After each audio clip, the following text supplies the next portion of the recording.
What is up, everybody? Good morning and welcome. Welcome Sai, welcome Lep, Parsec, Francis, welcome Rune, Poco, Sussy, welcome V.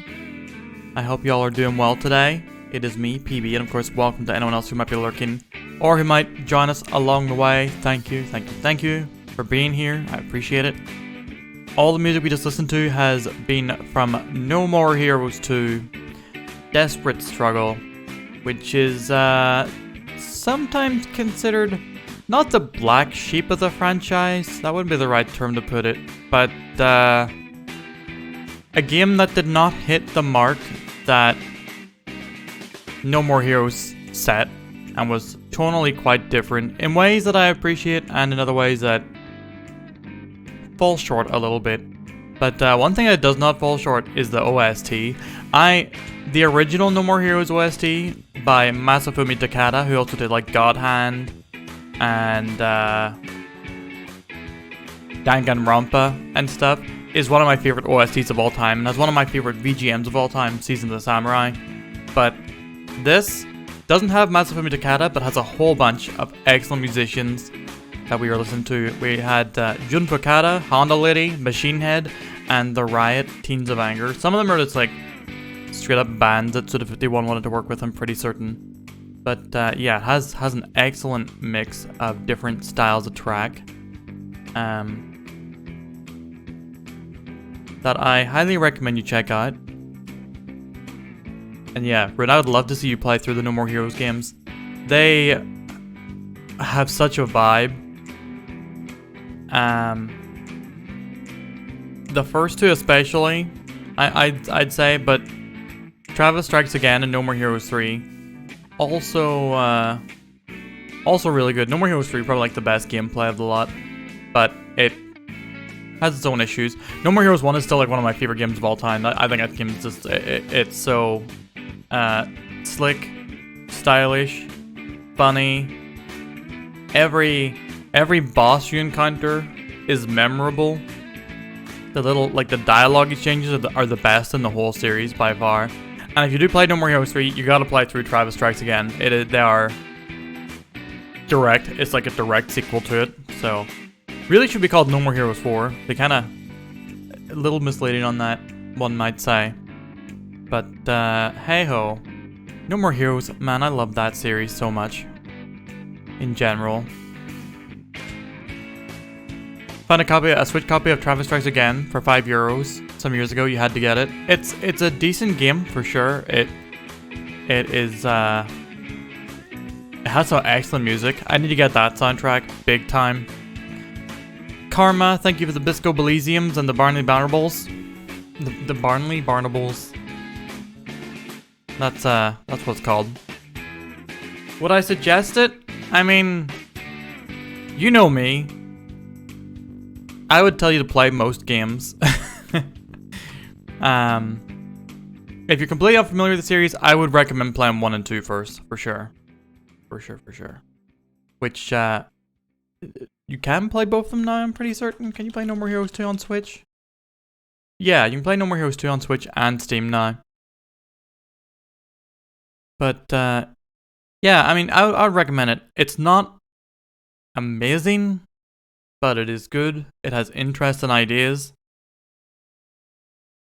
And, yeah, certainly worth the time if you like the other ones. And I mean, if you bought it already, so why would you not? But enough of my absolute yapping. My goodness. Does this gamer ever not be yapping?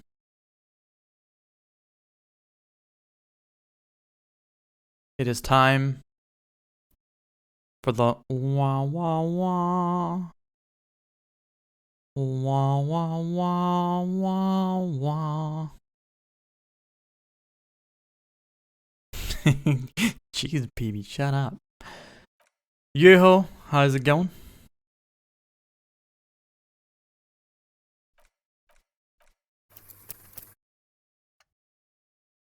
Alright. So, we're here to solve Revachol, Oranje, Glacier. Nice little pronunciation guide. We're here to solve a murder. A mercenary at the behest of a giant shipping magnate, Shady Pines, has been strung up and hanged from a tree. And as Detective Lieutenant,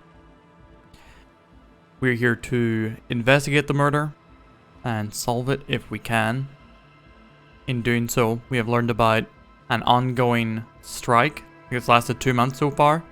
The union workers are striking against Shady Pines, which is why Shady Pines has hired mercenaries in the first place. They're trying to get scabs together, apply pressure, and break the strike. And yeah, we found out this mercenary that they hired. By the way, content warning for all of the, if you have any psychological triggers, there's a distinct possibility that this game will hit him. It deals with some pretty heavy subject matter, and plays loose and fast with him as well. Because it's trying to create, a realistic and rather crap sack look at the world. But yeah, we found out the mercenary was responsible for picking fights, sexual assault, just being the biggest piece of shit possible. And some of the Union guys, the enforcers within Union called the Hardy Boys, straight up admitted to killing him. What they did not tell us, what we found out, and are keeping to ourselves for now, is that he wasn't hanged. He was shot. So one person is responsible for his death, but they're trying to claim collective responsibility to essentially make it impossible to arrest and prosecute them all. We may legally have monopoly on violence, but they very much have the squatters' rights on it. So we're trying to work out more about this ongoing union struggle, which has us going back and forth between, is it Jocelyn? No, what's her name? It might be Jocelyn Messier, a representative from Shady Pines, and Everett something or other, the slimy but somewhat entertaining Joyce, that's it. Jocelyn. Joyce Messier from Shady Pines, their representative, and Everard, what's-his-face, on the Union, who are both trying to exert influence over us, getting us essentially to do them favors in order to wean more information out of them, and we've kind of been forced to just play along with it for now. No, it is Joyce. It's not Yolene. And yeah, in the midst of our investigations, we've just been exploring a bit more of the Martinez district of Revachol as well.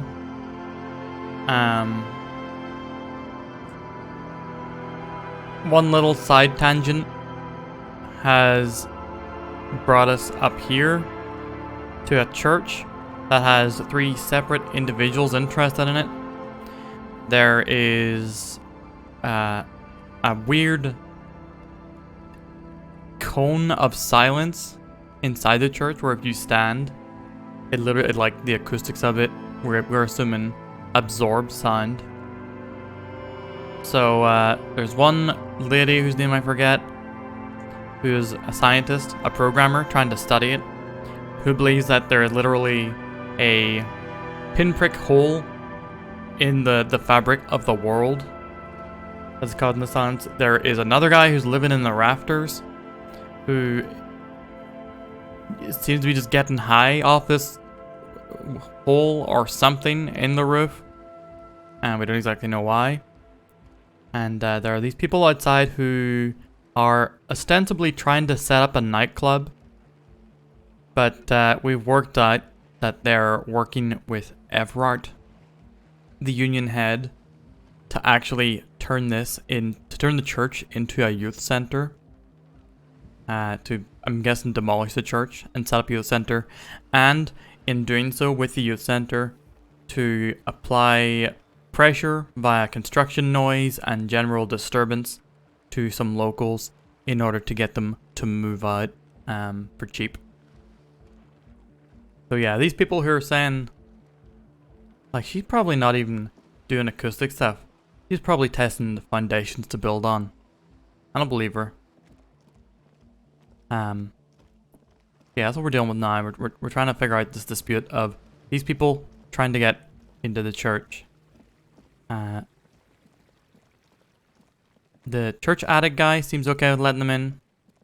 The computer scientist, less so. He's just very keen to get on with her work. What relevance does this have to the murder case? Well, aside from the fact that Everard Clare, I think his name is. Aside from the fact that Everard's interests are tied up in this place, and therefore helping his interests will probably help us get more information from him. Doesn't seem to have any connection to the murders. But it is interesting. Yes, what is it? What if you didn't have to leave? I talked to Andre and he wants to make it work. I don't want to make anything work. Alright, got your message. Good. I don't want to convince her to cooperate with the Ravers. I don't want the Ravers to get in here because I don't believe that they're Ravers. So, we might come back here when we have, let's see, what skill? What skill do I have to build up? I'm lame, let them rave. They're not ravers. They're fucking... They're corpos. They're trying to gentrify the neighborhood.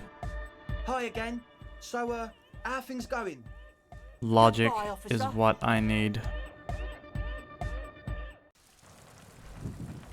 Did you not get this, Rune? They're the guys who are building the youth center for Everard. You know, Everard's trying to get us to get people to sign things to allow them to start construction. The church is where they're trying to build the youth center.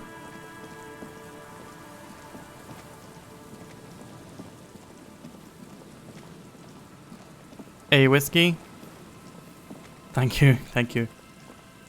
I didn't change out of my wig from last night, so I'm still Jean Godhand.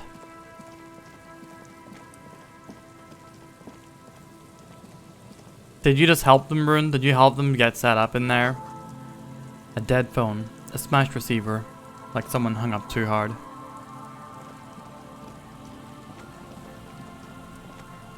A metal payphone under a yellow plastic dome. You could use it to call someone, unless you're out of change. You hear the tone. The machine is inoperable. Calling. Still calling. This feels wrong. Should you be doing this? Let me call a End random of number. tone. Someone picks up. Pierre, is that you, Pierre? No, this is not Pierre. Do you have any news about Pierre?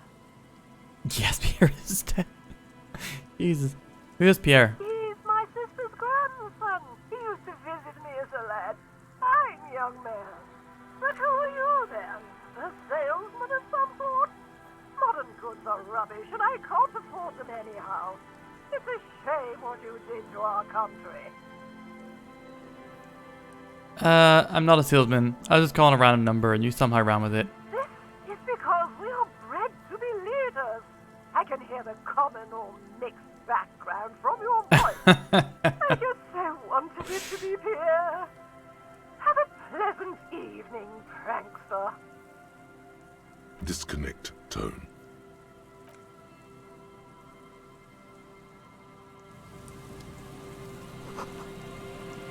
It was Suna. Suna who said that they're developers. After we did a bit of, like, interrogating of why she dislikes him so much.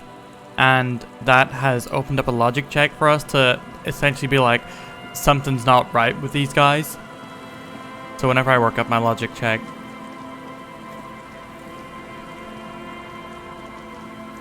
maybe I'm connecting the wrong dots here, but Someone has I'm very left good, an so I don't think so. unidentifiable article of clothing on this railing. It smells really bad. It's streaked with dried seagull shit and tangled with pieces of seaweed. A dangling arm suggests that there might be a jacket beneath the crust of filth.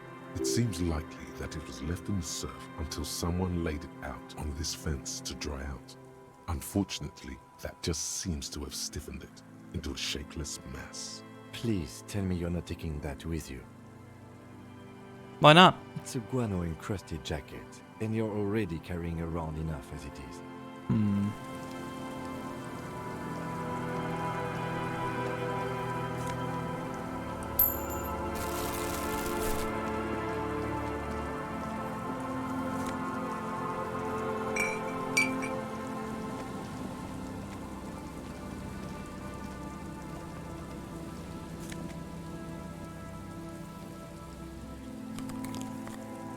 Some new lenses.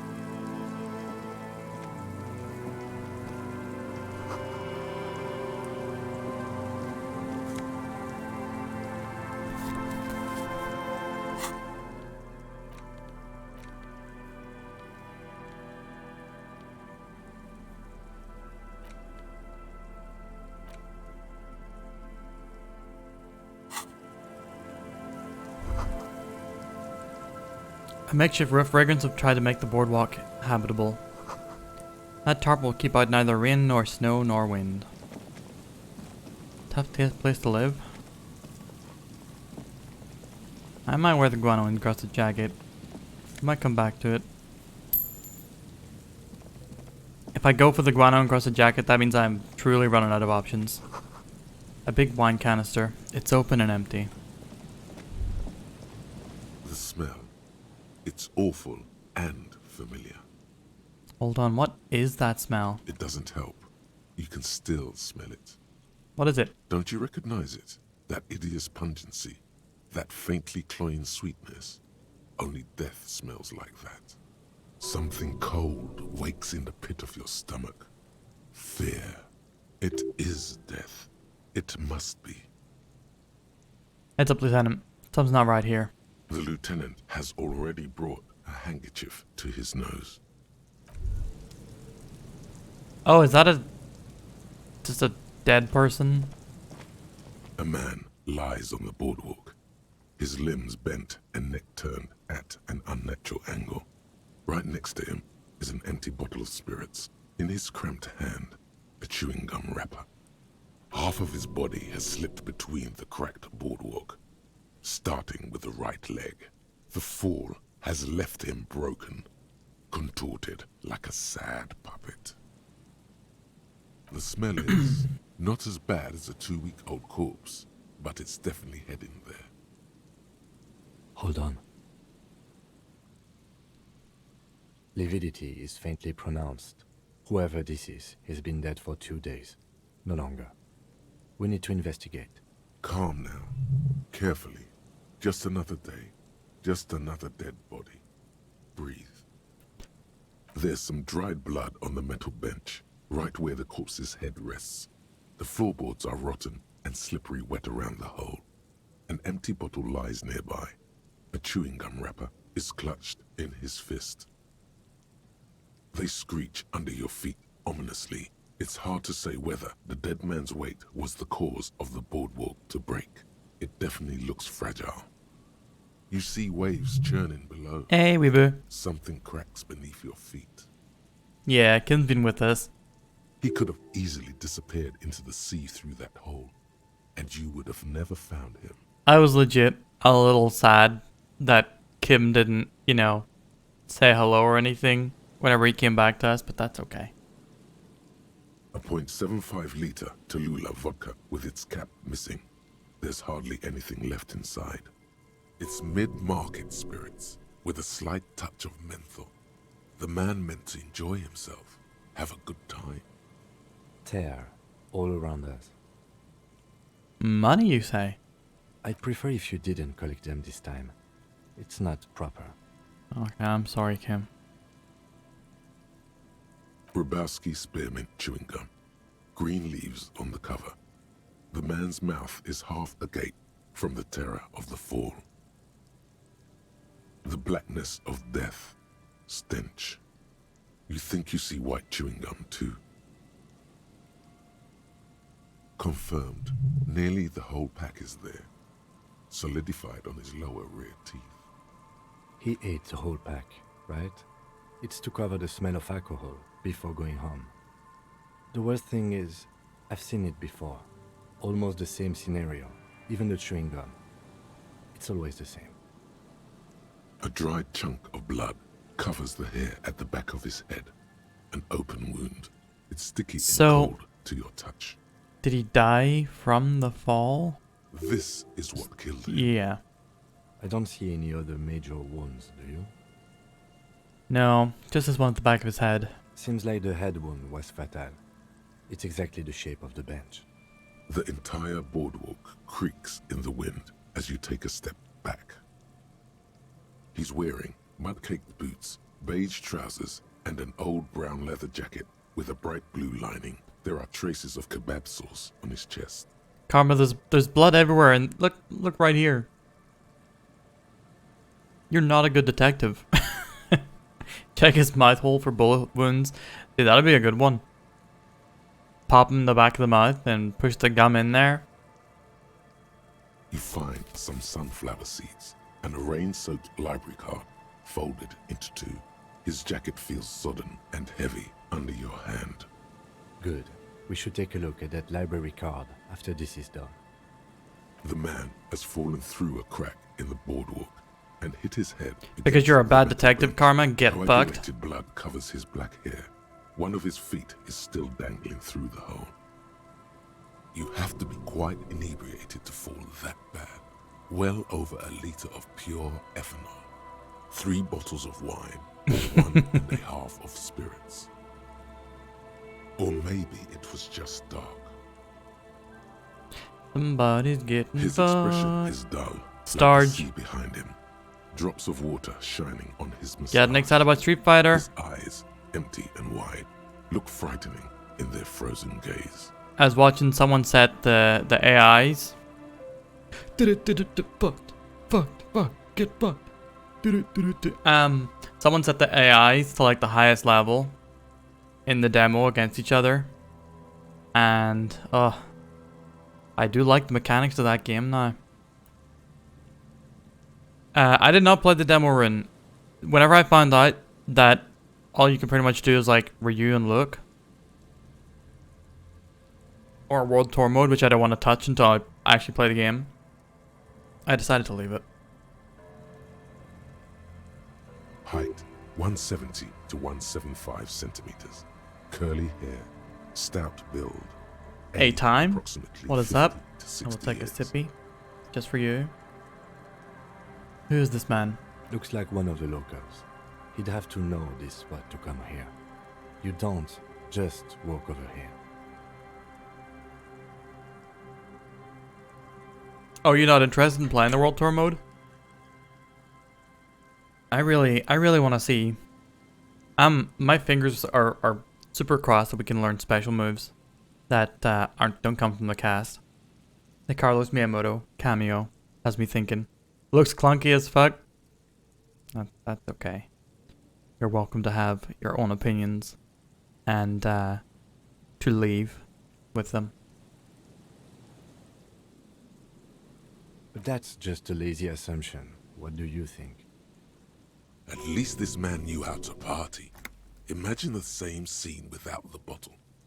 Now that would be just sad. Looks like just another old drunkard to me. And he was married. But let's try to not run ahead. For now, all we know is that he's an unidentified middle-aged man found dead on the Martinez boardwalk. What do you think happened here? Death by misadventure. He slipped and fell through the boardwalk. A truly unfortunate accident. If it wouldn't have been for that bench, he'd be alive. Someone should be held responsible for this broken boardwalk. It's dangerous. They'll seal this place off after the news reaches the coalition officials. I doubt that they have enough resources to actually repair the boardwalk. Not that sealing it off would keep anyone away. All it does is keep the city council's hands clean. Could it be related to the lynching? No, I don't see anything that points in that direction. For now, let's treat this case as a simple, albeit sad, accident, unrelated to the murder case. Yes. Yeah. But what if there's a killer on the loose? 2 suspicious deaths in such a short time frame.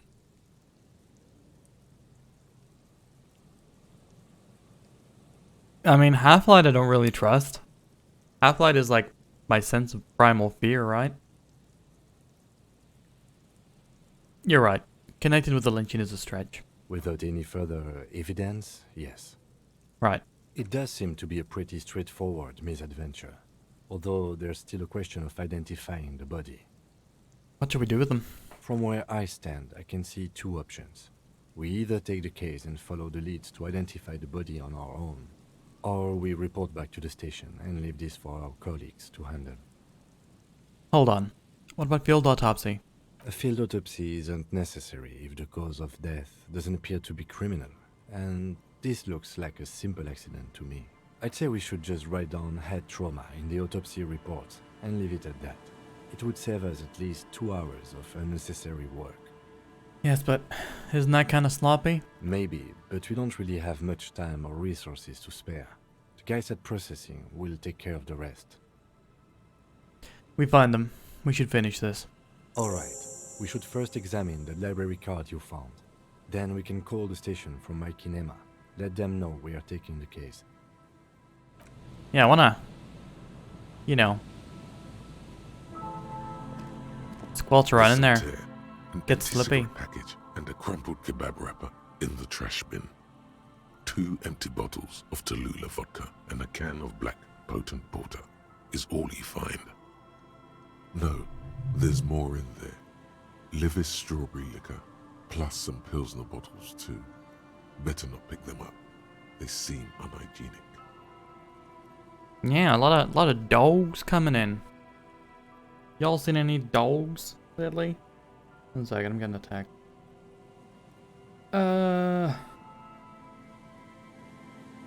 It's fine. A tragedy. Whoever tossed it here was a heavy smoker. The brand name reads Red Astra. Red Astra is the black market version How's how you doing, of Pimmy? Astra cigarettes, known for their high tar content. You see traces of mayonnaise and ketchup on it, as well as a tomato wedge. The wrapper reads Shish Kebab Revachol. It's no older than The a sleepiest day or Cerberus. 2. No mold yet. It's hard to concentrate in the smell. The sea air brings some relief. Rin, thank you for the Bifid 9s. Doomed Prinny, hello. How you doing? This coin-operated viewer has been out of order for years.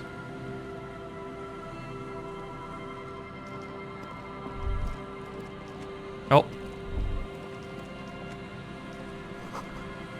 Careful there. These floorboards look rotten and weak. I'm also a sleepy boy. Resident Evil 4 kept me up later than I was planning to stay up. Starge, good luck work.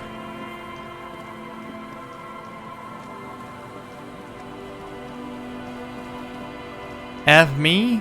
F me?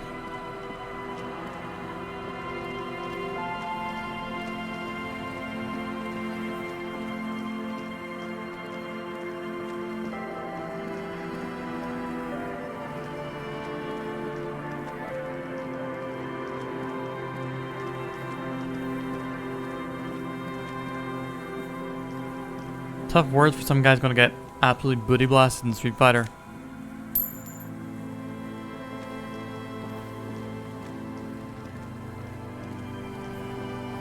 Free lunch consumed was mid. Was also free though. Bars cover these long, dusty windows. Unlike your pre-entertainment, hey, if my entertainment was mid, I would also expect you to be nice about it. Notice the windows, especially with how there are no windows on the south side. This was to deal with. You officers, come to investigate the historic subtext of West Martinez? I'm Tran Heilostam. You must be Kim Kitaragi, right? I was just telling my son about this building. Not a lot of How does he know people Kim? realize the historic significance. How do you know my Kim? Very rich in hypertext. Nice to meet you. You and Kim know each other? No, I can't say that we've met before, but I've heard of Kim, of course. Mikhail, say hi to the officers. Mikhail's a little tired today. We spent all night trying to run Orbis on his radio computer. Have you heard of it? It's a programming language used in Grad. Quite tricky, but he wanted to play this Grad-made adventure program. We've been getting really into Worms lately. What are The realms? man speaks in the artificial cadence of a professor, or someone who's been on too many radio shows. But I assume you're not here for giant worms when there are so many real things to see. Just as I was telling Mikhail before, this is where the Coalition landed in '08. We could be standing on what is the most interesting landmark in Revachol West. This man is your half-brother. You feel it. But why? Well, get a load of this guy. He really enjoys his trivia. The Orbis programming language was named after its inventor, Victor Orbis, a cybernetician from Grad. They run Vox in the Occidental countries. At least it's not Steve or Dave. What? What? Yeah. The Shar, Karma. So I believe some sick fuck. Yeah. Good luck, Pimmy. Good luck. Maybe we could play Final Fantasy 13 together when it eventually and inevitably wins. What's so fascinating about an empty old building? Aha! But it's not just any empty old building. What not a lot of people know is this used to be the R&D department of Felt Electrical. And Felt, which now sells ink cartridges mostly, was once a top dog in the turn-of-the-century cybernetics boom. Hold on. What's R&D? Wait, what's an R&D department? Apologies, it's an acronym for research and development. They don't use it anymore. You're probably more familiar with RTD, Research and Technological Development. Mea Kalpa. You are not familiar with that one either. This man is a bookhead. It looks old and Can't believe weathered. Encyclopedia failed this. I think it's the Seagulls first picking time that apart I've seen its Encyclopedia stone fail. and metal carcass. Bushy undergrowth has taken hold of the collapsed rooftop. Some kind of bird has set up a nest on a broken windowsill.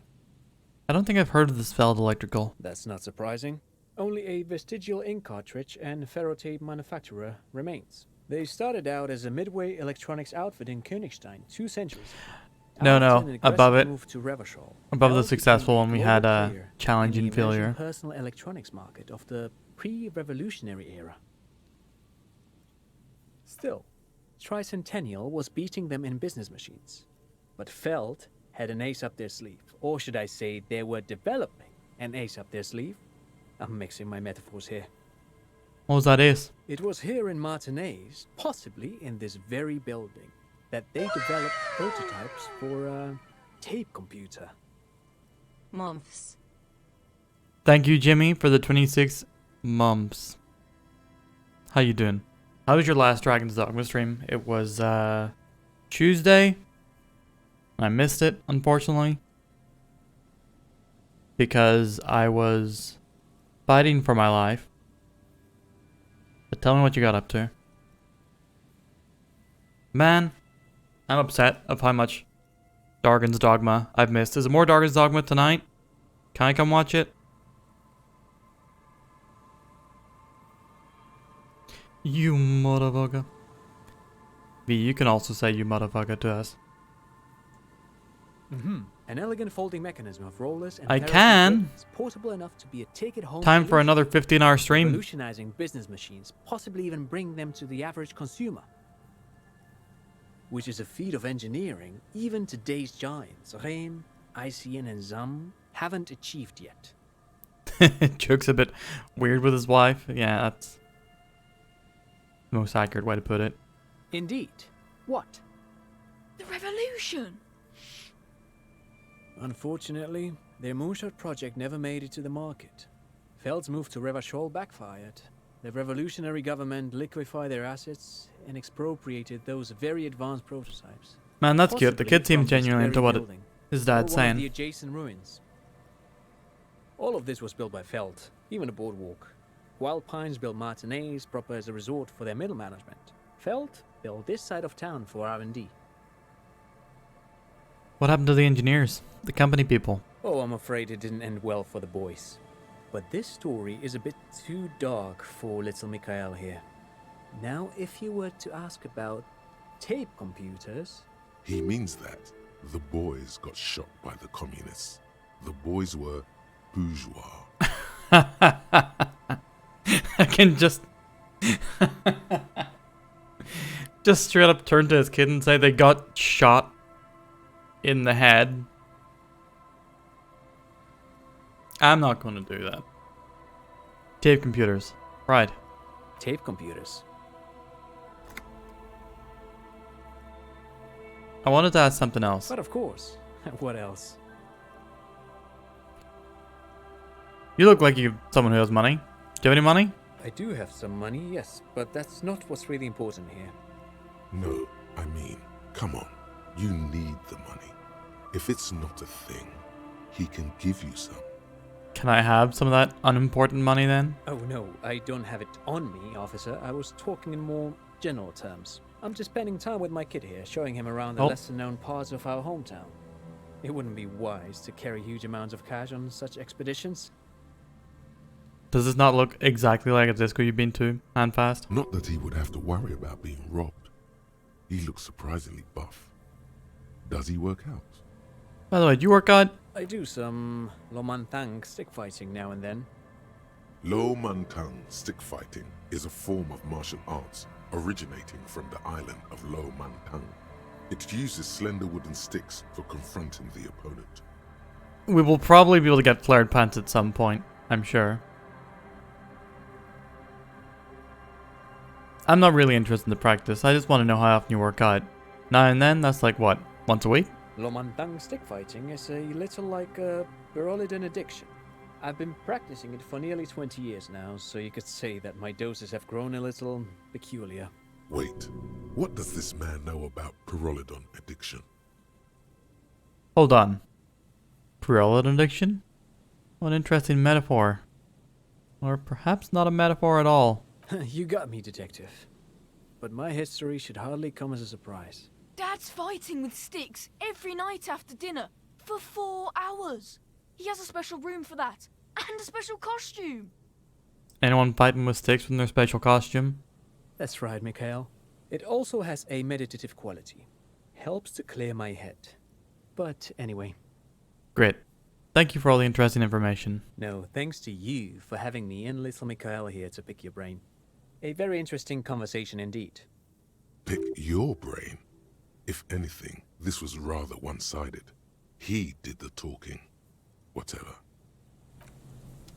A bit of a head up his own ass kind of guy. You see, a once bright mural towering above you. Taylor. The signage has peeled Taylor off is over good. the years, but you can still make out. Feld electrical. See, no, I actually give you a nice R&D. little greeting afterwards as well. So, I hope you feel like a fool. A slogan used to intertwine with the loops a long time ago. Now, only a shadow of peeled letters remains. It says, tomorrow is just a whisper away. Tomorrow is just a whisper away. Looks like tomorrow never came. Oh! My man got mad bars. Another power box. Charges nothing now. It's empty. Fence blocked the path. No way on from here. Damn, we are rich.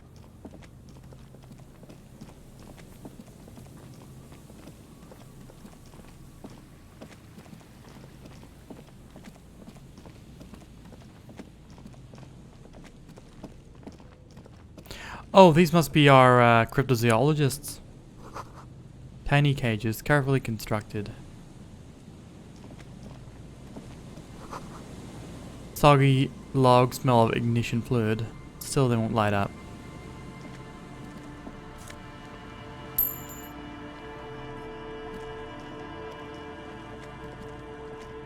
Here we go. Nice and easy.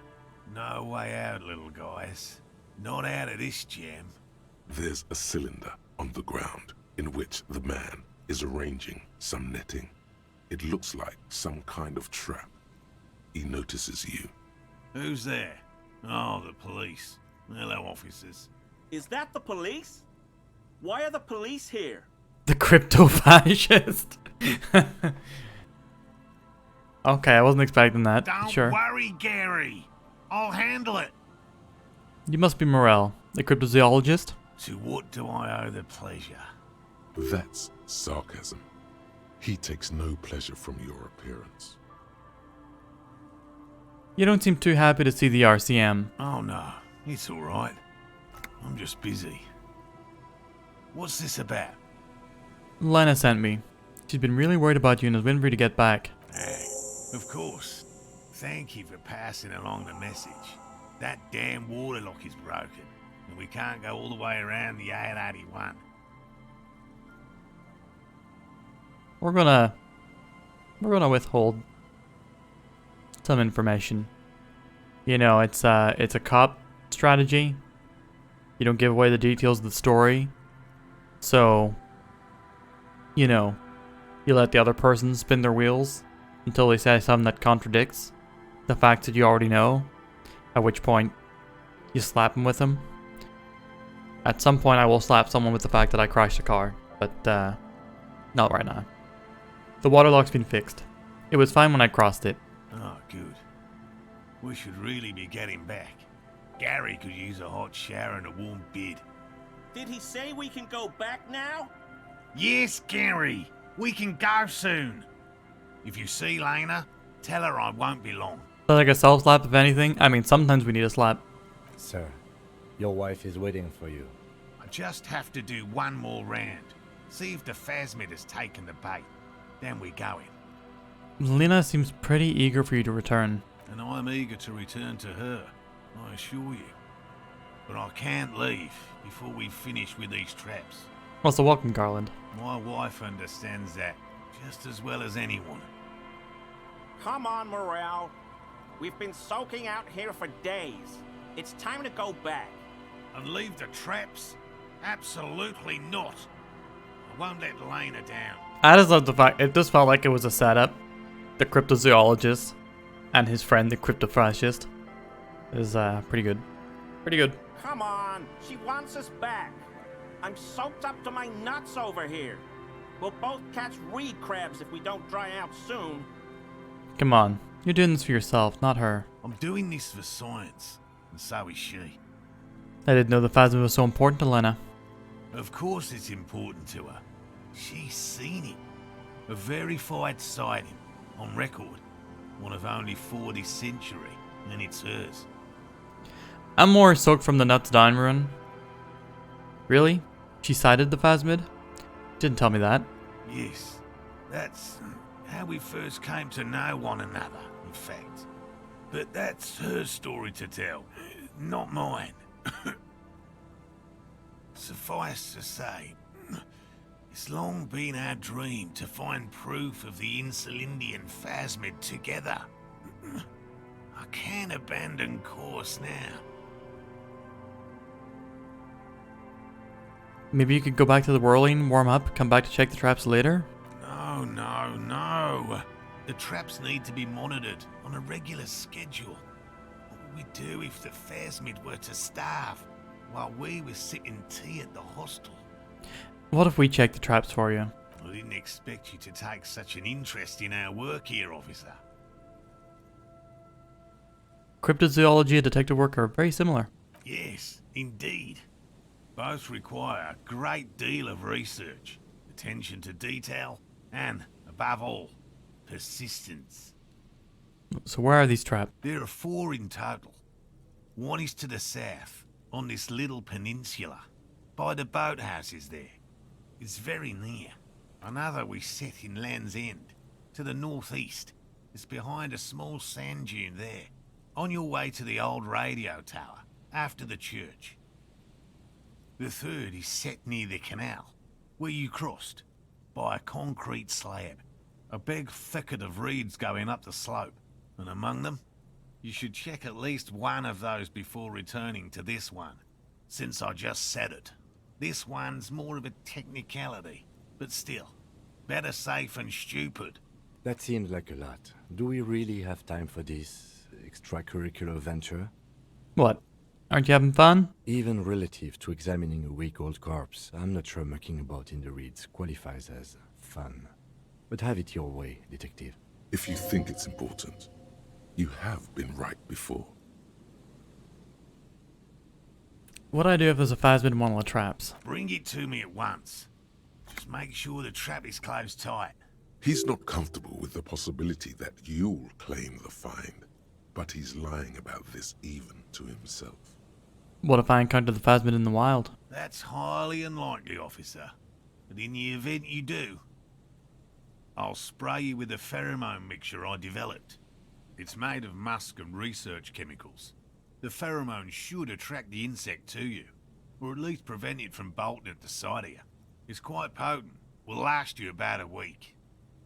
Lay it on me. Thick. I hope you're not buying this. He dispenses it without letting you touch the canister, so it would be precious like holy water. It is precious. A single dose cost me 50 real to develop. Not that I expect you to understand self-financing one's own research. I'm ready. Let's get to it. Right. Which means you two can pack up and go back to the whirling. Finally, someone's talking sense. Thank you for your help. Gary and I will start breaking down camp. If you have any more questions, now's the time to ask. Is Gary going to say anything to justify his crypto-fascism, or just a joke that he's titled a If crypto-fascist? it's more cryptid-related business you want to discuss, you'll have time for that later too. But what if the information is vital? On the hunt. I'll get going. Hello, I'm Gary. Very generous of you to help us out, officer. Yellow man. I mean... Oh, there it is. officer. Immediately. The lieutenant raises his eyebrows slightly and takes out his notebook. Ding, ding, ding, ding, ding, ding. We find it. We find the crypto-fascism. Interesting. This is something to ask him about, after a little probing first. I'm just waiting for my friend Morel to finish up with his insect traps so we can return to civilization. Yeah, fuck talking to that guy. A buoy blobs in the water. Number on it says 11. These heavy military blockades are riddled with bullet holes, crumbling. Beat his ass? I mean, he is significantly weaker than the past fascists I have faced.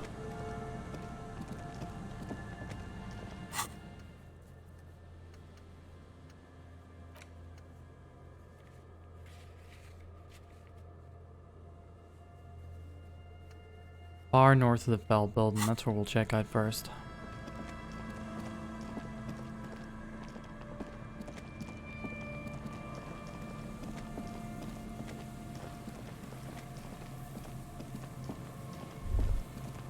The remaining windows rattle from a strong gust of wind.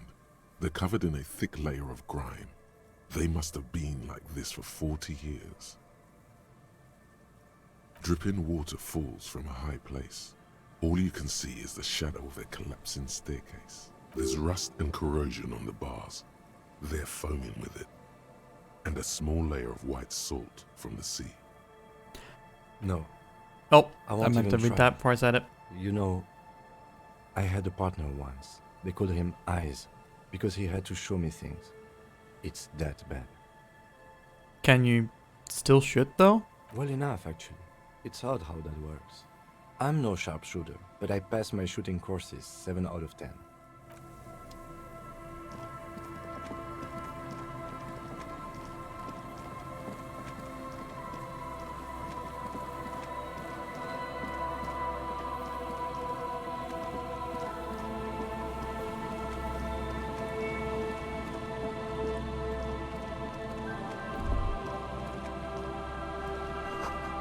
Long way down to your death from here, 20 meters at least.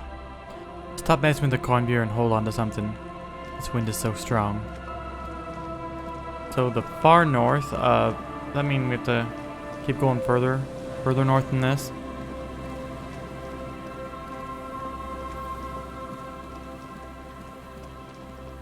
Yeah, I've already done my fascism beating up for this playthrough. If I get to do more, that's good, but you know, I'm satisfied with having knocked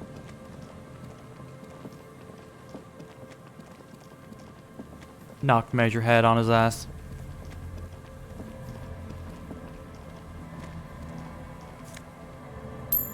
Woo! Carl's been recently discarded, still smells of fuel oil.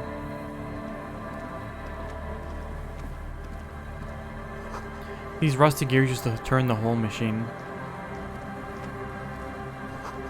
The chain trails off into the ocean, to who knows where.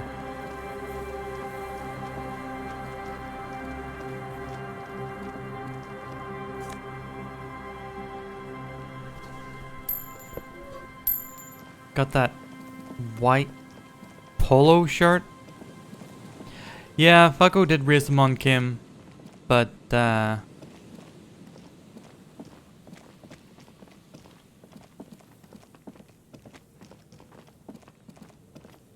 you know, if Kim rocks up, I'm ready, but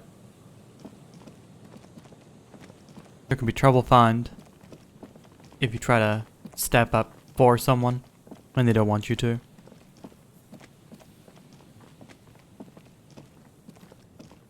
Try to be sensitive to Kim's needs here. At your feet. Looks like the same one you saw Morel set before.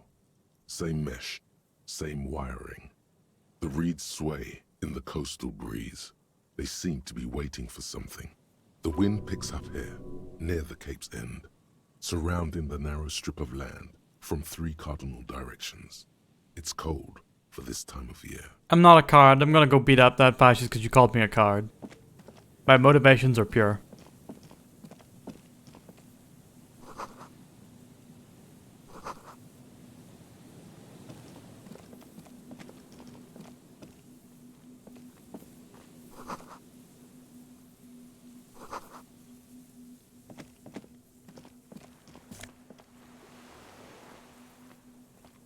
We got us a scented scarf.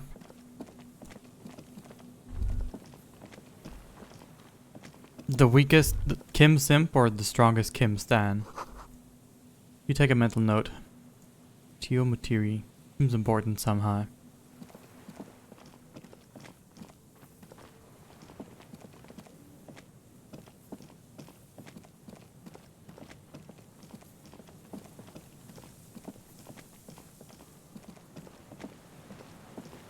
An old door, worn by elements, guards the depot.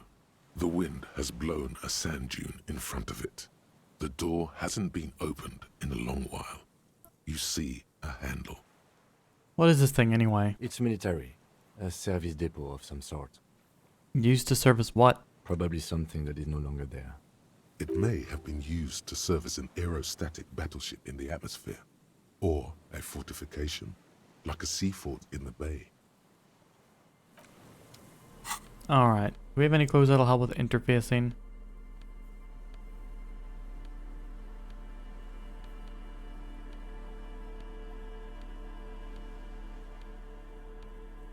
Oh. The robo gloves.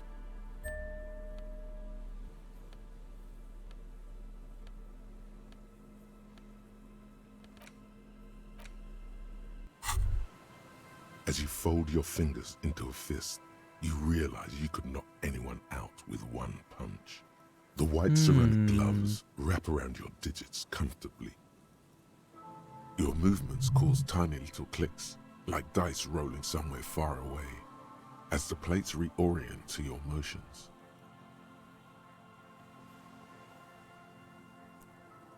Decked out in picture armor, like a cop ought to be. The hardened vitreous enamel, at once sleek and light, adds a glow to your cheeks and a spring to your step. Just imagine what a full suit of this stuff could do for you. This is a long sought after enemy technology. I can't just enjoy it, I must study it. Remember, this is a highly specialized kinetic redistributor meant to stop bullets. Wear it, observe its properties, see if there's a weakness in the design. For the day you have to fight someone covered in the same material. Half-Light's correct. This time. An old door, worn by elements, guards the depot. The wind has blown a sand dune in front of it. The door hasn't been opened in a long while. You see a handle. Let's fucking go! You rattle the handle a bit, then push on the door with all your weight. It does not budge. Not only is it locked, it's also jammed shut. Whatever, door. Yes, better that way. You can't even fathom the rabbit hole you might find yourself in otherwise. I bet there's some pretty fantastic shit in there.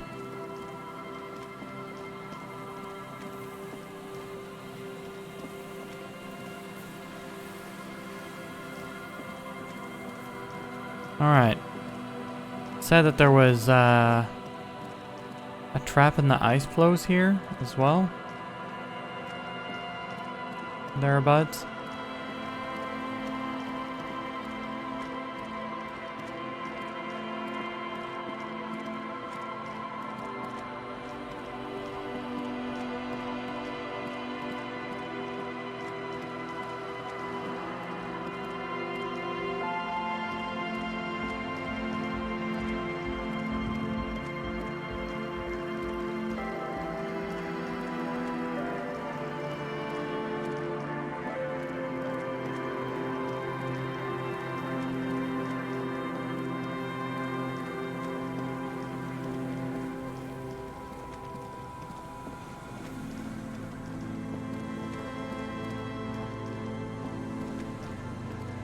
What? Dude, get home to Lena.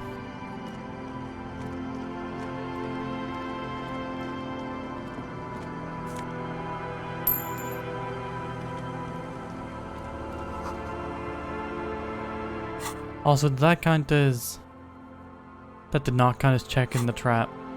I guess I have to reach for it.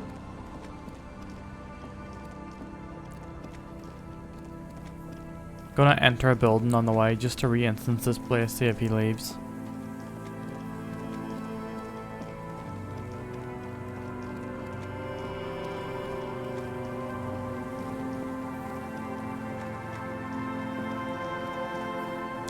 Lena's too sweet. I can't have her standing there, or well, sitting there, worrying. He's one of the nice characters in this game. Maybe one of the only characters who isn't in some way a dick. At least so far.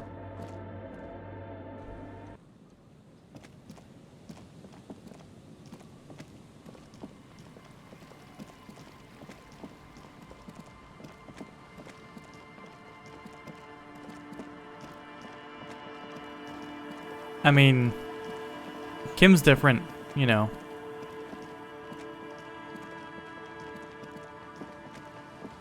Kim's our baby girl, so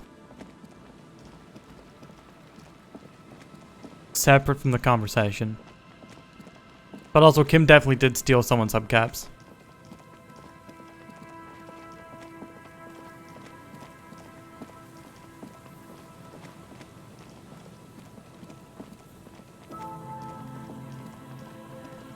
When did Kim do that? He had some hubcaps in his car that he said he confiscated from someone. And quote-unquote hadn't turned in to processing yet. There's a trap in the reeds at your feet. But granted, he did give them to us to sell Set before. in order to Same pay mesh, same guard for the wiring. night. Locusts are crawling around in the trap, confused but uneaten. You see no carnivorous reed phasmid gorging on them. Big surprise. Anyway, 1 down, 3 to go. Damn, I was hoping to be the first one. No, you weren't.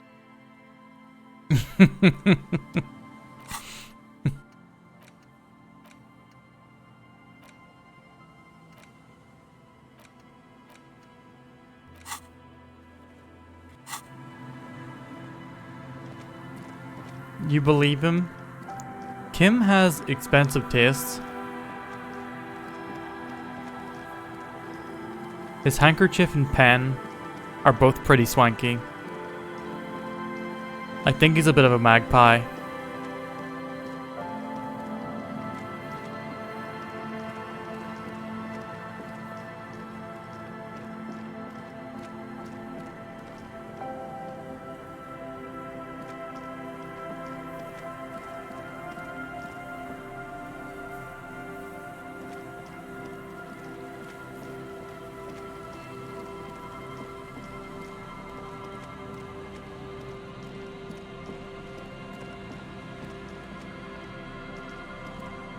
This is the trap Morel just set.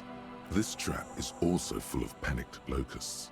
No sign of any cryptozoological beast inside. Another empty trap. I enjoyed the cardio, Lieutenant. Quite enjoying it myself. Always up for a good jog. Otherwise, would I still be on this case with you? Ah. The reeds by the abandoned campsite hiss and shake. The later it gets, the colder. Remnants of the camp can still be seen in the sand. The fire that's gone out. You feel strange, somehow.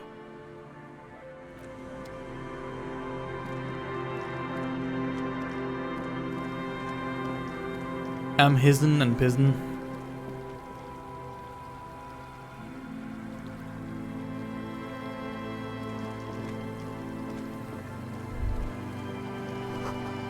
Rudder one's from the west. The source is upstream. Broken pipe.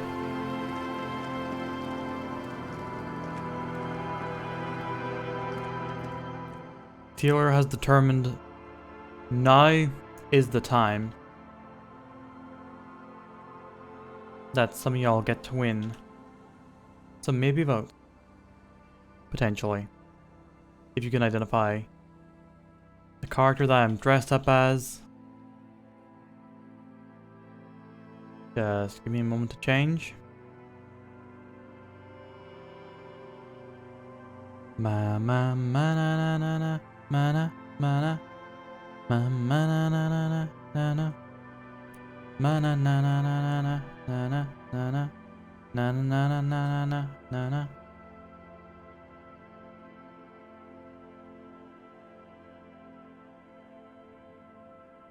Ma na na na na na na na na na na na. Na na na na na ma ma na na na ma na na ma na na na ma na no no ma na ma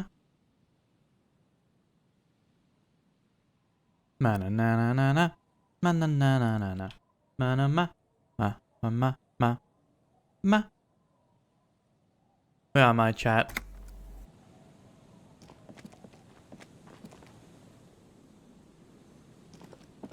Oh, Taylor gets it straight away. A little black swallow circles above you. You hear it chirp.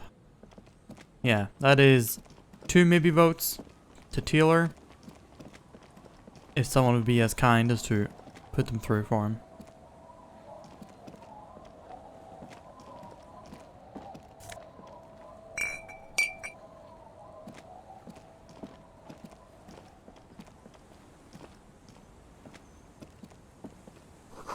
Construction material. Whoever planned to build this house left in a hurry.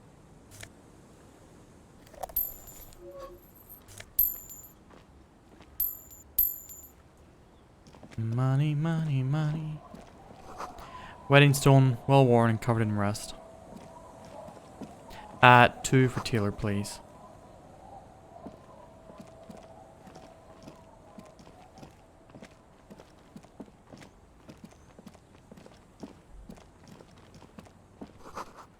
You see dust-covered linens, dried tulips on a bed, and some pants. Give me that kingdom of conscience.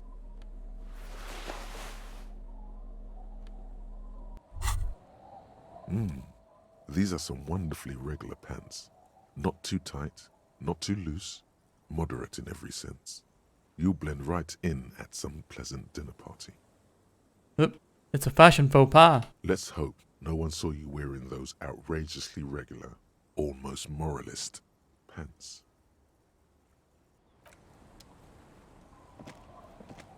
Yes? He has nothing to think about our current outfit. Cinder blocks, charred. A makeshift fire pit with magazines for lighting. The worn and beaten wooden planks of the bench do not look overly comforting. Jimmy pants. I wasn't going to go there, but after we've solved yeah. the murder. Let's go. You can revisit the bench if you ever need to pass the time when Lieutenant Kitsuragi is gone. The game knows that whenever Kim isn't here, I just want to make time go by. I've never seen you in pants. We've only ever seen Jimmy bollock naked from the waist down. It was very intentional. Foreshadowing. Good to see you, friend. Do I have deals set up for you, buddy boy? Does he actually know you? Or is he just shopkeep friendly? What are you talking about? So what do you want? I got smokes. They're cheap. Very cheap. I got Pilsner. Great deal. You won't get a better deal on that piss. Spirits I can let go for 300 real. I also have speed. And by speed, I mean amphetamine. Why does a ball of spirits cost 300 real? See, friend, it's real valuable.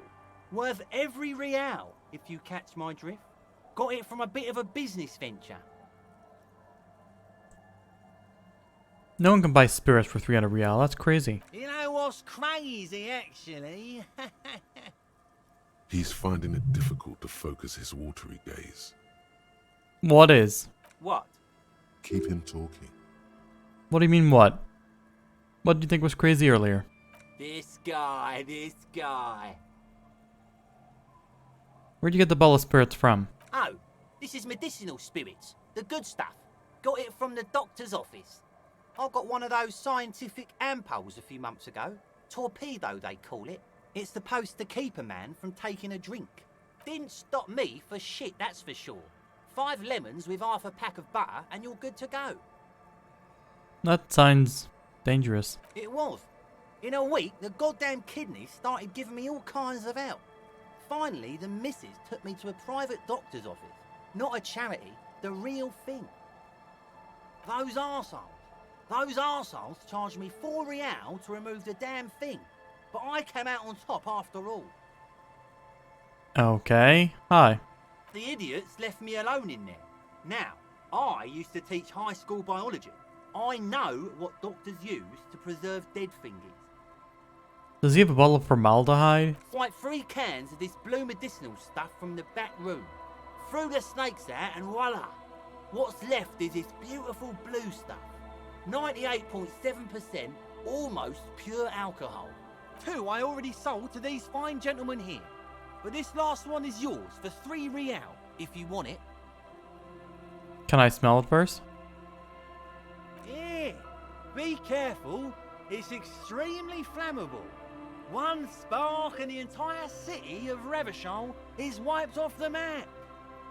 Feels like someone set a mustard field ablaze right inside your nose, then drenched it in tear gas. Your nose is a singular source of pain, but at the same time you don't remember the last time you felt so alive. In all fairness, that might be attributed to the retrograde amnesia. So, what's the deal, friend? Want the spirits or not? I think it will prove useful, yes. 3 real and it's yours, friend. The deal of a lifetime. That's a much more reasonable price right there. Makes sense now. Just make sure to enjoy that one, friend. If you drink this, then you'll die. That's a fact.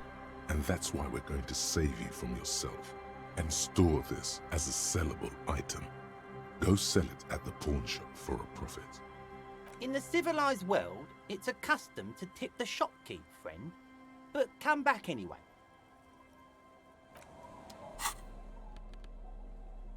We now have the most Chekhovs of guns.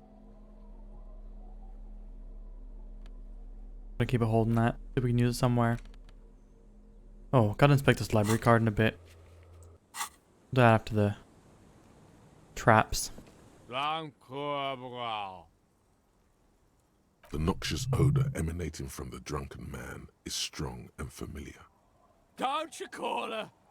Yeah! Don't call Abigail!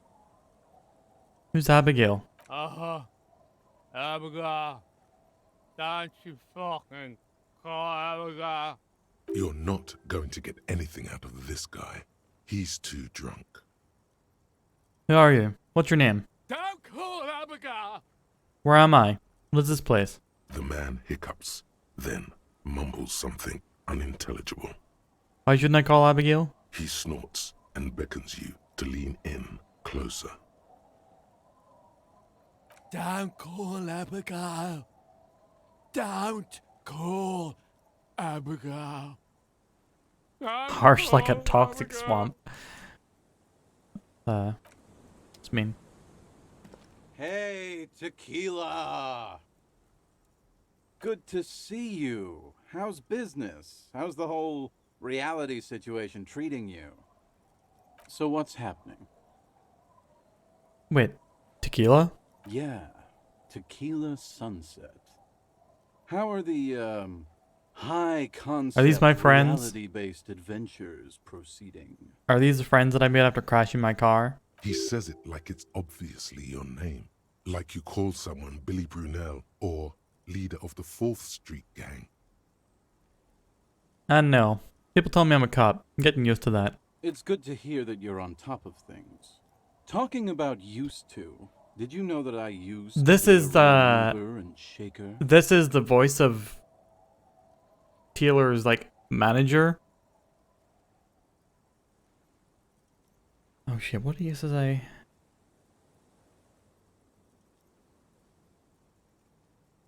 What was Taylor's Carter's surname?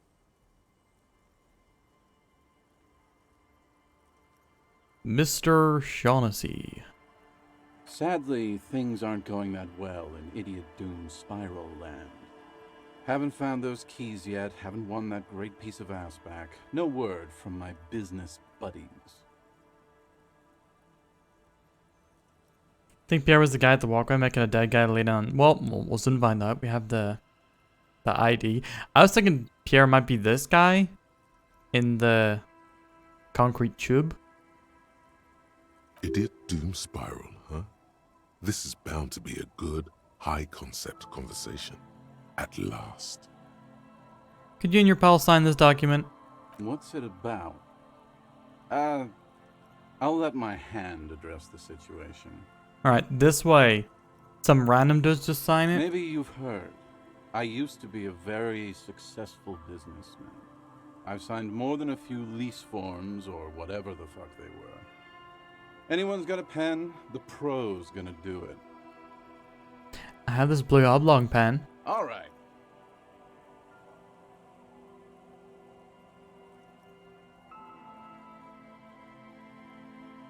I need at least 2 signatures on the document. Hey, Abs. Hey. Don't you? You call Abigail? I need you to sign this document right here. It's important. Don't call her. Don't call Abigail. Great job, Abs. Nailed it. Can I have the pen back too? Don't know if I've mentioned it, but I used to be a businessman. And as a businessman, I am going to keep the pen. For my trouble. Kim, I'm sorry. No, that was my favorite thing of all the things you have. I guess that's it. Glad to have been of assistance. After all this time, I feel like I've made a difference. Feels like a 1,000 fucking real, man. Doing good. Don't call Abigail. I wonder if Rosemary's Thank you for your services, gentlemen. voice actor Should we go and mail these? I think I saw a mailbox. On is also Everett's voice actor. Mailbox, Plaza, got it. Sounds like Everett.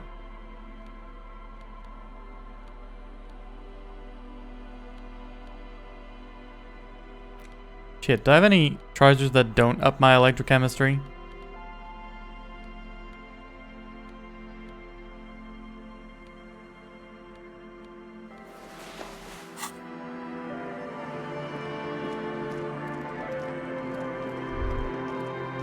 A drop in temperature, an easy flow there. An empty street before you, a thoroughfare unjammed with lorries. No more drivers smoking on hitch steps. Just silence.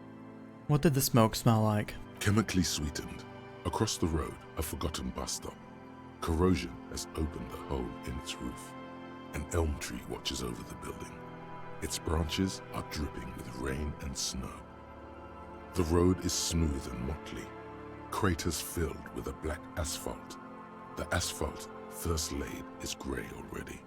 A row of tenements are under construction in the distance. I mean, I would be okay with Half-Light occasionally joining in with its fucked up paranoia, but electrochemistry is dangerous. We're trying to go sober here. That's one of our primary aims of this playthrough.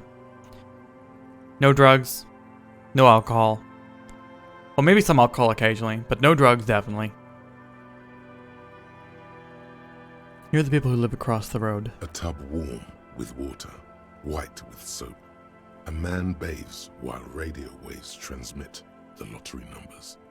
4, 18, 21, 4, 1. A modern washing machine rattles a drawer full of silverware. Oh, the guy sold us the Spirit for 3 real and then just changed the price on it. And we did buy it, but as our internal narration did say, if we drank that, we would die. What about the bus stop? Number 312D. Young girls used to come here, huddled up, hoping for more warmth than their thin coats give them. The bus took them to school. It has not run for 8 years. There were not enough girls to sustain its cost. What about the road? Craters pocked the surface. Children played in them until heavy trucks full of black pitch rolled in.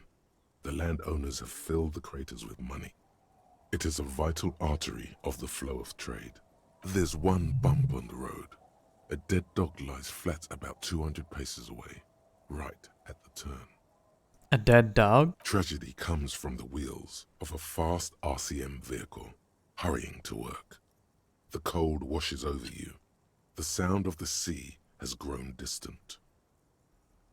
That's enough. The wind moves the aerosol. A detective stands behind the boom barrier. A breeze moves a curl of his hair. We have leveled.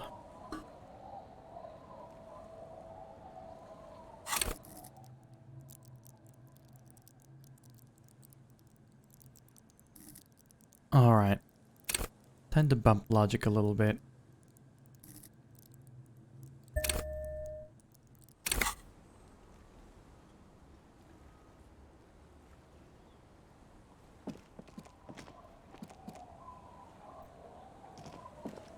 I mean, there's a lot of detail to this game.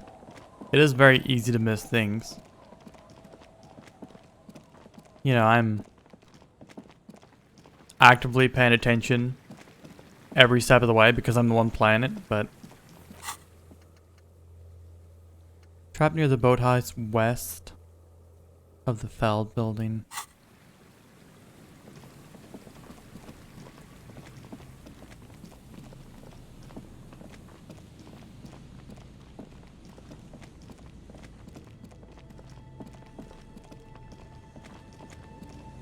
Alcohol. Section of this coast hasn't been used in decades. There it is. This trap's not too hard to spot, once you know what to look for. Keeping it hidden has not been a priority for the cryptozoologist. Nothing but locusts in this trap as well. Definitely no cryptozoological monstrosity. Empty as all of them. One more of these and we're done. Bummer I wasn't in here. I'm just glad we haven't found some poor cat trapped in one of these. This time I was implied to be your Asperger's there. Look. I can't be expected to pay attention to things that are said to me and that I know. Boathouse is shoddily constructed. A strong breeze might blow it over. 1 second. Be right back.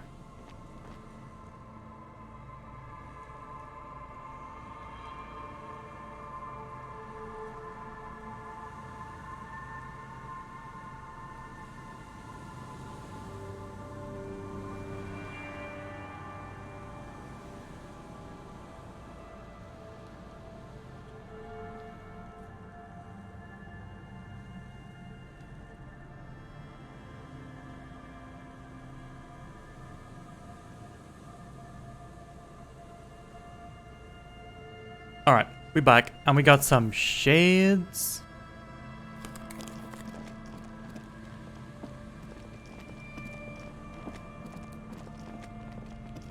Attention is the real real. So true, Oomphy. So true.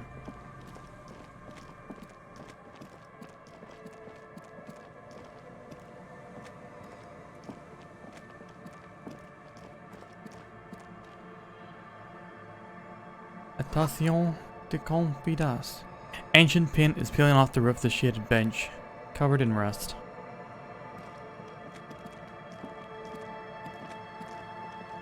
A scattering of bullet holes is spread across the cracked wall, reaching from one corner to the other. Look, Kim, even more bullet holes. Something's definitely gone down here. Correct. The density of the bullet holes is unusual. Even in a general average bullet hole frequency in Martinez sense. Grim affairs. Firing range? Meaning, this is a lot of bullet holes. Looks like fully automatic rifle fire. Something you don't see these days. Why not? The manufacturing and sale of automatic rifles was curtailed after the revolution. The destructive power of such tools proved to be too much. We do need to retain some humanity in this world. Kaleo, what's up? Thank you for the snooze and schnauzers. I appreciate that. How we doing? A-okay. Man, a heroic visual calculus, and we're still 97%. Let's fucking go. A row of ghostly shades. A 2 and a 1, wait. There are many of them. Oh. A dozen at least. Their heads lowered and eyes blindfolded. It's quiet. No sound. No movement. 10 meters away, other shades are lined up in an orderly manner. Automatic rifles primed. A gust of wind blows by. Hi, is RF the portrait, coats of yeah? the firing squad flap slowly in the breeze. A single person stands on the side. The sun blazes high up in the sky, baking the planks, the sand, your skin. The order was carried out in the afternoon. A long time has passed since the moment of this fusillading. Rain and brine have since washed all the blood away. Not a trace remains. What is this? The abundance of bullet holes leads to two options. Either an inordinate amount of executions were performed here, or they did not use a conscience round, where only one soldier has the loaded rifle. Looks like this was a mass execution with everyone fully armed. A host of men, probably in everyday clothes, ragged from the conflict and covered in dust. They were not sitting, a common practice for executions in some nations, as demonstrated by the height level of the bullet holes. They stand, facing the wall. It's impossible to discern any details about their personality or background. This is grim. Ordinary people, familiar, Each and every one of them. Who were they? Comrades, the forsaken, the wretched, who tried to rise against the horrors of the world. 7 men in combat uniforms and dark coats, holding automatic rifles aimed at the people. Soldiers from some side, but from which one? The commandant, the one who gives the order. Machine gun fire crackling through the air. The lights of the muzzle flashes dancing on his face. Kim, who was who in this execution? I don't know. I don't know who died here, lined up beside that horrible wall. It could have been any of the parties involved in the revolution. Perhaps the ones executed here were the loyalist conservatives, killed by the communists at the start of the Civil War. Or it could have been the communists, put to death during the last stretch of the conflict by the coalition forces. Remember what Trent Heidelstein said about Feld? What was the Feld personnel when their assets were being seized by the revolutionaries? Another likely scenario. Or maybe... You mentioned coalition forces. Could it have been them against the wall? Yeah. It's very unlikely the coalition forces were the ones who died here. They were always the last ones against the wall. To be honest, if a coalition member was anyone in this situation, it was a commandant, the superior giving the orders. A cold sea wind blows away the figures. That was a pretty cool sequence. Cool in a, you know, fucked up, harrowing kind of way. Sign says, Entrée interdite.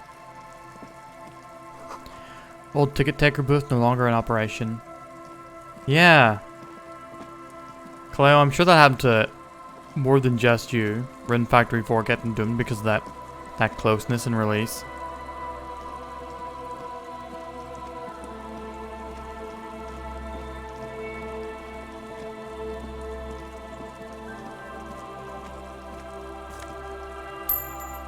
Oh, we are rich.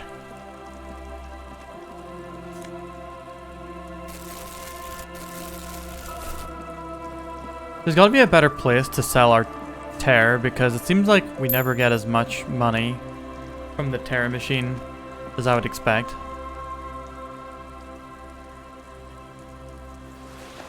What is this? What is this? Oh, it's a hat? Gives us 2 logic. A found people hat. Gives the aerodynamic shape of a swoop skier's helmet, but none of its protective qualities. Nice.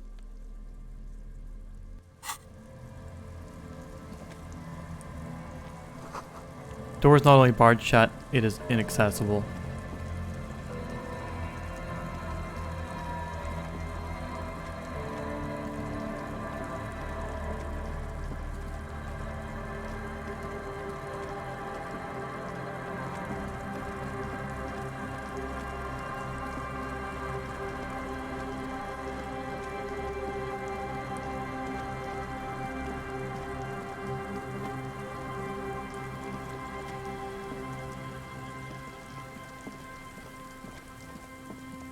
Alright, where is the last of the traps? Canal we crossed southeast of the village. We'll get that on the way back then. First of all, I'm going to see if I can confront these quote-unquote rivers.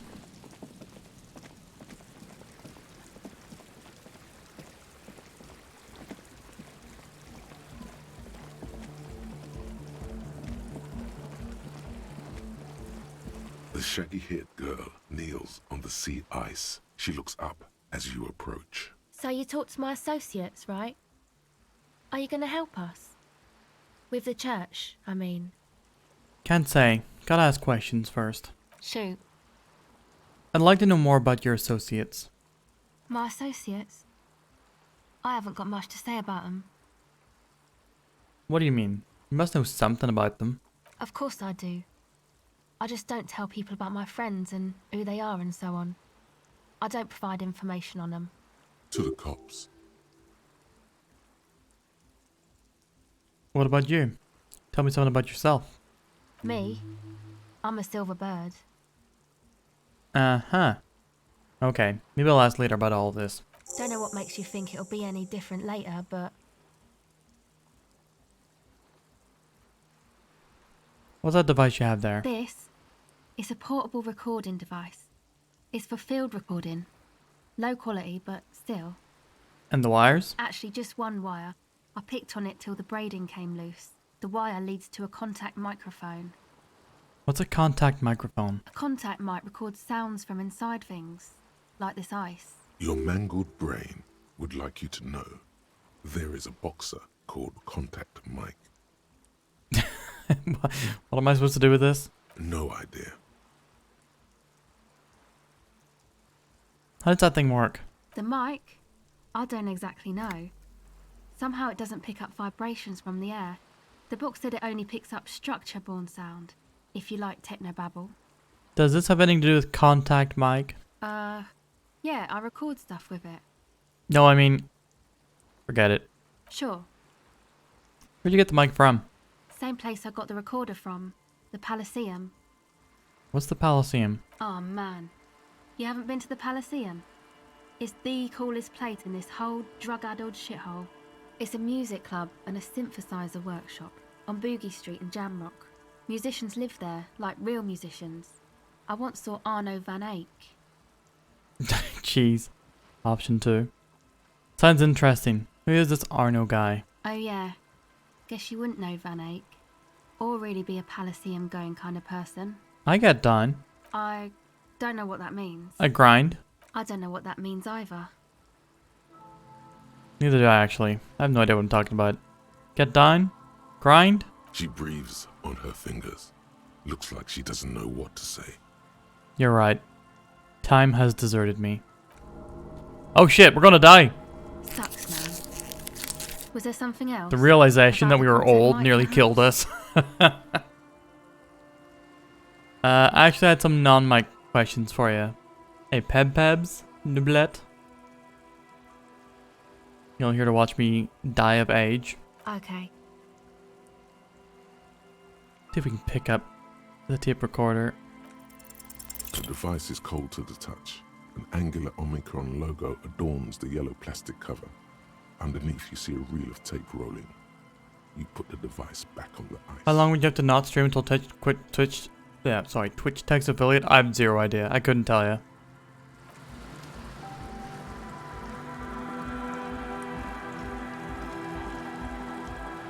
Although, if you type that exact question into Google with the keyword Reddit at the end, you'll probably get some specific answers. Hi again. So, how are things going? Ooh, 42%. Let's give it a go. Nothing jumps out to you. Nothing out of the ordinary. But Suna said they haven't been honest with me. Haven't they? Or maybe it's that mean programmer herself who's been lying to you. Yeah, sorry, Peps. If I could help. Get out and breathe. The air in the tent I would. is too thick for you to think clearly. Alright, we're going to have to leave that until we get another point in logic, but it's going to be a while. We have other stats to level up.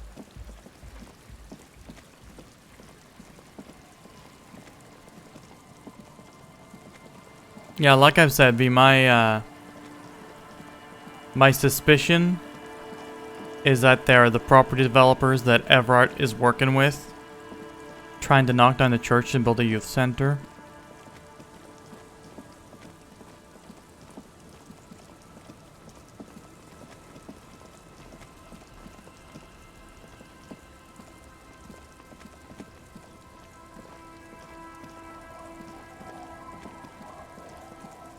Yeah, 12 months is a pretty decent time, isn't it? Seems the walker is either very confused or drunk out of his mind.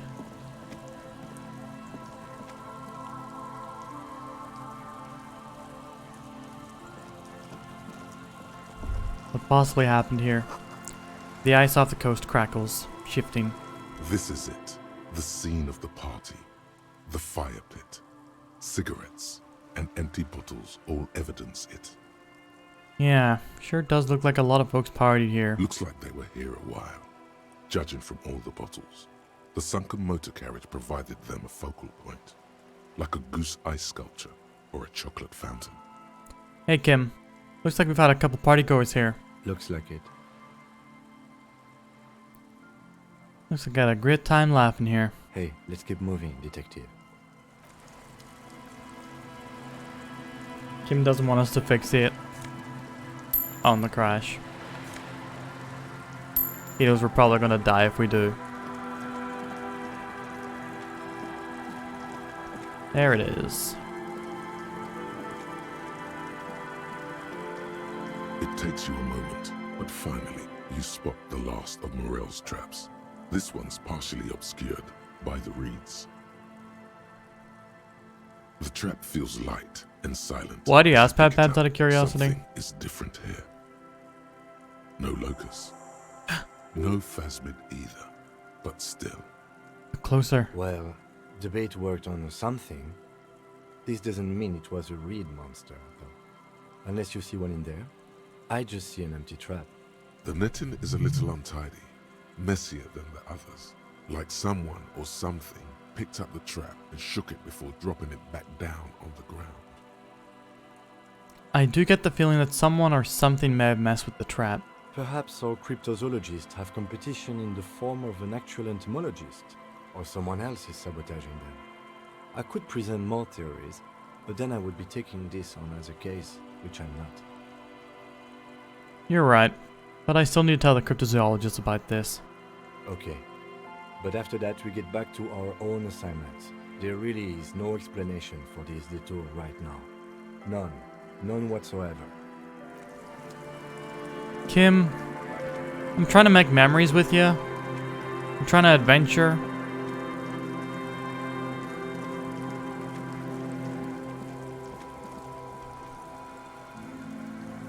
What? Oh.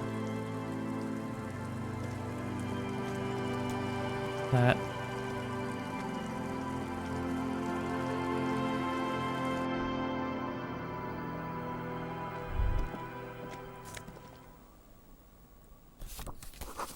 Cold breeze is enough to make the wall planks creak.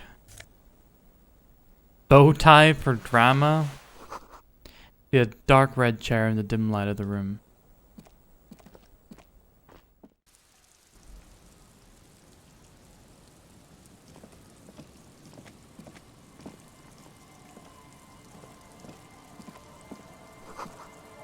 Through the broken glass, dusty shelves, and a forgotten chair.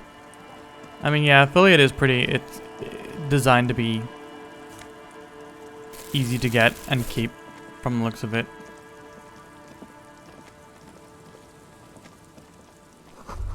There's a boat tucked away underneath a tarpaulin cover. Great news. The boat is big enough for a grown man like you to fit underneath it in a supine position. Wait, what would I be doing under there? I don't know. Sleeping? What do people do under boats? This is merely a measurement from your visual cortex. Do with it what you want. I'm not gonna sleep under a boat.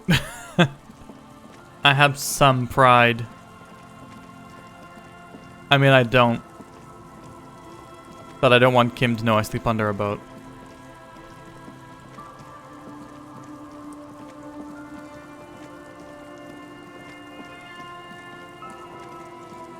What I mean, pride, I am the superstar cop. It's me. Someone's left their music collection underneath the tarpaulin.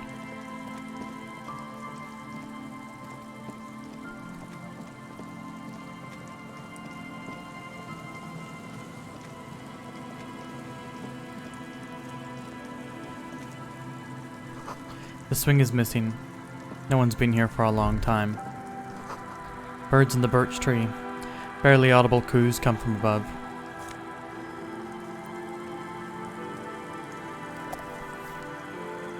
A tape to look at.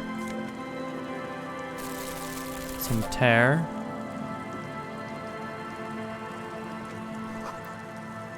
Glory, says the graffito, to the ghosts of us.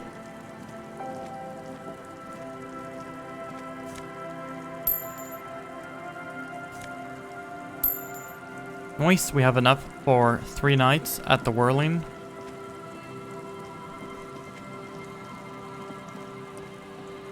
And that's even without the expensive shit that we could sell in our inventory. What did I pick up that would sell real good?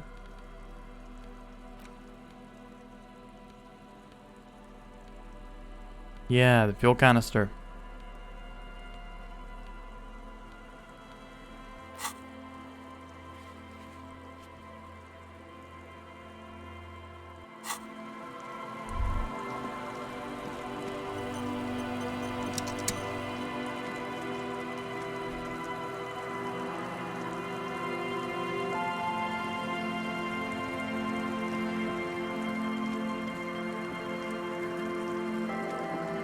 It would kind of be cool if it says the graffito on the graffito. That would be a respectable stylistic choice. Wah wah wah wah wah. The dented yellow mailbox greets you with its graffito, bullet holes, and an RCM sticker. You drop the white envelope in the darkness. It lands with a soft thud on what sounds like a couple of letters. About a week's worth of mail as collected in there. They'll empty this very soon. Probably did the right thing. You can't trust that slug Everard. You know he's going to play you somehow. Alright, let's go back to Everard. If we don't mention anything to him, he won't know before it's too late. Good meal delivery box.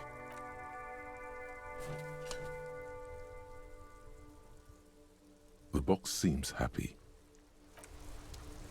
Alright, let's take a look at this library card. The library card is folded into two and still slightly wet to the touch.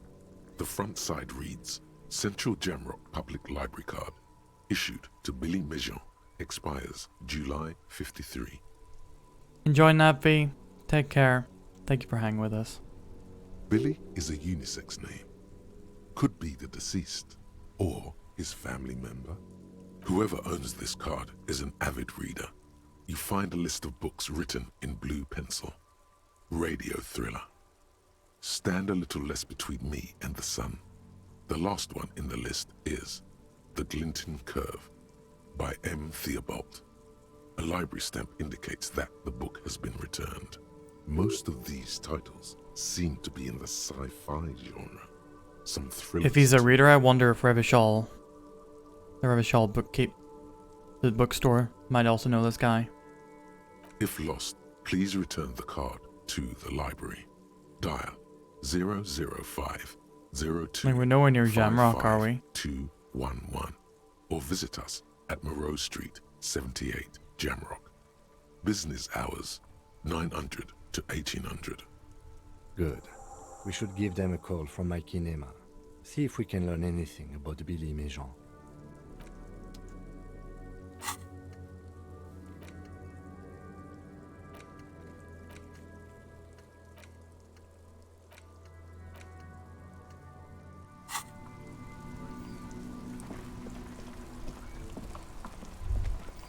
Droplets of rain fall on the white on blue police livery of the motor carriage.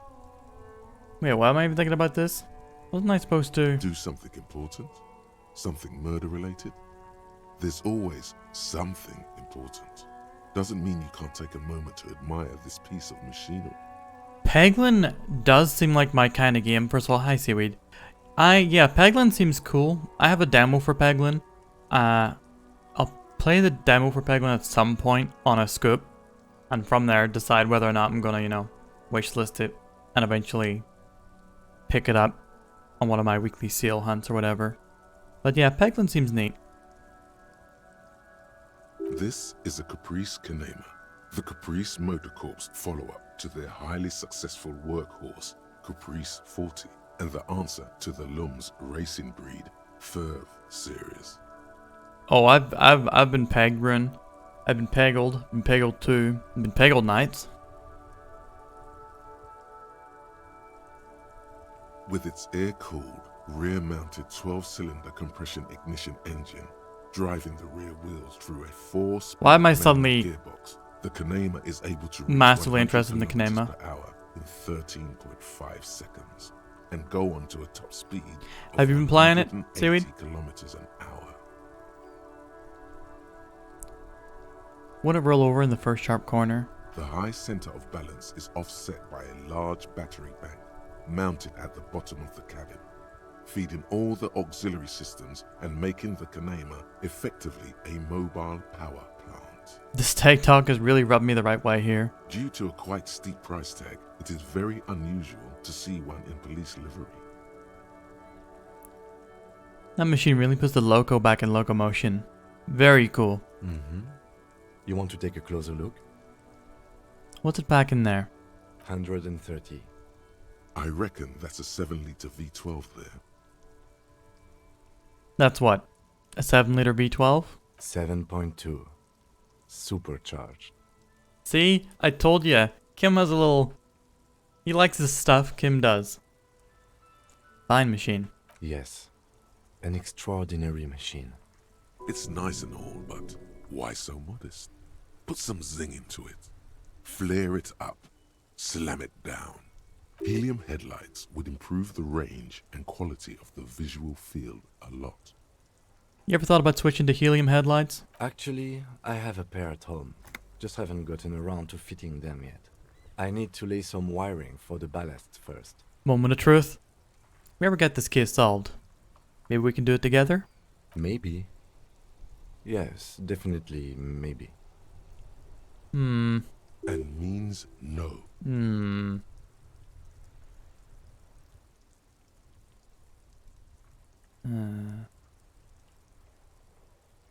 Too sad to play.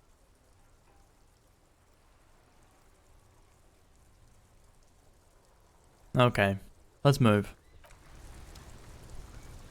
Inside, you see a set of steering levers, a radio microphone, a pull-out toolbox, and the soft glow of the fuel preheater gauge. This is Precinct 57. How may I assist you? Connect me to Jamrock Public Library. Hold on, officer.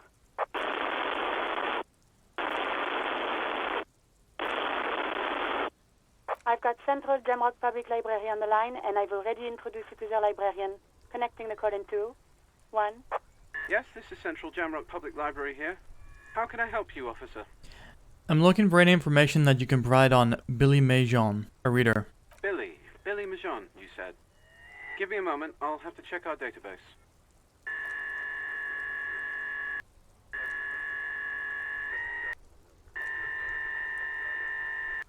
Yes, hello, are you still there?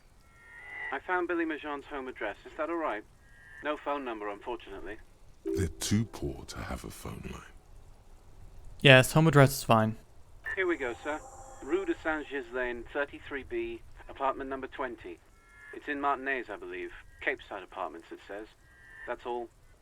That's where the smoker on the balcony lives, isn't it?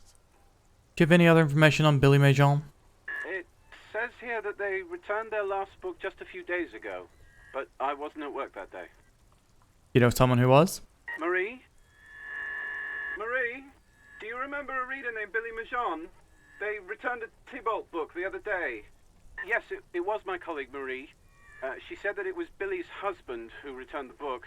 He also asked for this new sci-fi release, Lowe's Radio City 87, but we don't have it yet. Good. You have a name now. Do you know the husband's name? Sorry, no. Marie only knows him by sight.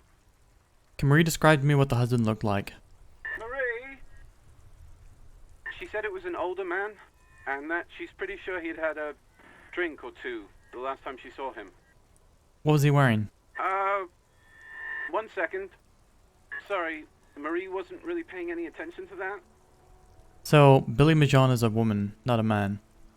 How did your colleague know it was her husband? Marie knows Billy. She's been working here longer than me. Sometimes her husband returns some books for her. But she doesn't know his name?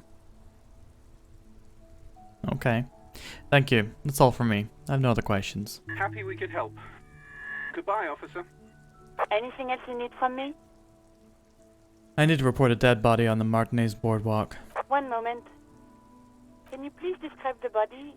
Age, sex, cause of death? An unidentified middle-aged man, height 170, 175 centimeters, dark hair, medium build. Looks like he slipped, fell through a hole in the boardwalk and hit his head against the metal bench. We suspect he might have been inebriated when he fell. There were bottles all around him, and traces of vomit on his shirt. Any signs of violence? No, seems like it was an accident. No field autopsy necessary. Wait a second. If he lived at the apartments where the balcony smoker was, could he not have been a witness to the murder? You can hear her quickly typing in the background. What about his belongings? Did you examine his clothes? He was wearing boots, trousers, and an old leather jacket with a bright blue lining. I found a library card from his pockets. Any information on the library card? It's from Central Jamrock Public Library. Belongs to someone named Billy Majan. Good. You have a lead. Do you and Lieutenant Kitsuragi want to take the case, or should I assign it to someone else? We're taking the case. I have assigned the case to Lieutenant Kitsuragi. Please follow up on this library lead to identify the man. We'll send someone to take the body to the morgue. That's all for now. Thank you for reporting in. Is there anything else I can do for you? Done for now. 57's over and out. In the cabin, you see a set of steering. Alright, I need to follow up on this straight away. I might have just started a timer on this case. Because if he is a witness, then it really could be a sequence killer. And it really could be that that gum in his mouth is there to obscure a bullet hole.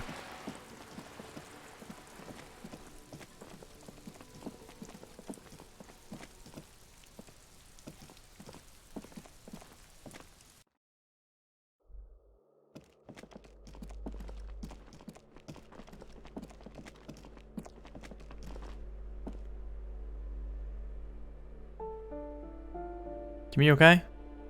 Kim, what's happening? Kim! Kim! Apartment 20 on the boardwalk.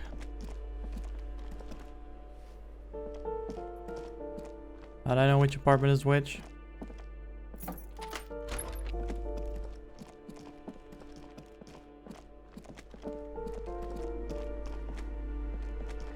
Might be the one next to the balcony, since we can actually inspect that. Or this one. A weathered brown door. The number reads 20. Something smells good. Soup alongio. The lieutenant motions to you to go ahead and knock. Hold on, Kim. We should discuss this before we move on. What did we expect? You're right. Let's talk this through. You hear light footsteps passing by the door and some folk music playing on the radio. We have our first preliminary identification. Yeah, No that was likelihood good, Bren. The deceased is the husband of Billy Majan. We need to confirm. Definitely this did sound like he was before like we deliver leaning the away from the mic. identification to Billy I himself. thought it was pretty cool. Nice detail. Now, delivering a death notification is never an easy task. There's a reason why it's often called the most stressful part of our job. This is why it's usually done in pairs. You got this. I'll be monitoring reactions, ready to act if necessary. Give any advice on how to tell her he's dead? Just don't say that you know how they feel. You don't. Alright, I think I'm ready. The lieutenant motions towards the door. Hello? Who is it? And someone turns down the radio. Is this Billy Majan's home? This is the police. Please open the door. The police? A moment, please give us a moment. Tidying up, nervously. Come in, the door is open.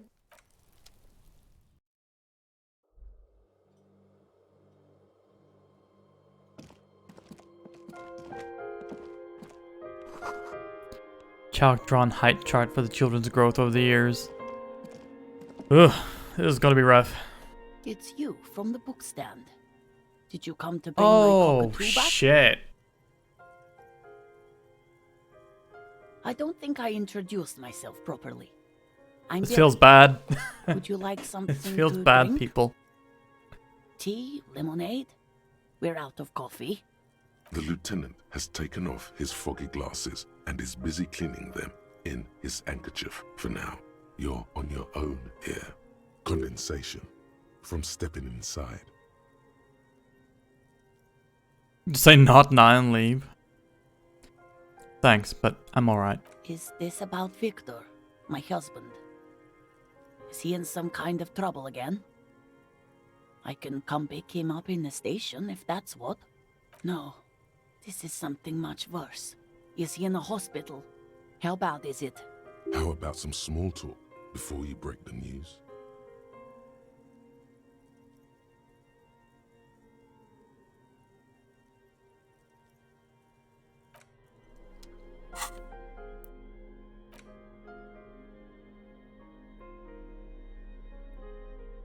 Have anything to help with empathy?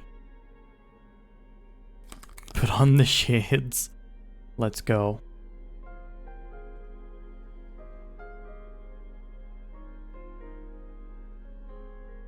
Do I have anything that is taken away from empathy?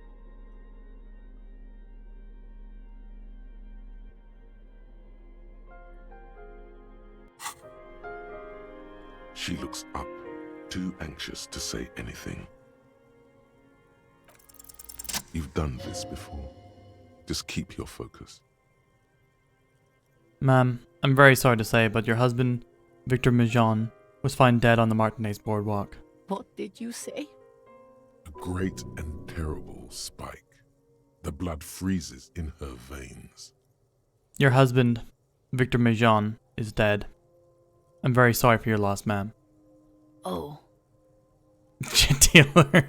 That would be the best way. And yeah, Kim being here, jeez, if I tried to do this without Kim, I'd just start curl into a ball, start crying on the ground. Oh. But he was just... But he was just here. Alive. We understand this comes as a huge shock. I want you to know that me and my partner are here for you if you have any questions. Take your time, ma'am. What happened to him? Still early to say, but at first glance it seems like he slipped and hit his head. Was he drunk? Alcohol may have played a role, yes. I see. And you just found him there, lying in the cold. How long had he been there? If you say 2 days maybe, it will be etched in her mind forever. It's hard to say at this point. She blinks, eyes welling up with tears, as her hand starts searching for something from the pockets of her dress. Here. Is there anyone we could call for you? A friend? A family member? Someone who could be here for you? No. I just need to tell my girls. It burns like acid. Unreal. God. Should I call them? Should I tell them to come home? No. A day. No. Take a day to recover. You'll be better prepared when they come home tomorrow. Good. That's probably the right thing. Thank you. Just tell me, what do I need to do next? Where is he? We've taken him to the city morgue. The local coroner will be contacting you shortly to arrange the funeral. Here's his number in case you want to contact him earlier. Should I really want to go back to the corpse? I hope that the coroner hasn't taken it yet. A very good call. Is there anything else that the RCM could do for you? No, I'll call you if something comes up. I'm still... Thank you. Thank you for telling me. I'll call if... Again, I'm very sorry, ma'am. We should step outside and talk.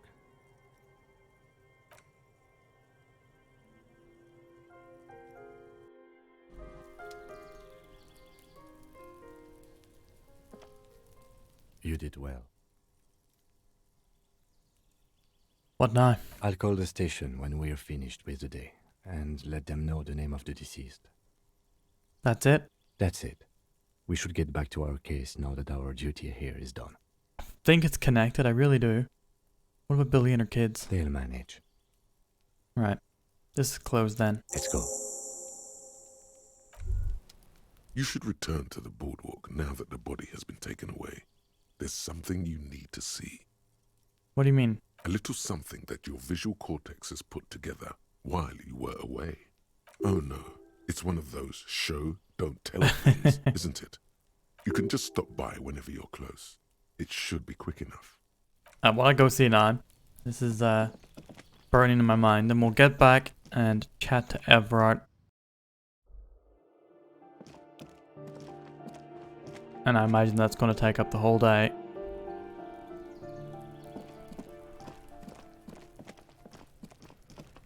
Kuno? Just an ordinary wall. Nothing to see here.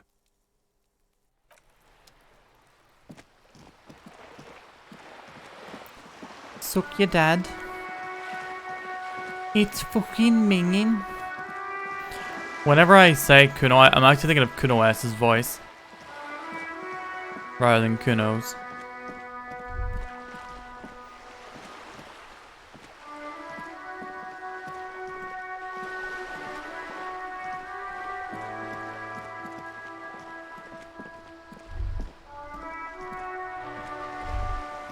The sight of bullet holes stirs something in you, making you forget the lieutenant's surname. The faded marks are too degraded to draw any forensic conclusions. Just chips in the sandstone. They look pretty ancient. Kim, look. Bullet holes. Where? Someone's been shot. We're cops, we should solve it. There? Those are old. Oh. You mean like from the revolution? Yes, the one that happened half a century ago. Those bullets were fired during the revolution and do not warrant an investigation by officers of civil law.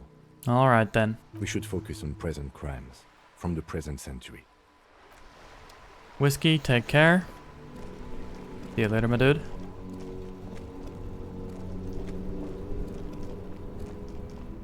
You know what, speaking of, I'm gonna have myself a little whiskey this weekend. It's been a while. Couple glasses, maybe during our scoop. And after our scoop this Friday, I might do that Fire Emblem Engage character tier list.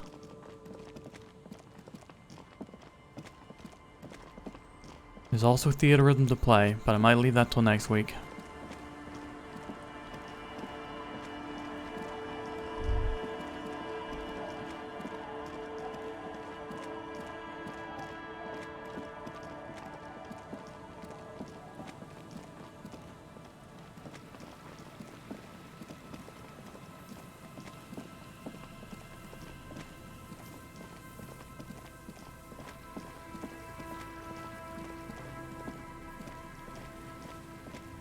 This is too far, isn't it? Yeah, the pier's up this way.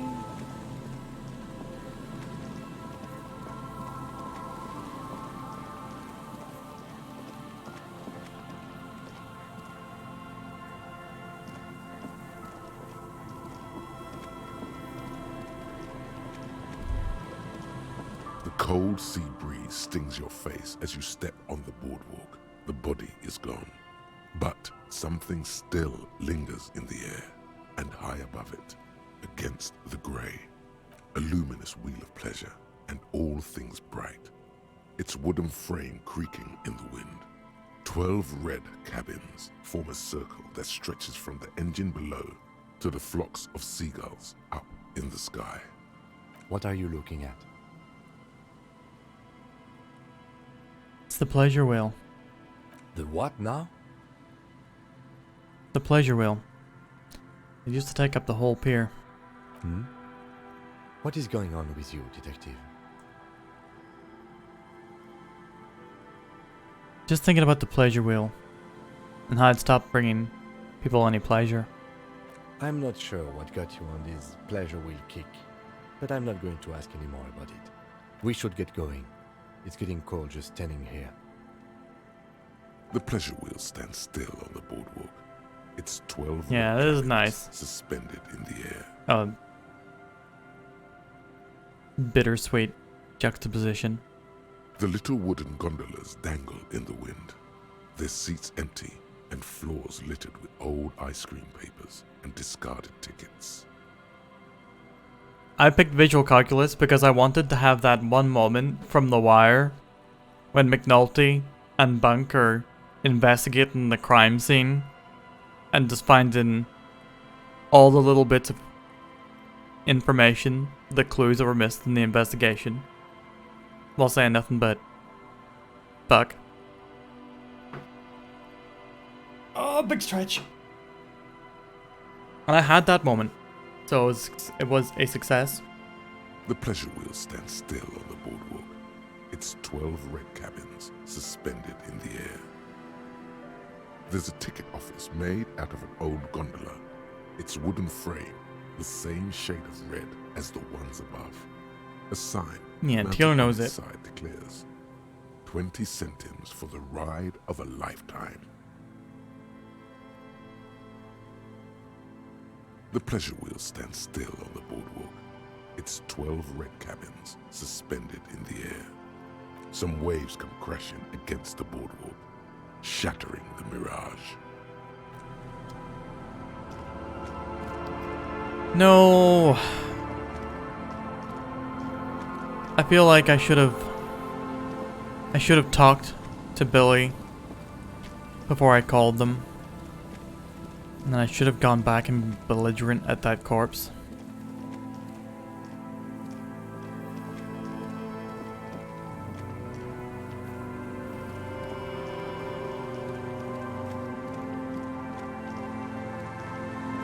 Yeah, it was just a neat little thing, but I got an achievement for it. I'm getting Chivos for just neat little things.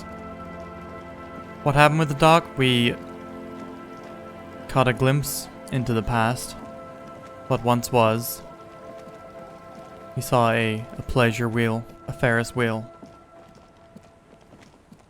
Bright and shiny, standing over it. It was like, the fuck are you looking at? I just stood there, tears in my eyes, and said, "Da wheel. Da wheel, Kim." Signs of life in the north. Watchboard scrubs filth from fabric.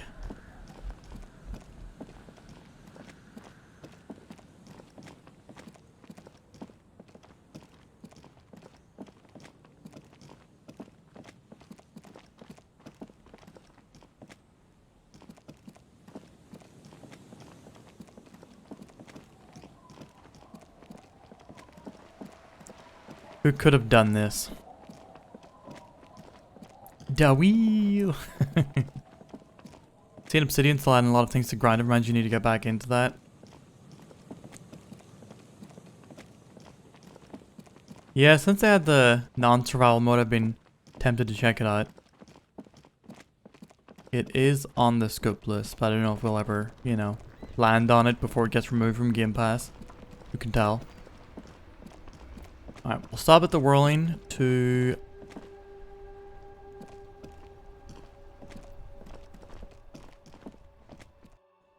catch up with our crypto family.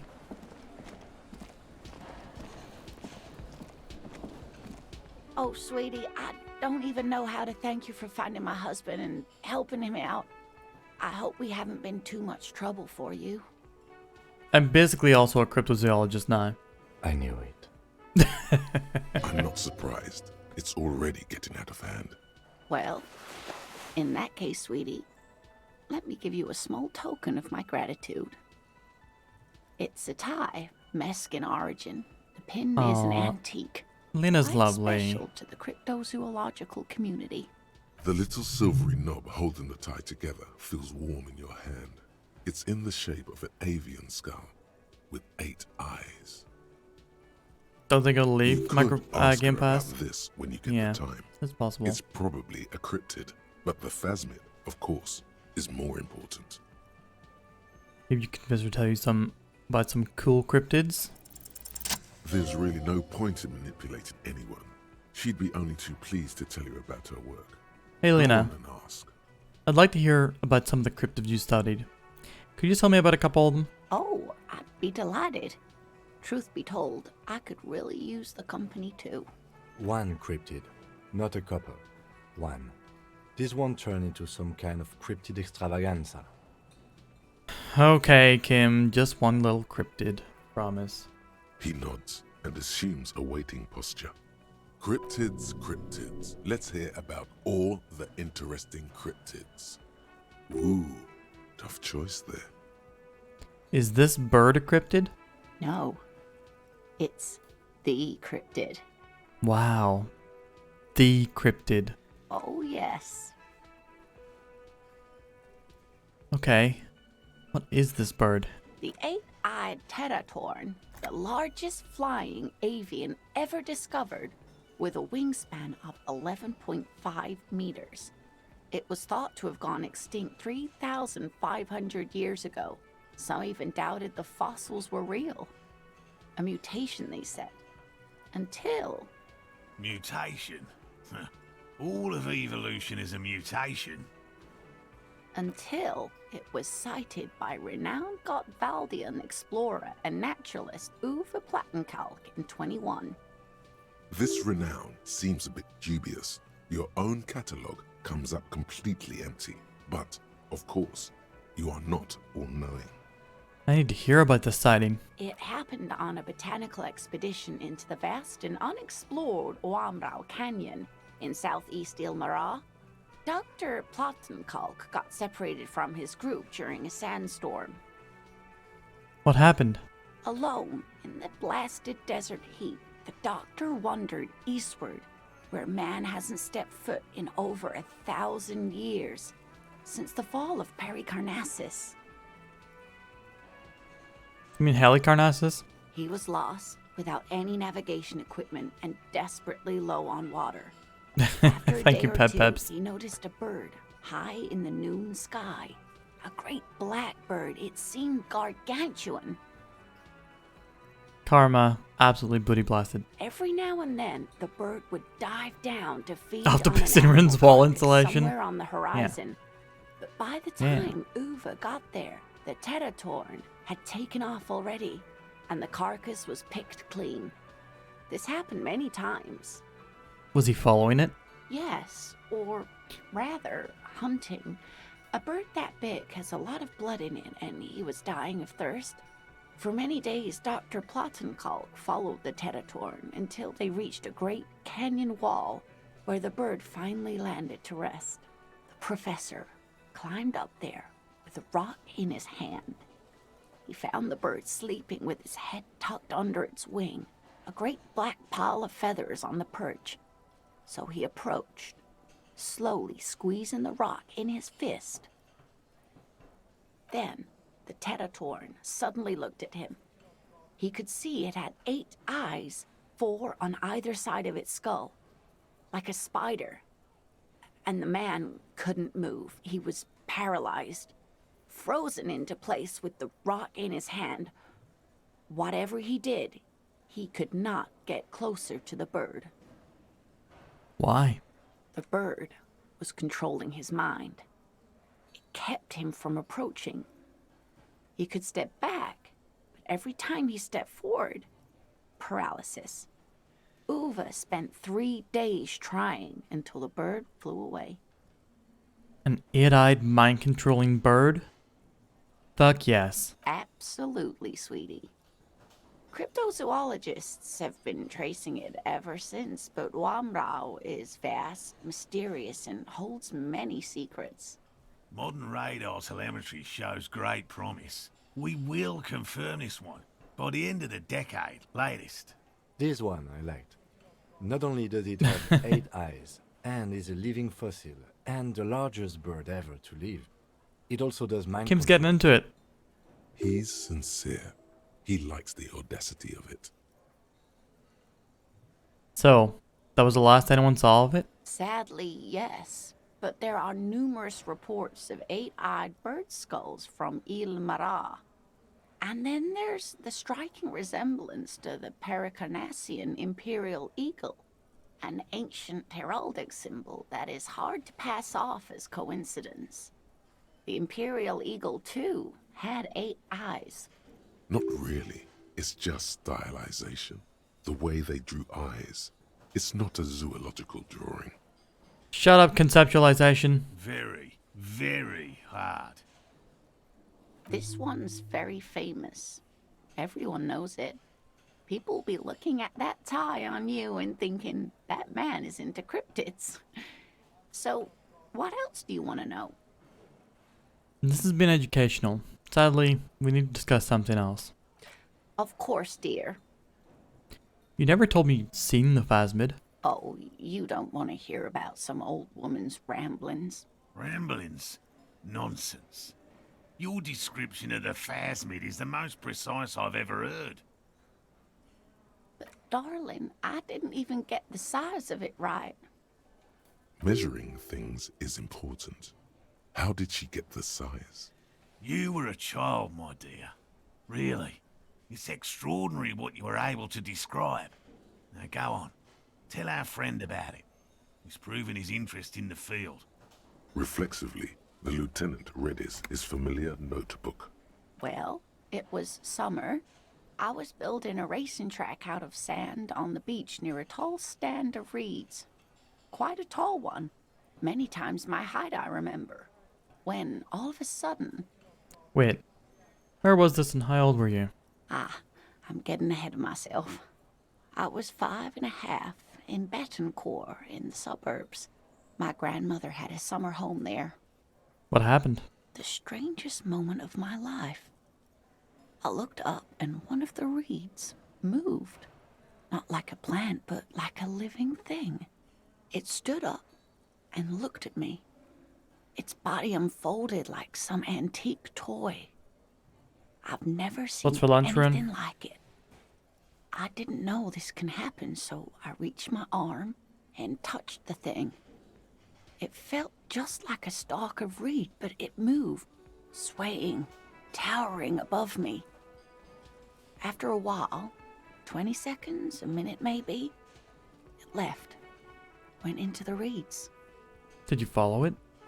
I tried, but I was only a child. There was mud and high water. I couldn't see it anymore. I was just standing there knee-deep in mud, looking around me. Then what? I ran back home to my grandmother and asked her if reeds could walk, and told her they were looking at me. Of course, she just laughed at me, but I knew what I'd seen. Never had baked chicky. Baked beef, but never baked chicky. Is it nice? For years, it was a story I told at parties when I wanted to impress boys. That sort of thing. Of course, most people just took it as a strange, amusing anecdote. So Lizzie did meal I, day? honestly. But then I met Morel. We were on a date. Can you imagine? She tells me a story, and it's the most detailed report of the Insulindian Phasmid I've ever heard. The sounds. She told me it hissed. It did, yes. Like reeds in a gust of wind. The way it moved, the colour, how some of its limbs were white, like marble. It matched perfectly with what I know from other accounts. It was amazing. If it weren't for Lena, I might have given up hope years ago. It's no exaggeration to say that she restored my faith in my profession. You were on a date? Our first, yes. The glance is tender, yes, but tempered by something else. A thought she can't express, even to him. Interesting. Kim, what do you think of this? I thought it was a wonderful story, man. But I don't believe it. A child left unattended on a warm day. Children make up stories and then end up believing them. Thank you for sharing this with me. You're welcome, sweetie. I do appreciate the chance to relive it whenever I get one. It was just such an impossibly sunshiny day. So warm. And she could get up and walk right into the reeds on her own. Into the mud. Anywhere. That's all for now, ma'am.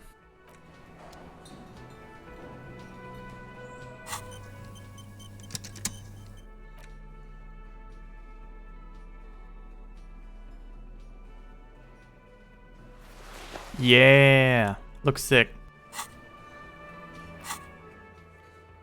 Yeah. It's getting nippy here as well. Punch clock payphone. Where's that?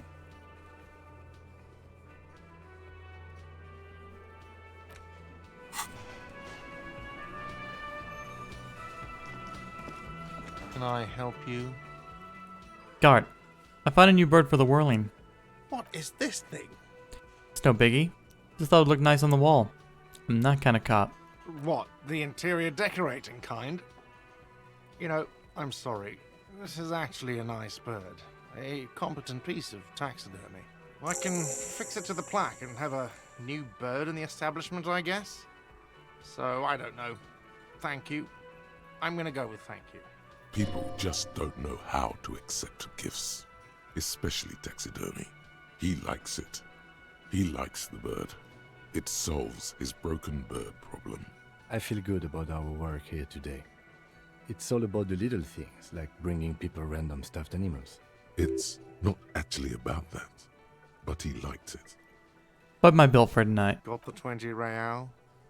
Yeah, 20 real for the night. Good. You got the room for the night, but remember, you'll need another 20 real tomorrow. Man, no chill to this guy. Just give him a bird. Who are you?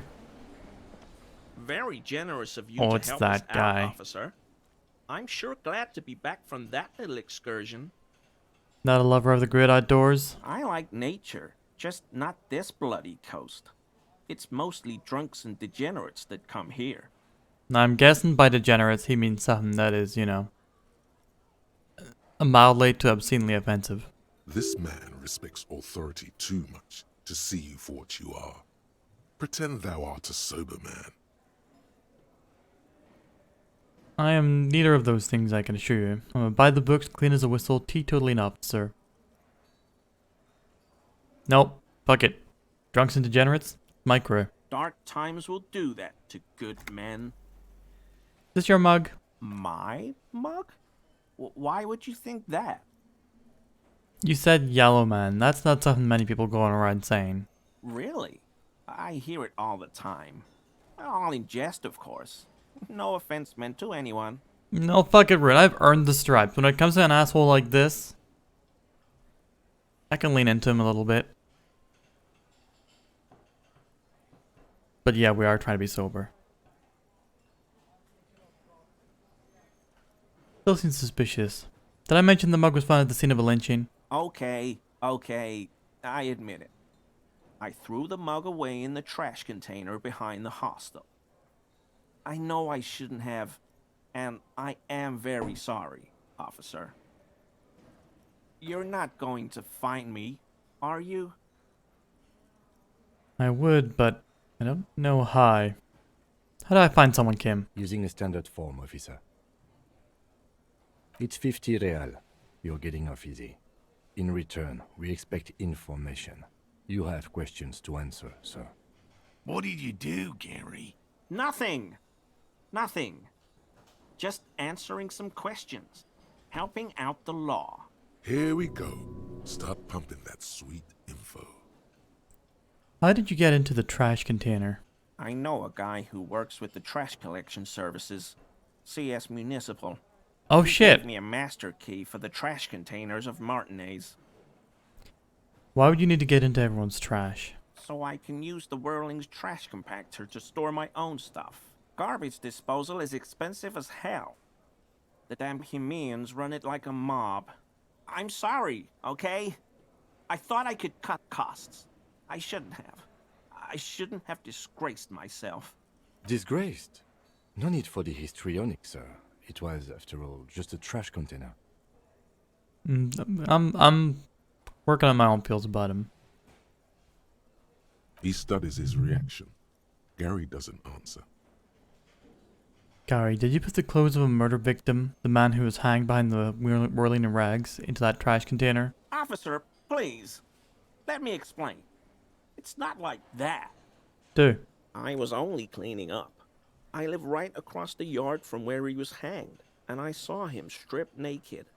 All the clothes lying around in the yard, smelling. People are animals, you know? Okay. Then what happened? Then I came out to clean up the rags because no one else would. I put them into the whirling's trash, along with a broken mug, admittedly. Okay. I was coming to throw the mug away, and, well, I threw the mug there and the clothes too. Right. It was just civic duty. Exactly. That's exactly what it was. Civic duty. I'm gonna add karmas. But not runes.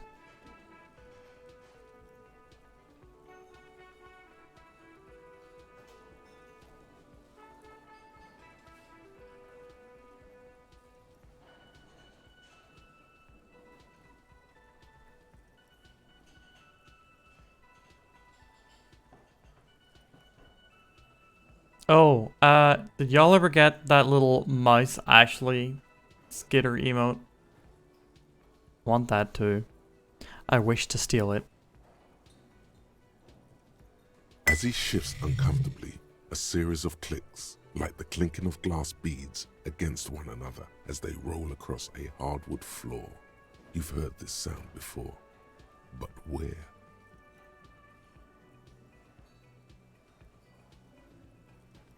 What's that strange sound?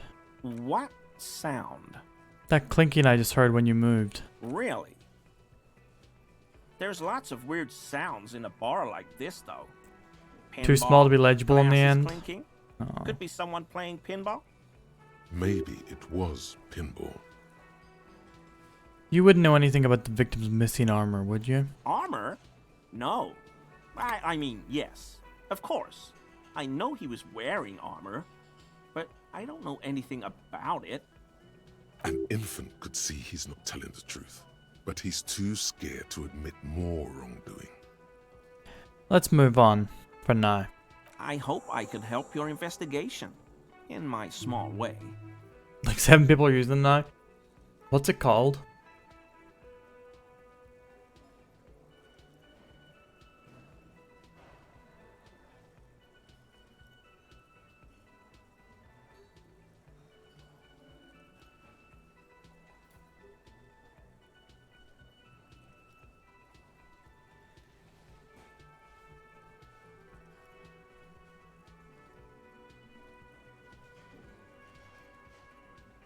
Oh, is it just the non-animated version?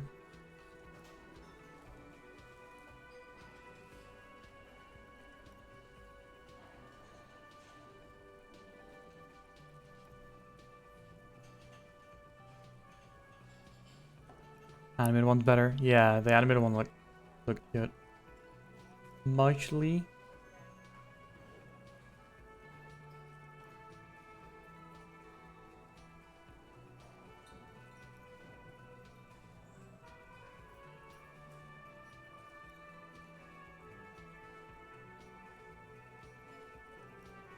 See if the animated one pops up. Do you know anything about the man hiding behind the whirling and rags? I told you everything I know, sir. I'm truly sorry for the mug, but I have nothing to do with that. Uncomfortable shifting around doesn't make him the killer, though. It's something else. You were surprised to see my colleague, Lieutenant Kitsuragi? Not many Sealites here, or anywhere, other than Sale. I meant no offense, truly. Do you have a problem with Sealites? No, no problem at all. Not many Sealites here, or anywhere, other than Sale. I meant no offense, truly. The lieutenant is a native of Revachol. Oh, yes. Of course he is. I was just speaking about his connections. Who is Let's change Marshally? the subject, okay? It's Ashley from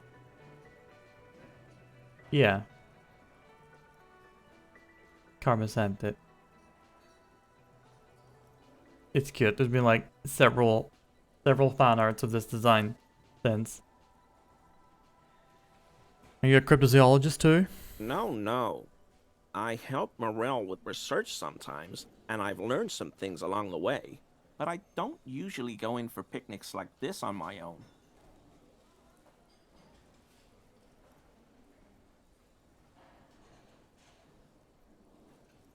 Sorry, what?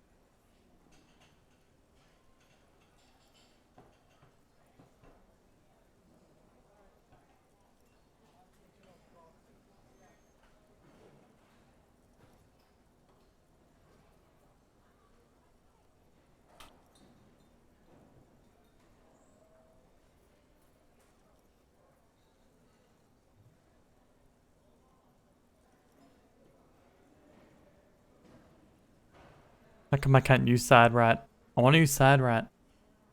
After all this time with Morel, he must have an opinion on cryptids. This could lead to a good one. Yeah, I'm more just trying to get him to talk to see if we can open up any other, you know, gaps in his armor, so to speak. I'm into cryptids. Your favorite? Oh, yes. The burning rhino. Morel doubts he's real, but I don't much care, because I won't be the one looking for him out in Safra Serai. What's a burning rhino? A rhinoceros that looks ordinary during the day, but burns brightly by night. Well, at least the males do. Why only the males? The flames are not just for decoration. They are an integral part of the beast's mating behavior. Why so? During the burning rhino's mating season, herds of male rhinos, all aflame, encircle herds of female rhinos, forming a fiery ring as they begin to copulate loudly. Is that why you like them? Local peasants call it the passion ring. They fear the rhinos, as perhaps they should. Anyway. The lieutenant sighs without looking up from his notes. It's clear the burning rhino is dear to him on many levels, some even spiritual. How do they burn? They have special ducts just above their shoulder blades that secrete a combustible fluid. When the rhino is just beginning to light itself, it looks as though it has wings of fire. This sounds like something from Monster Hunter. But how is this combustible fluid lit? How does the lighting of this fluid actually work?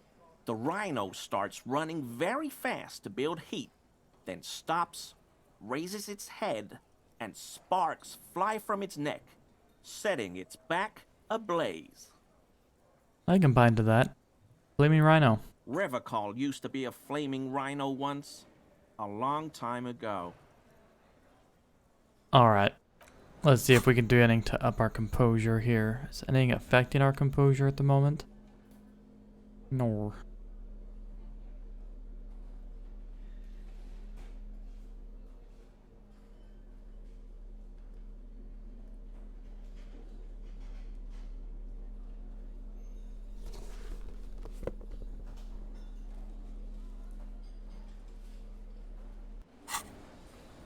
Always a pleasure to see an officer of the law. I mean, officers. Alright, nearly a third. That's a pretty good chance. Is he? He's looking comfortable enough. Maybe it was just beads. Sounded like beads. But what kind of beads might a man like Gary be hiding beneath his clothes? Are those prayer beads I keep hearing? I don't pray, officer. Faith in non-existent helpers is a sign of weakness. Don't want to talk to him anymore. I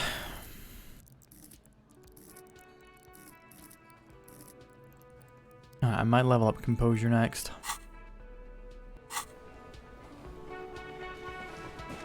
Again? I can't believe this shit. Yes? What is it? You have a blue uniform and mine is black. What does this mean? It means I'm a patrol officer, sir. Okay, goodbye.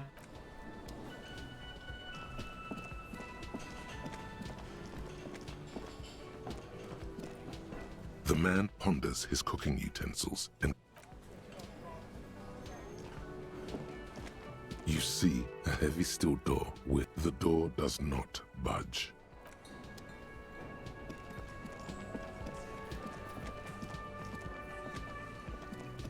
I've got nothing to say to you. Why are you wasting your time? Fine, you don't have to be rude about it. Alright, time to see our favorite slug man. Area.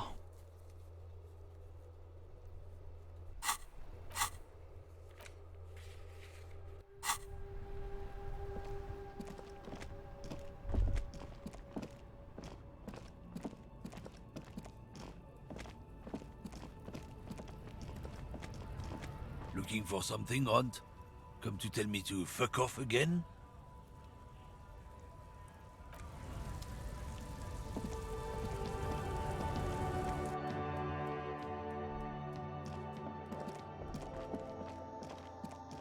The tear machine stands in the corner. A sign says, 1 bottle equals 10 cents. Your bottles clunk into the machine, and the money appears with a satisfying jingle. You're a richer man now.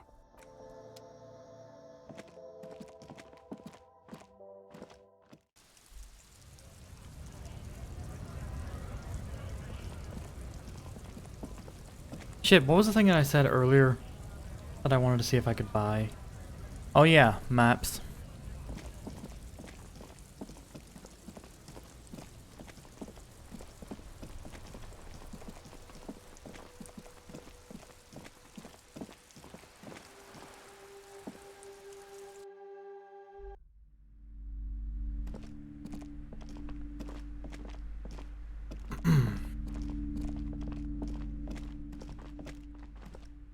Also, cockatoo book. A sulfur-crested cockatoo sits on the cover, its beak slightly open. It looks as if the bird is calling out the book title. I'll buy it. From A to Zurich, a guide to a well-behaved cockatoo. Oh, a nature enthusiast. Good choice.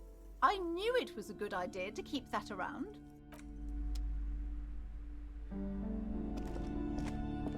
Several maps have been... The maps look old and faded. Your eye catches a map of Insulinda, a map of Revachol, and a map of Martinaise. It's not really a map. It's a tourist thing. A picture postcard with buildings on it, drawn from an isometric perspective. A date in the upper right corner says 48. Still, it's detailed. Could be pretty useful for scouting ahead. You see the jagged boxes of an industrial harbor. Even the whirling in rags there. Doorkeep, can I buy these maps? I'm sorry, officer. The map of Martinaise is the only one available. The other two are not for sale anymore. And besides, you could scarcely afford them. Rude asshole. They're quite valuable, though they might not look it. The map of Martinaise is 90 cents, though. You seem to underestimate my resources, but sure, okay. Yes, yes. Are you interested or not? I'll buy Always it. good to be informed of your surroundings.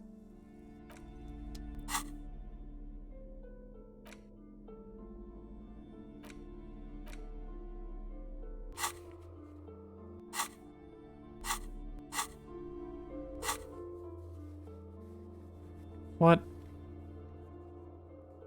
Do I have to interact with it? The worn map features the patchwork grid of the streets of Martinaise, with directions to appropriately touristy locations. Year 48 resides on the upper right corner.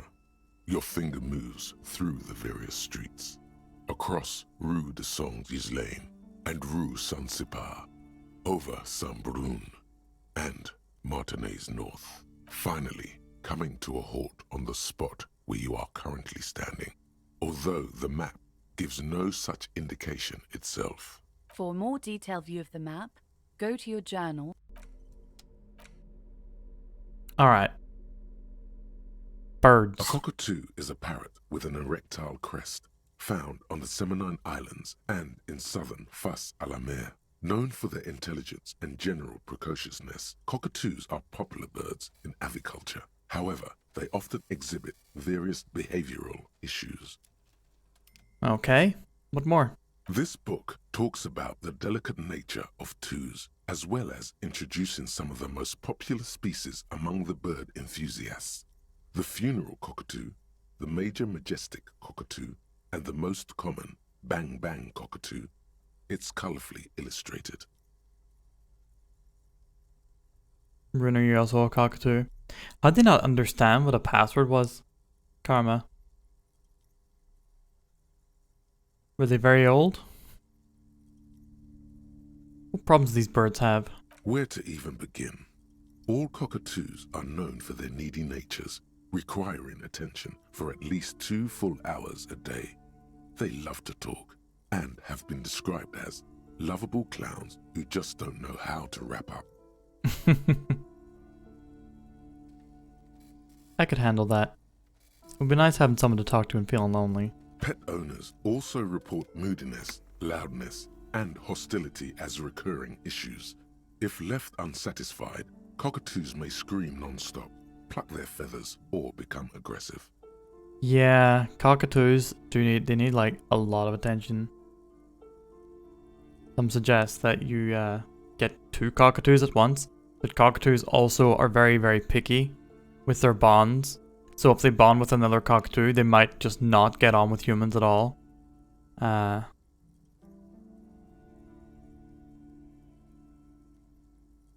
But if they do get on with you, they're like best buds. Cockatoo, ha ha ha. Oh, Jimmy.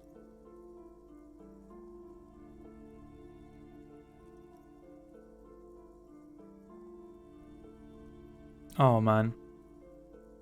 That must have been very frustrating for him, Karma. Right, that's pretty bad. Anything else? It is not recommended to get a cockatoo if you're not able to cook them food every day and give them the full care that they need. These birds will never understand that you have a life of your own. Karma. Pretty decent joke. Also, Jimmy, have you found any other monsters? Now we're talking about big old birds. I remember seeing an eagle. An eagle that you happened to come across at nighttime.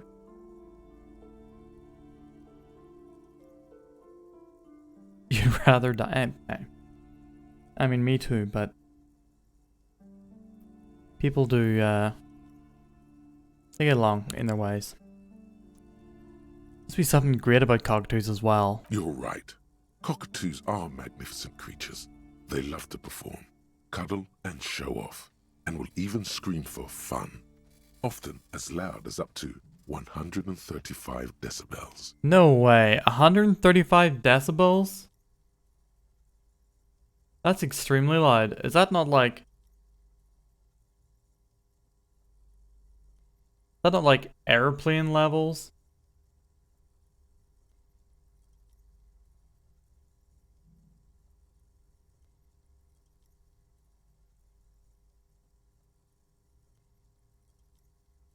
Yeah, that's louder than standing beside or near a police siren.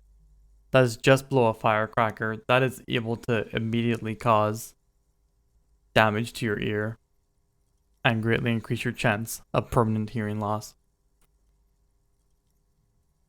Oh, you killed a small dragon? Nice. Jimmy fights Griffin for 3 hours and goes to sleep. Oh man, I want to see that. Hey, Toffee. Friends that enjoy a cock or two. Ha ha ha ha. But yeah, I'm doing okay. How you doing? What are you playing lately? Ouch. That must hurt. Not great for the neighbors. Performing? Yes, birdie. Tell me about the common bang bang cockatoo. Despite its banging name, the bang bang cockatoo is actually the shyest of the species, common in almost all Seminoles forests, as well as zoos and homes all over the world. Oh, still in the last run of 3 houses? Gray and white. The Seminoles name, bang bang, is thought to be of onomatopoeic origins. Perhaps the most impressive of all the species, the endangered major majestic cockatoo, is often described as the most flamboyant bird in the jungle. Its pink-colored wings and flowing crest embellishing its proud and bumptious nature. Need penny. Good luck, Toffee. You can do it.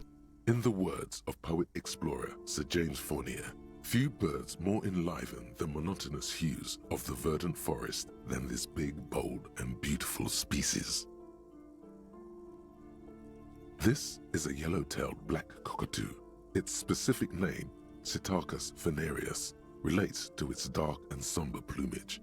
This bird looks as if dressed for a funeral, 24/7. There is something indisputably ominous about it. Honestly, this bird does sound a bit like me. Yes, but all those cockatoo species are so different. Which one are you? Isn't that obvious? Major Majestic, here I come. You're right. Your Majesty embodied. This big, beautiful bird belongs on your heraldry.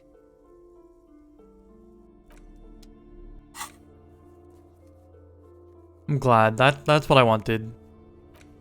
We needed to find out about my heraldic bird.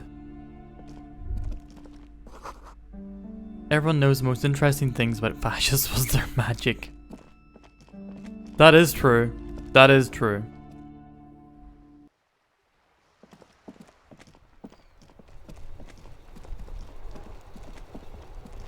The fascistic obsession with pseudoscience does lead into some pretty fantastical places.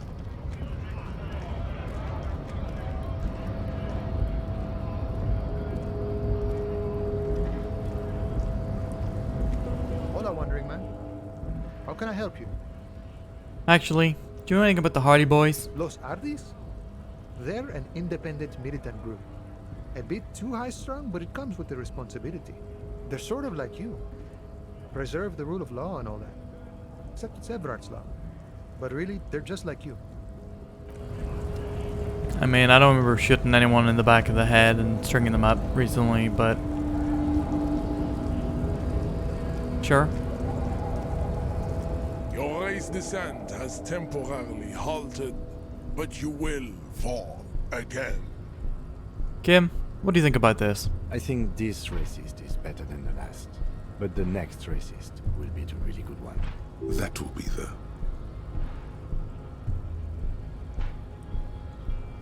That will be our lucky racist. He will grant us 3 wishes. Your pedomorphic friend has quick wits, a protruding occiput, and an indented zygomatic bone. The lieutenant does not flinch. You should keep him close. The congenital defect of farsightedness does not render him a complete invalid. He still has the use of his mind. Is this like Measurehead's theme, this song? Because, it fits that intimidating foreboding every time we talk to this guy. Honestly, I swear to God, I look to the camera, the non-existent camera, Jim-esque from The Office, with a "Are you believing this shit?" look. I can like feel the expression on my face, but of course y'all can't see it. Like every time we talk to this guy, it's like, Jesus. Like I've stumbled onto Paul on 4chan.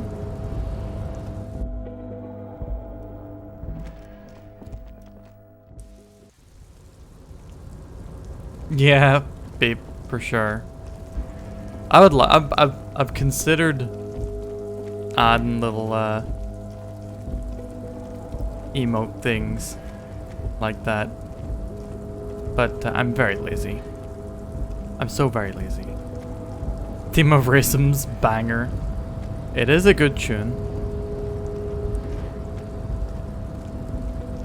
but I do mainly associate it with that, you know, that what's the word? Conflict with Measurehead, which I am so glad we solved with a fucking roundhouse kick. Oh, hey, mister. I knew you'd be back. But how you doing, babe? Leo here. Yes, What you been I playing did. lately? Yes, I did. It's like Lady Larice said when she opened a bathhouse in the basement of my apartment building. They can only get so far before they're aching to get back. And lots of folk really did keep coming back. No trouble at all, mister. No, nothing to do with the Hardy Boys on them.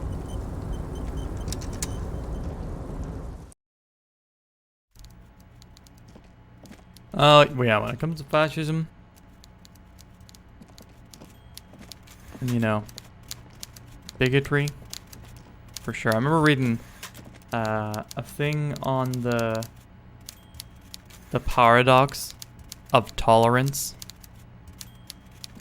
You know, the whole thing of like, if you're really tolerant, you must also be able to tolerate other people's intolerance. But the way that it actually works, because you know none of us actually do that shit, is that it's not an axiom. It's not, you know, like a behavioral cornerstone that is unflinching, but a social contract instead. Yeah, Karma must have come across the same thing as me. Mr. Dubois, It's the kind of thing, you know, I America?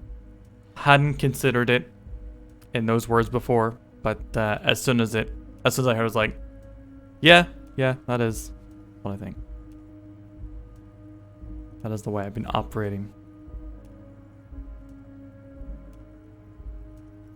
A member of the board? That's right, Mr. Dubois.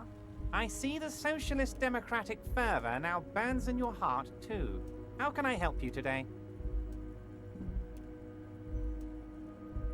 Turns out the strikers were being served an alcoholic brew.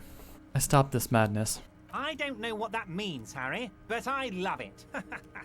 I love your initiative. Knowing you're out there keeping things running he lets is me focus on the big picture stuff. sliming up all over the place already. Don't even tell me what was going on. Alcoholic brew, stronger, stopped it, strike. I'm just gonna let you surprise me, Harry. Jimmy's gonna throw a... You're Harry Dubois. We have to know these things about you. It's done. I mailed the signatures you asked me to email. The golden Email? boy Mail. returns once more. Wonderful. Simply wonderful, Harry. Of course. I already knew this. Oh, shit. Are we caught out? My friend, the mailman, confirms the letter is on Oh. its way. You've Oh. done a great thing today. You've given the My children heart. of Martinez a future and proven to be a true man of the left. I can finally trust you now. I thought he was maybe having someone watch us. You're in my inner circle. You too, Mr. Kitsuragi. We can talk about anything. The strike, the murder, your lost gun. Nothing is Also, off the table. he's so slimy. Man of the left while he's trying to buy a property for cheap. So slimy. Well done, sire. By guile and deceit, you're in. The signatures I got. I know you planned to force them out with a construction noise. Harry, by now you should know I would never do anything tricky like that. However, if the construction noise and limited street access makes some people consider moving... Imagine you just start playing the game and it just straight up doxes your entire personal history. Well, let's just say there'll be freshly renovated buildings near the roundabout where those poor people can finally enjoy a significant uptick in quality of life. I'm talking real affordable workers' palaces. So the village is doomed. You were there, you saw the place, a wasteland, there's nothing left. But mark my words, officers, we are going to reset it. Reset. I have big plans for Martinez, and they do not include humans living in those pig sheds on the coast. That land will be used for municipal buildings and commerce. What do you mean? Harry, imagine a youth center supermarket church complex, employing hundreds, no, thousands of people. The coast will be lit up with enterprise and life. All those ruins out there turned into low-income housing. Jimmy. We have to know. Harry, enough is enough. We're taking this district back. The war was 50 years ago, for God's sake. It's time to move on.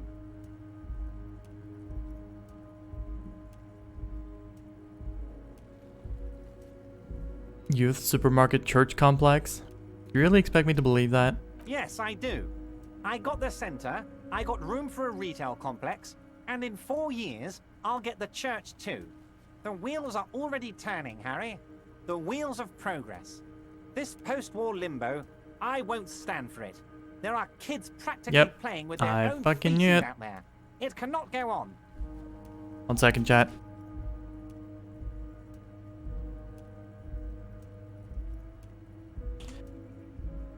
Yeah, those quote-unquote ravers, definitely, 100%. Everett's stooges. The pain is true. He's seen kids do worse than that. And then there will be a giant statue of him towering above it all. Wait, but will you erect a statue of yourself? I'm not a symbolist, Harry. I'm a realist. My statue will be Martinez rebuilt. 5-story building complexes, kids off speed, and landowners in a zone hating me. That will be my statue. And yours. We're doing this together. I knew you were up to something. Damn right I'm up to something, Harry. I'm gonna make the working man as rich as Joyce Messier. That's my job. Just like yours is to keep the peace.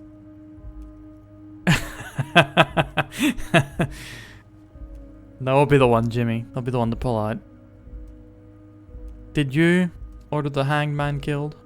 I did not, Harry. Although I am very, very glad he's dead. What do you gain from him being dead? Why, a war, of course. And what do you have to gain from a war? Victory, Mr. Kitsuragi. I have victory to gain. Wild Pines. I keep calling them Shady Pines. Wild Pines Group. What's Shady Pines? That's something. Realize there is a war. I'm gonna look up Shady Pines and hope that it's not something deeply, deeply embarrassing.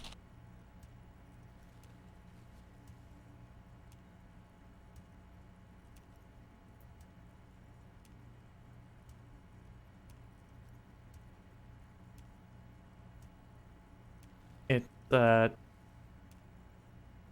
fictional town that only exists in movies.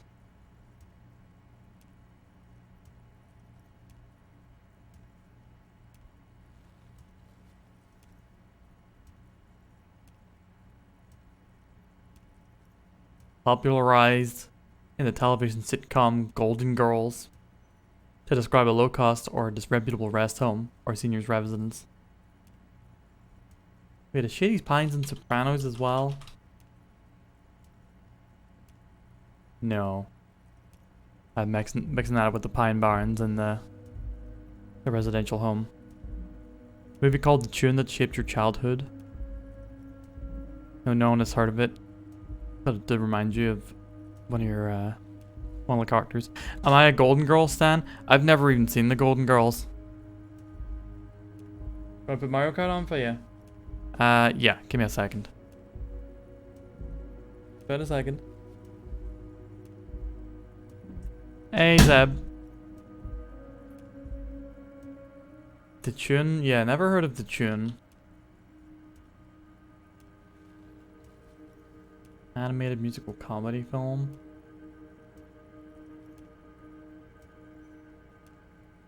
Who's behind it?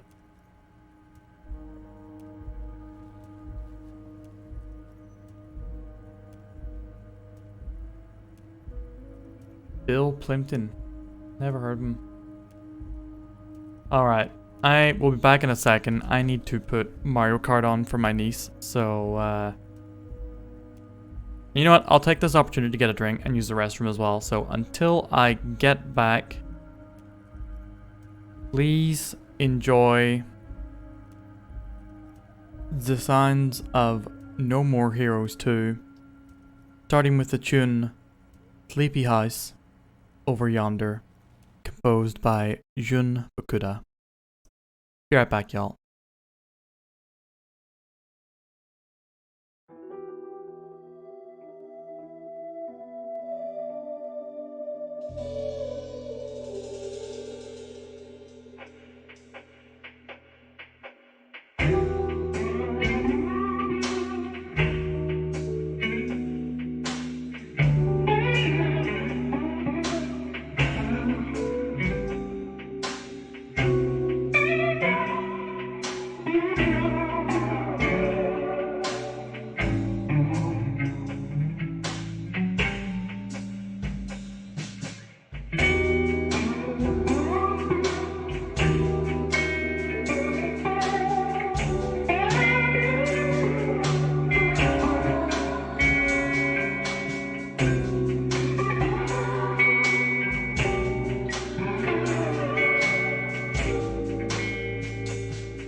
Wait.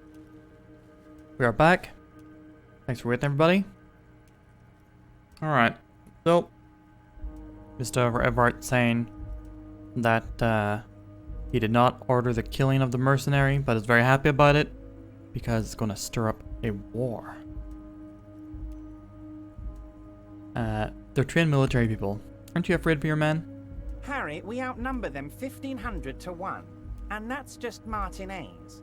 With all the unions in Revachol, and with public opinion on our side, we can hold off 2 men, or 15 men, or even 50 men. The more they send, the worse it's going to look for them. They made a huge mistake hiring those guys. No one likes foreign mercenaries. The leftists hate them, the fascists hate them, even the moralists think they're in bad taste. He's not wrong. How is this connected to the strike? Harry, there is no strike, only war. Class war. Or, in business terms, a dawn raid. Or wait. Is that when you still pay them something? Because we won't do that. We're not gonna give nothing. We're gonna take Terminal B away from them. The roads, the gates, the containers, that big crane, even the damn coffee maker. We're gonna take all of it for the people, and fuck Wild Pines. The word fuck rings like a gunshot from his mouth. He doesn't swear often. So that's why you haven't let Joyce in? Yes. It's also why I let that midget Gaumont go. He's too nice. I can't put him through this. Didn't the last time we were talking to him, Get in here. That woman can't tell her wasn't he like, asshole. She has no I would chance. never call him a midget. I would never use such language, just and then he just straight up.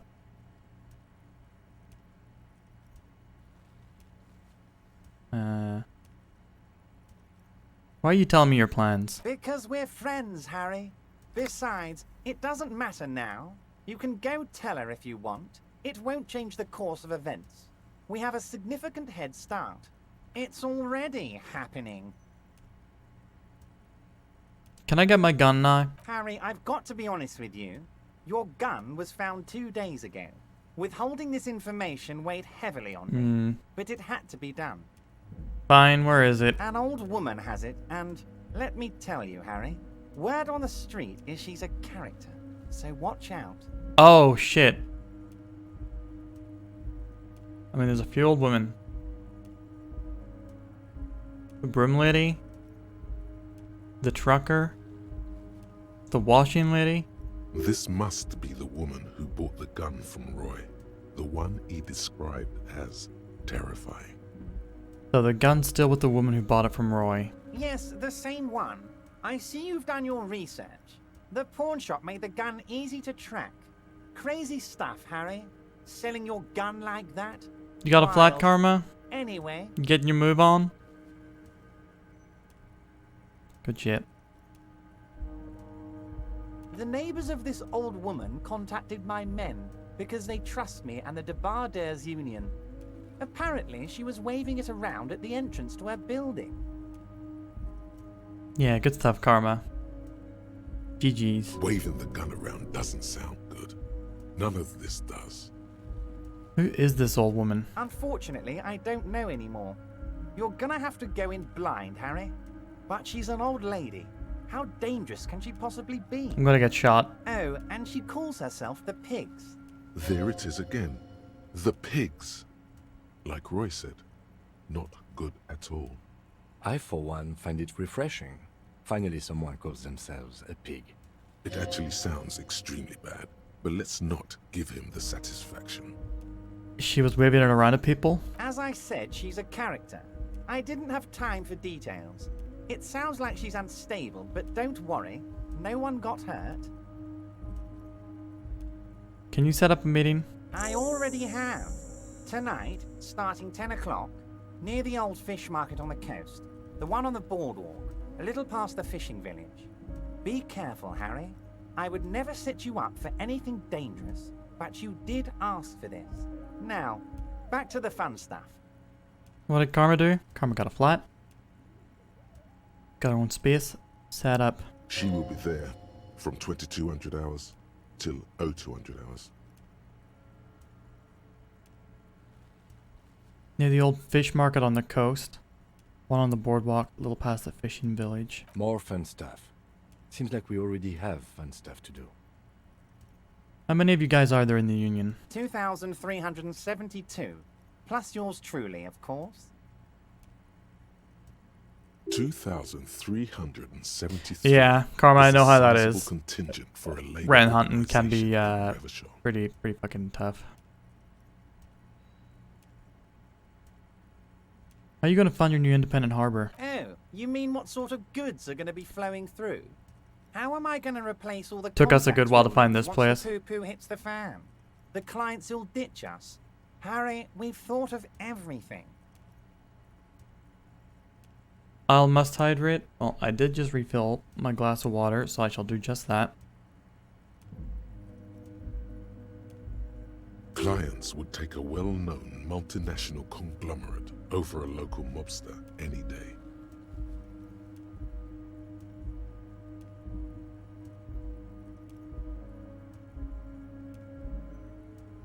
Can't possibly hope to continue like you have. Clients will leave en masse. Sure, some will go, but mark my words. The company will be unpleasantly surprised to see how many of them stay loyal to Martinez and to the new competitive contracts we can offer.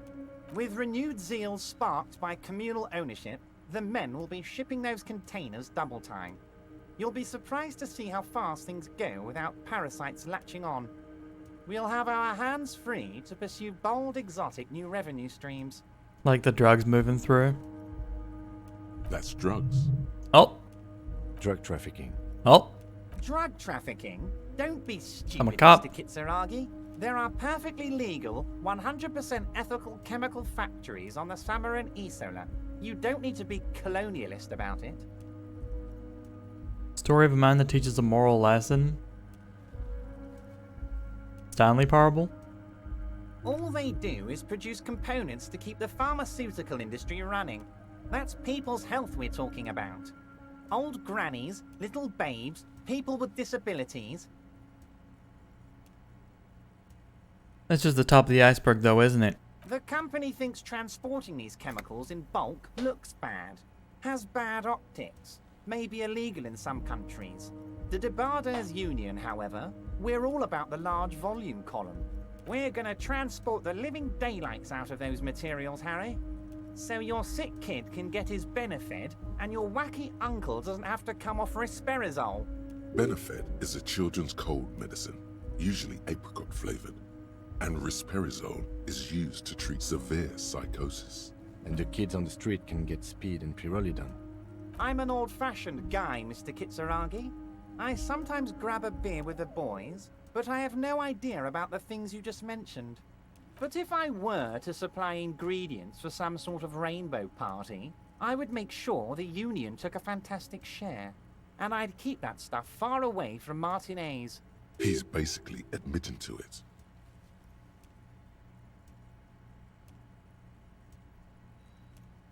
Interesting stuff. I just want to solve this murder, okay? You know why you're such a good detective, Harry? You don't get sidetracked. You care about the people you're supposed to protect, not some systems that may or may not be unethical. We're not here for drugs. We're not here for labor violations. We're murder police. Anyway, let's not focus on the sensationalism of the drug trade. This hypothetical drug trade is all anyone ever seems to be interested in. It would only be a small part of the harbor's turnover, just like the harbor is, but a small part of Martinez. Let's look at the big picture. Martinez as a whole. There are little girls out there with dreams of making music. Young mothers who want to start businesses. Models who want to walk catwalks and steel welders who want to weld steel. I'm gonna unite them all into one economic body. We're gonna incorporate this place to Kingdom Come. Everyone's gonna be in on the wealth, and everyone's gonna pull their weight.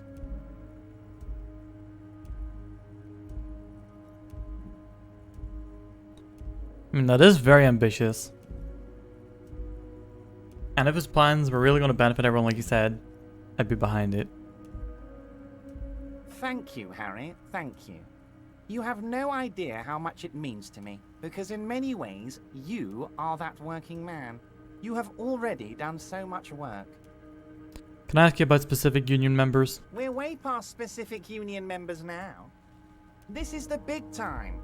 We're talking about the future of Revachol here, Harry. You can bother Leonard with that. He loves to run his mouth on such matters. But I'm in big time mode, Harry. He's such a shit. Great, Harry, great. I think we've truly built a bridge between Martinez and Jamrock today. We have united the RCM and the Debarders Union. Sorry, I can't answer your questions about specific people I know. This I'm beyond has it. been so great. I'm sorry we don't have more fun things to do together, but if you ever feel like bouncing something off me, my door is always open. I have a few more questions about the harbour. I'm always happy to educate and entertain. That's Very it. nice, Harry. Is there anything else? Can we go over a few details concerning the murder again? Most certainly, Harry. Nothing brightens my day like brainstorming these things with you. I'm not gonna say anything all about. means, Oh Harry, shit! I was what's supposed on to your mind? inspect the bullet whenever we got back with Kim.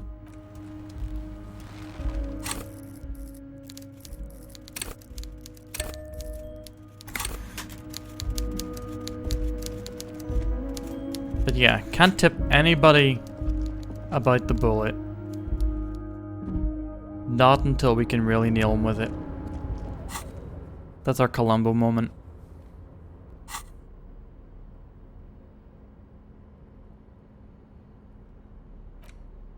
The bullet is still safely sealed away in a plastic bag bearing the RCM stamp. Kim, take a look at this. It's a jacketed bullet, close to 5 millimeters in diameter. A jacketed bullet. Okay. It would have been shot from a military-grade breech-loading rifle, not from a muzzleloader, like those typically found on the streets of Martinez. Highly unusual. The people of Revachol haven't carried breech-loading weapons like this for nearly half a century. Even the RCM uses ordinary unjacketed conical bullets. This is strange. Very strange. I like this, officer. Strange means unique. Unique means incriminating. We need to find the gun that shot it. You can't remember what happened last week. What makes you think you're going to remember arcane firearm models? Yeah. Got one bullet, but no gun. Alright, I don't have anything else for composure.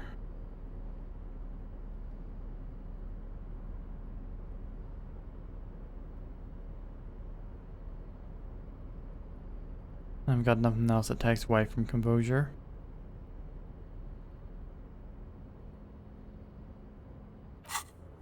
We're just gonna try and blunt force it out of this guy again.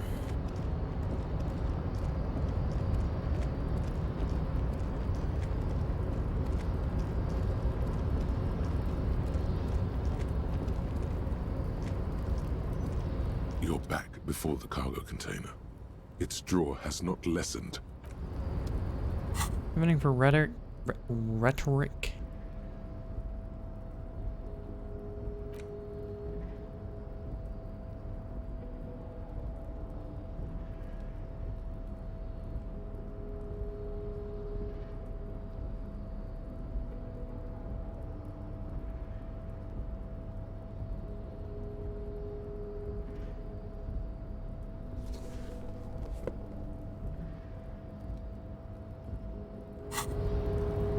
You're back before the cargo Talk to me. container. It's drawn, and as it's always been, it's impossible to open a container with rhetoric. Maybe you're losing your mind. One day. One day.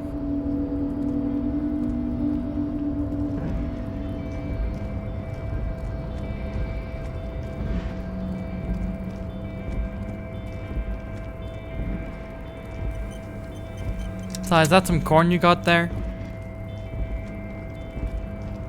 You got some corn?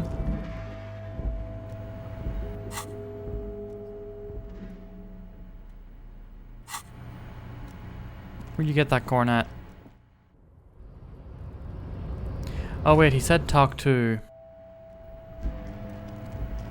I'm guessing we've exhausted what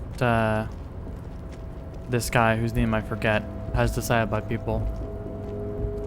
Country girls making do.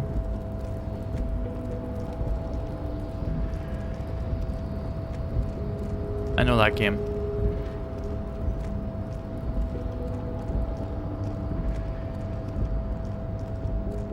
Leo, that's his name. Did talk to Leo about individual people, but I think we've already... I don't think we're getting you from that. No trouble at all, mister. Oh, no we are? trouble at all. It's like that old saying goes, Mr. Everett doesn't really want me to talk to people about union guys. But who did you want to talk about? Tell me about this Edgar guy you keep mentioning. Mr. Edgar is Mr. Everett's brother. He looks a bit younger, he does, but a very smart fellow. Very smart fellow indeed. He's away on some union business. Not even in Revershaw, they say. Why? What's stopping you, Si? All kinds of places he visits. Him and his brother both do when they're on a vacation. Right now, it's Mr. Everett's turn to look after the union. But last year he spent a whole winter in South Africa. Left with the first autumn rains and didn't come back before the trees were green again. South Safra? A lot of bulk chemical manufacturing going on there. A lot of cargo shipments being made, too. Tell me about Mañana. He's a union man through and through. Good guy. He's very calm, laid back, doesn't do much, talks to Everett sometimes. Honestly, I don't know what he does for us, but it must be important because everybody likes him. Yes, they do. I think that's what he does. He makes everyone feel a little better. Tell me about Measurehead. Whoa, he's really something. He doesn't talk much to me usually, but when he does, I don't really understand most of what he's saying. Actually, I don't think he would like me running my mouth about him like that. Once he said he's a dragon to this mob fellow who came picking a fight with some union men. I think he really believes Jean-Luc was a dragon because he ran right off. Another time he almost killed another guy, but I shouldn't talk about that. Not very surprising.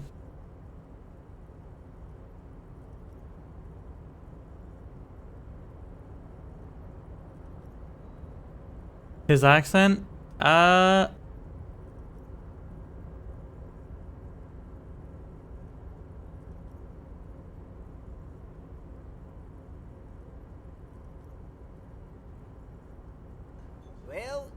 you got a reaction at you, you've got to give him that. You gave him exactly what he wanted, you played right into his hands.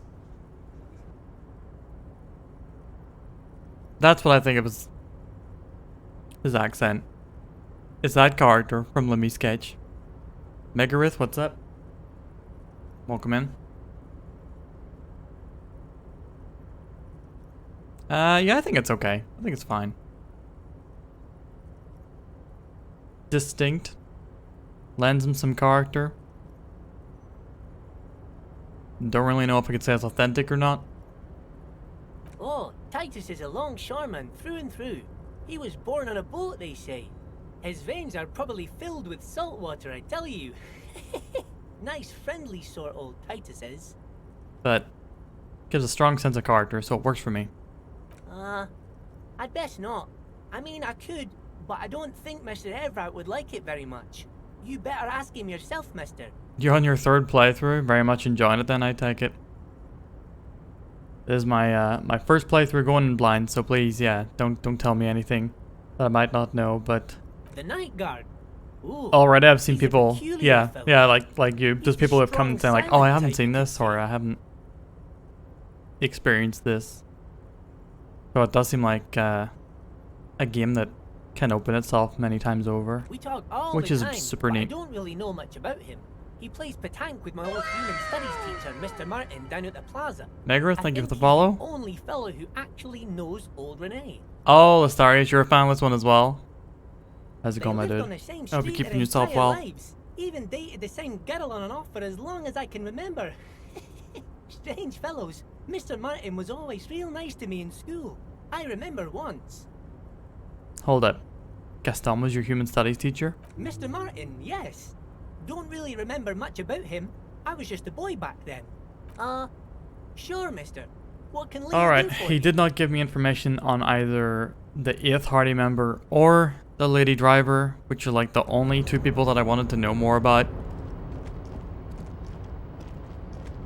The only person that I know who can tell me about the lady driver right now is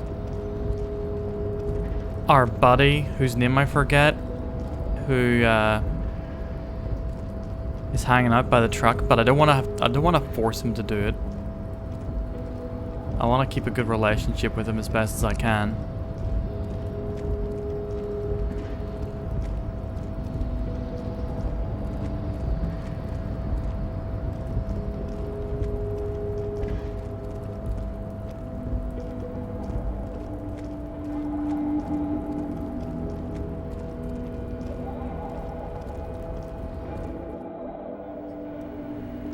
I think maybe the racist guy, I think he might be able to open up on something about her. Let's see if Manana says anything else. Hola, wandering man. How can I help you? No. Personality traits. Main focus has been visual calculus, a little bit in logic. Spirit of the cops, or esprit de corps. Suggestion, pain threshold, physical instrument, perception, and composure. Very much trying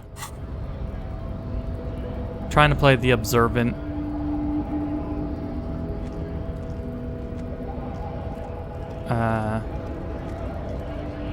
The guy who can put together the scene, so to speak. Read people and environments. Looking for something odd? Come to tell me to fuck off? Alright, so we need Half-Light if we're going to talk to that guy again, and I don't plan on putting points into Half-Light very soon.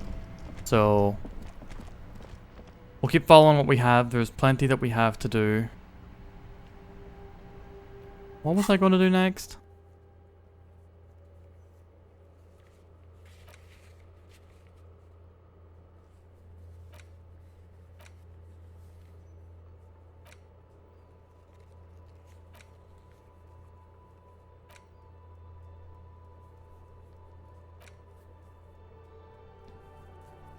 Shit, I was going to do something.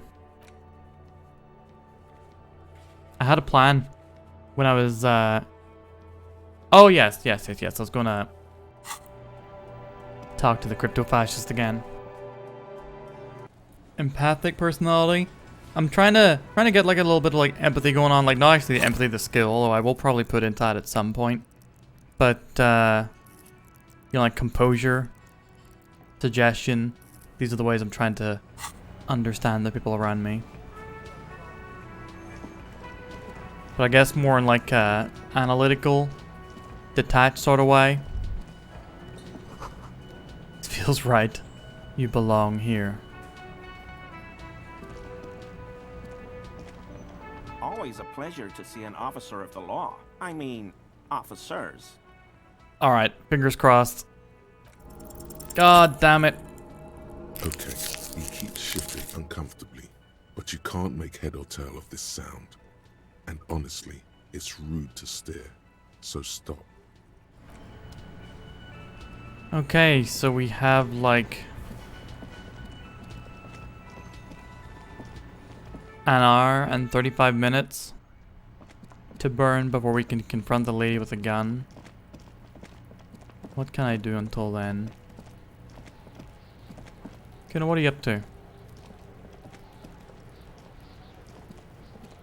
You missed a good show before. A kid came by and completely fucked the tree to pieces. He fucked the tree up! Fucked it good! It was porno! By the way, Kipt is a racial slur. I assumed. You need to act decisively. It's Kuno. Use Kuno words. Stop using the K word, Kuno. Belongs in the past. 2's probably more effective, but I'm not going to use slurs in front of Kim. Can't tell Kuno what words to use. He expects better of us. What is this, a word museum? You want to belong to a museum, Kuno? With the old people? Fuck you. Kuno says kipped if he wants to. Kuno's dad says kipped all the time. Kipped's a cool word. Oh, who's his dad gonna be? I bet we're gonna find out. Kipped, kippity kipty kipped. Kippity kipped, kipped.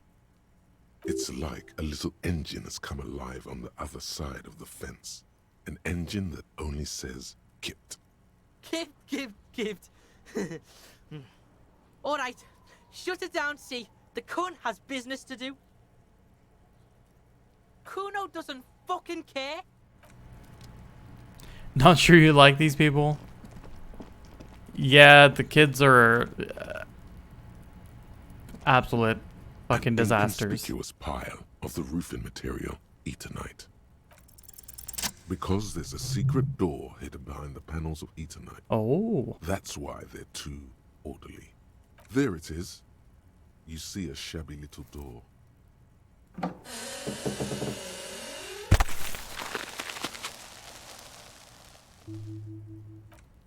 What is this then? A tool shed? Let's investigate.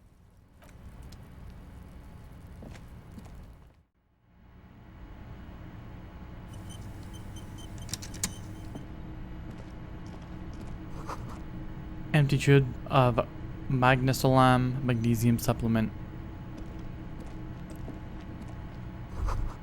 Silver plate with traces of bone yellow powder. Be still, my beating heart. It's amphetamine. Sweet amphetamine.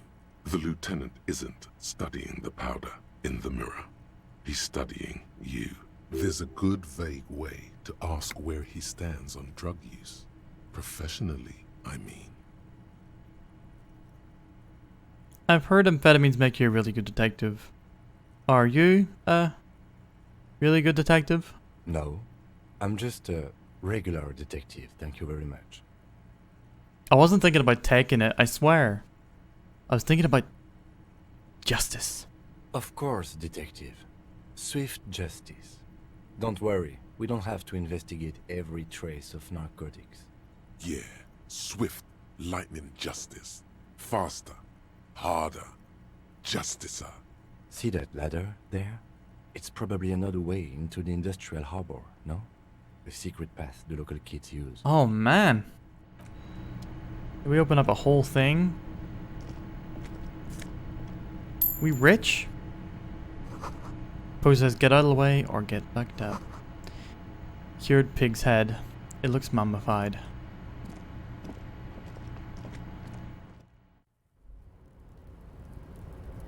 Oh, we're up on the roof?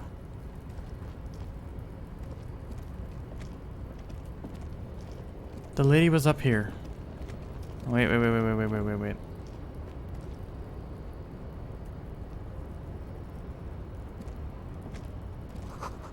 Doorway's gonna collapse soon. Restoration pillars keep the ruins together. Another postcard. Some money.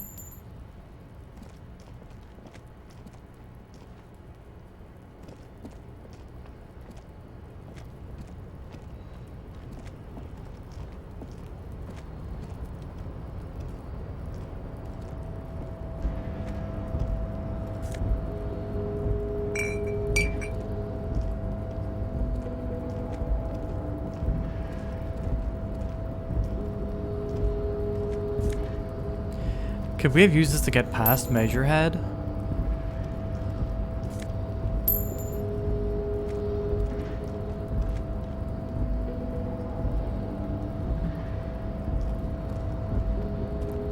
Not so sure.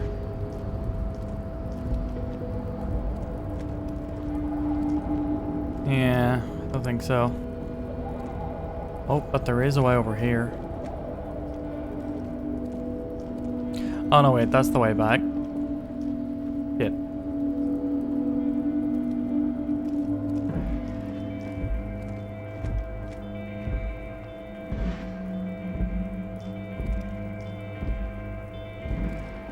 Man, I really thought we'd find something here.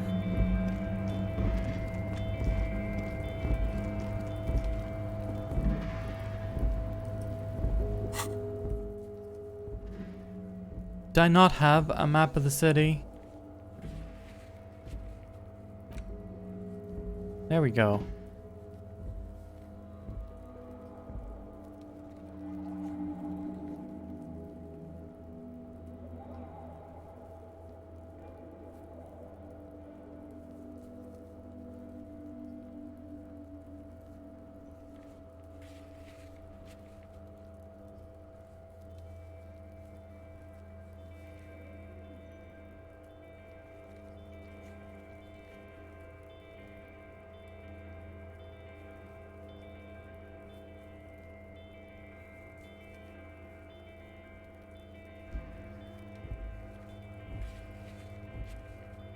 Wait, some of these I've already done. Not very useful. Now, there's gotta be something up here.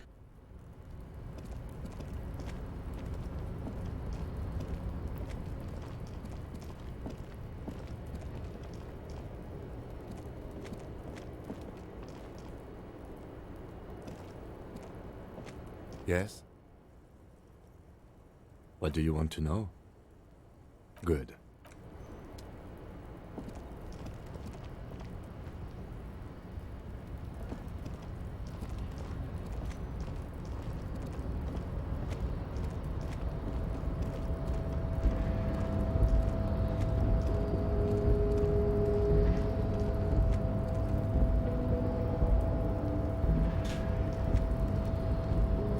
You leave me, babe. Bye-bye. Here. Bye-bye. Sorry. My niece was leaving me. Came in to give me a little kiss and a hug. Bye-bye. Yeah, I can't work it out. I was really excited about it. And I feel quite heartbroken.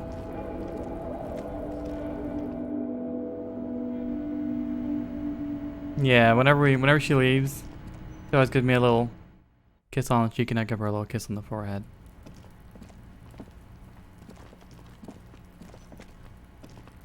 And then hammer toss her out the door.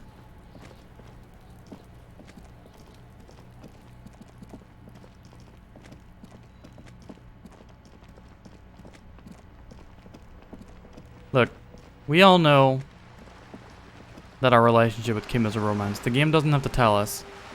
We know this.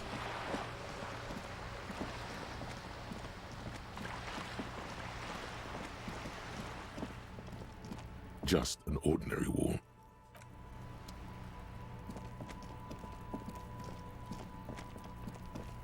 No, I originally wasn't gonna go into this door. But since we've done The our... door is closed again. Nothing to do here anymore. You hear someone inside, walking from room to room. Whoever lives here must be back home. Never mind.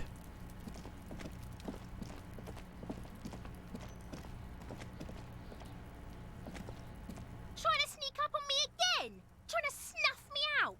Get away, pig!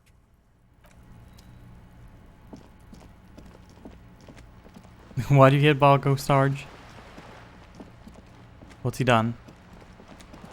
Gonna end up owning a Steam game if the Lakers win their next game. Has he picked one out?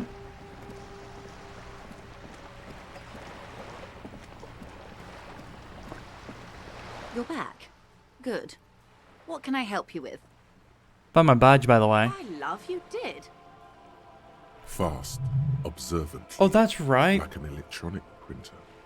She wasn't going to talk to us. We didn't have proof of our badge, I believe. She is memorizing your badge number. Pleased to meet you, Lieutenant W. Freighter Dubois.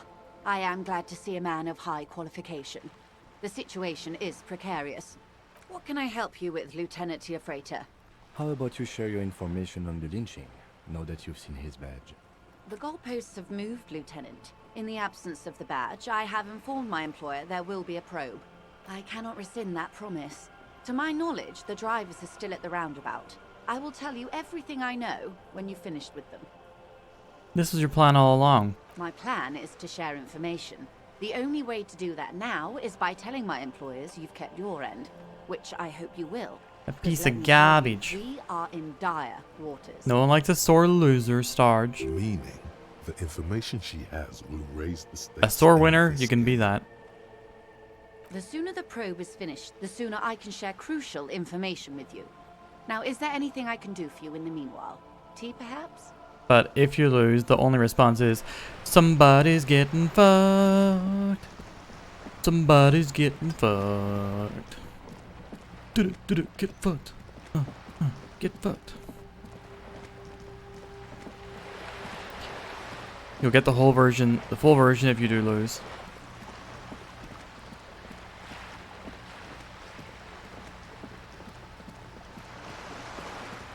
Has it been determined what Steam game you have to buy? And if the Lakers lose, does Valve have to buy you a game instead?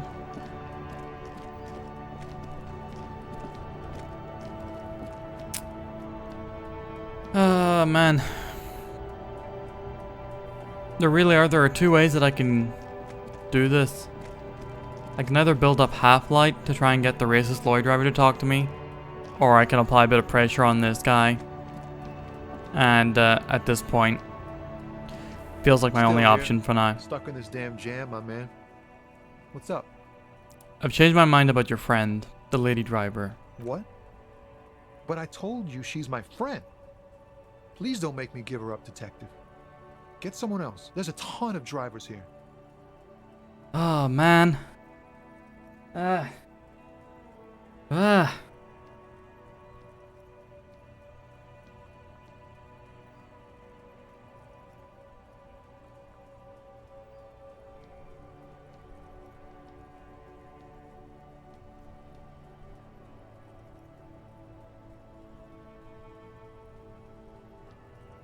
You're not gonna put a bullet in your head if you blow it, are you?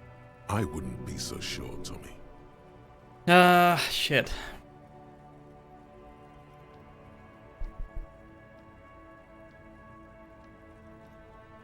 She's a suspect and I need you to tell me where she is, or I can't finish the investigation. I thought you were a different kind of cop. No!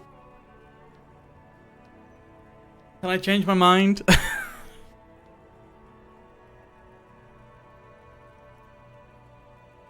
Where is the lady driver? Here.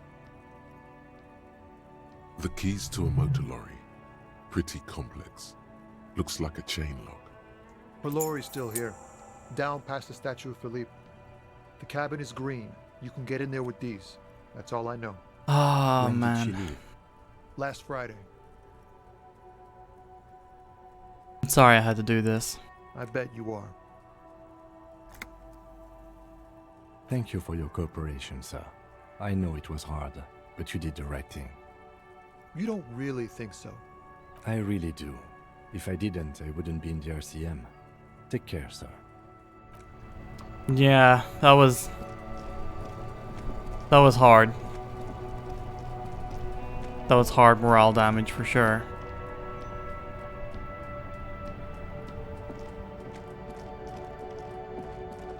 But we're gonna live with our choices. We're gonna live with our choices.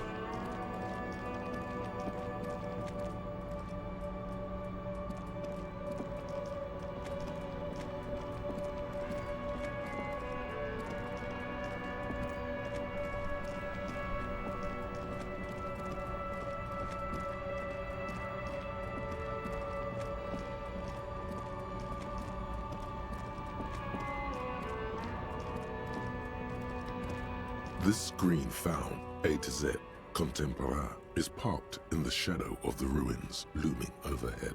It's seen better days. This is the one our man pointed to. You push the key into the lock and turn. It makes a cracking sound. Then the door pops back a few centimeters. You can just... The smell of cigarettes and perfume welcomes you. The cabin inside is plastered with old movie posters. Actresses smile from the walls. There's a radio transmitter in the front and a toolbox tucked under the driver's Don't you seat. smile at me, lad. This is Some not a tools smiling are day. scattered near the pedals. These are movie posters featuring starlets from long My heart films is from broken. the 20s, the teens, even the 90s. One of them particularly catches your eye. A centerfold of an ingenue attached right above the back seat. You just wish some lurkers would come forth and say hi. Don't creep on the lurkers. Lurkers, y'all chill. Lay back. Enjoy yourself.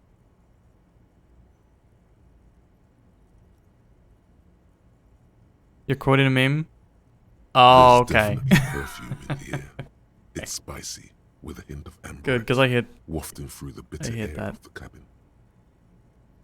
Like, I assume that if you did it, you'd be doing it to someone that you specifically know. You'd take me on any day, anyway. Flirting? We gonna go walking in the moonlight? That smell. The remnants of a sweet juniper-scented perfume. Probably granate number 5. Stop talking to people other than me, Lap. The actress is draped in a sheath dress, one of her shoulders bared. The faded remains of an autograph run across the poster.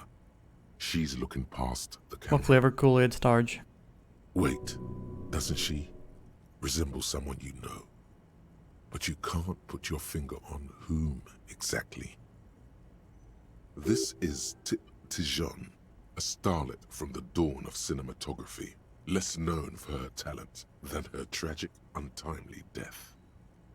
She wasted away in a drug den called the Door to the River, not far from here, on Boogie Street, a mixture of cocaine and morphine. She was afraid of the world, and the camera, too. The actresses You sound like because you know I hate to read, so. all smile you a warm goodbye. A radio transmitter is attached to the dashboard, and a toolbox sits under the driver's seat. Looks like the frequency dial is absent. It requires a key to work, but the key has been removed. Nope. Likely by the Garbo missing mate lady adds driver. nothing. Strange. There are so many radio stations saved here. Must be over 100 at least. Why would anyone need so many radio stations? For contacting an entire fleet of lorrymen, for example. This is all shortwave, UW and UKV. Looks like we are dealing with an impressive organizational tool. The nerve center of a huge operation. With quite a range too. A 20-kilometer radius at least. Perhaps extended by an attachable antenna that's not here right now. Is there anything we can do with the radio?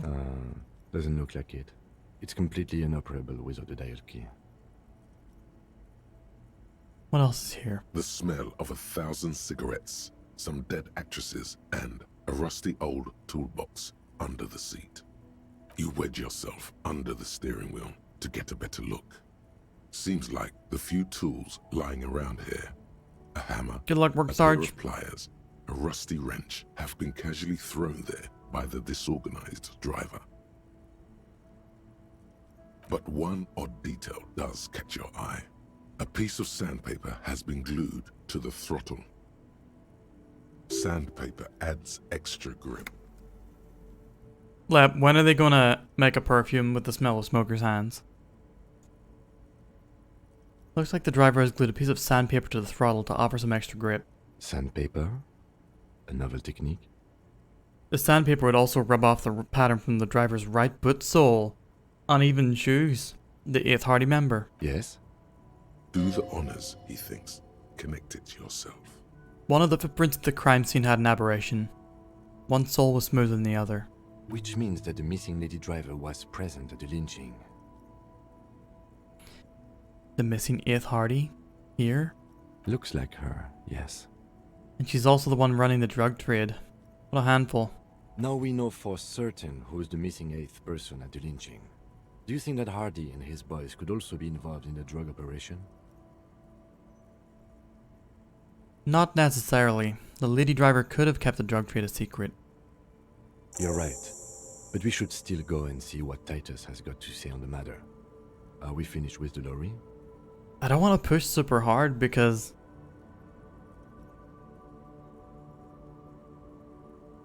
I do trust what Tommy had to say about the lady driver, you know, being in a bad spot, being on the edge. And I want to do right by both of them.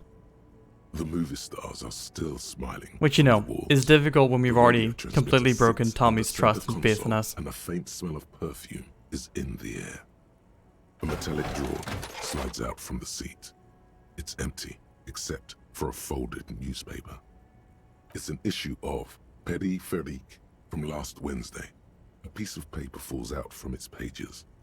It looks like an article ripped out from a radio enthusiast magazine. Complex mathematical equations explain the basics of something called the Ulan frequency system. These formulas look oddly painful. Maybe it's the hangover, but they give you a headache. The Ulan frequency system? I've never heard of that before. I know of FM, AM, UKV, but... The pull-out tool slides back into its nest. The rest is as it was. Radio, posters, a trace of motor oil smell under all the cigarettes. You close the rusty old lorry door. Great. I think we got everything. A word, detective? Before we return to Joyce? What's up, Kim? Alright, we've finished here. Let's quickly debrief and go over what we found, so we don't do it in front of the company rep. Seems like something police would do.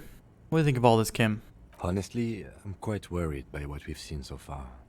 The evidence seems to point to a rather extensive and well-organized operation. I'm especially intrigued by that radio transmitter, particularly the sheer number of stations it can connect. Looks like this alleged drug trade casts a wide net. This means it's well-funded. Technology like that, a major player must be financing it. I'm not sure what the Ulan frequencies are all about, but they may hold some significance. Perhaps it's a better way to connect between fleets while avoiding frequency bleed, or maybe it's used to tap into RCM networks. And last but not least, it looks like the Hardy Boys knew this driver, as we know that she was present at the lynching. This may be the Union connection we've been searching for. The probe and the case converged, he thinks. This was quite the find. Gaza, thank you very much for gifting us up to lab. How you doing? How's our favorite froggy boy? What about the movie posters? How do they factor into all this? As elegant as they are, I don't think they are relevant to the drug trade. Don't be fooled. Desire always plays a role. Maybe the trader is some sort of cinephile? Yes, well... Unimportant.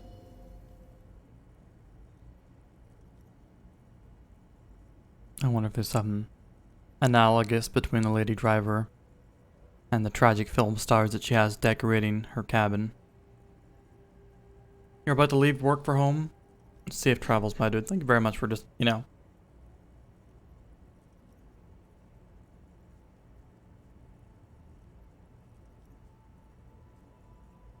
Sorry. All of a sudden, my throat just gives out on me. Give me a second.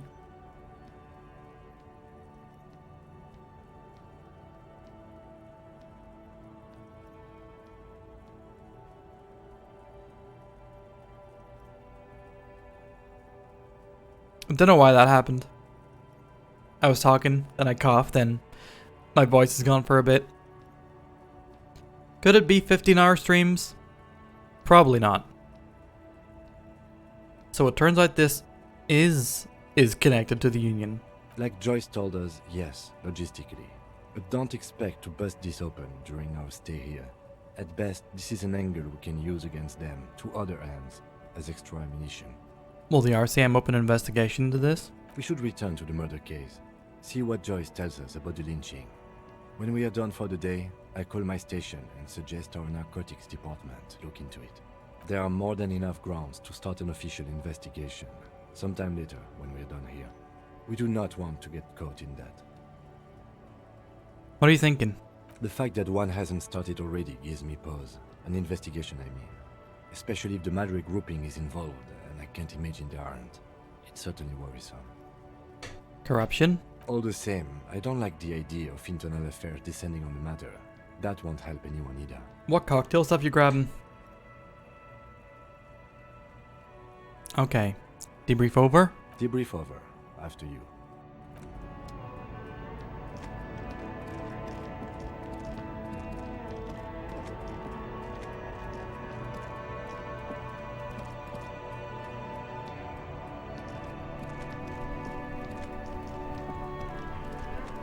You say you're grabbing cocktail stuff, then not grabbing any cocktail stuff. Then you're grabbing booze, but you're not grabbing booze.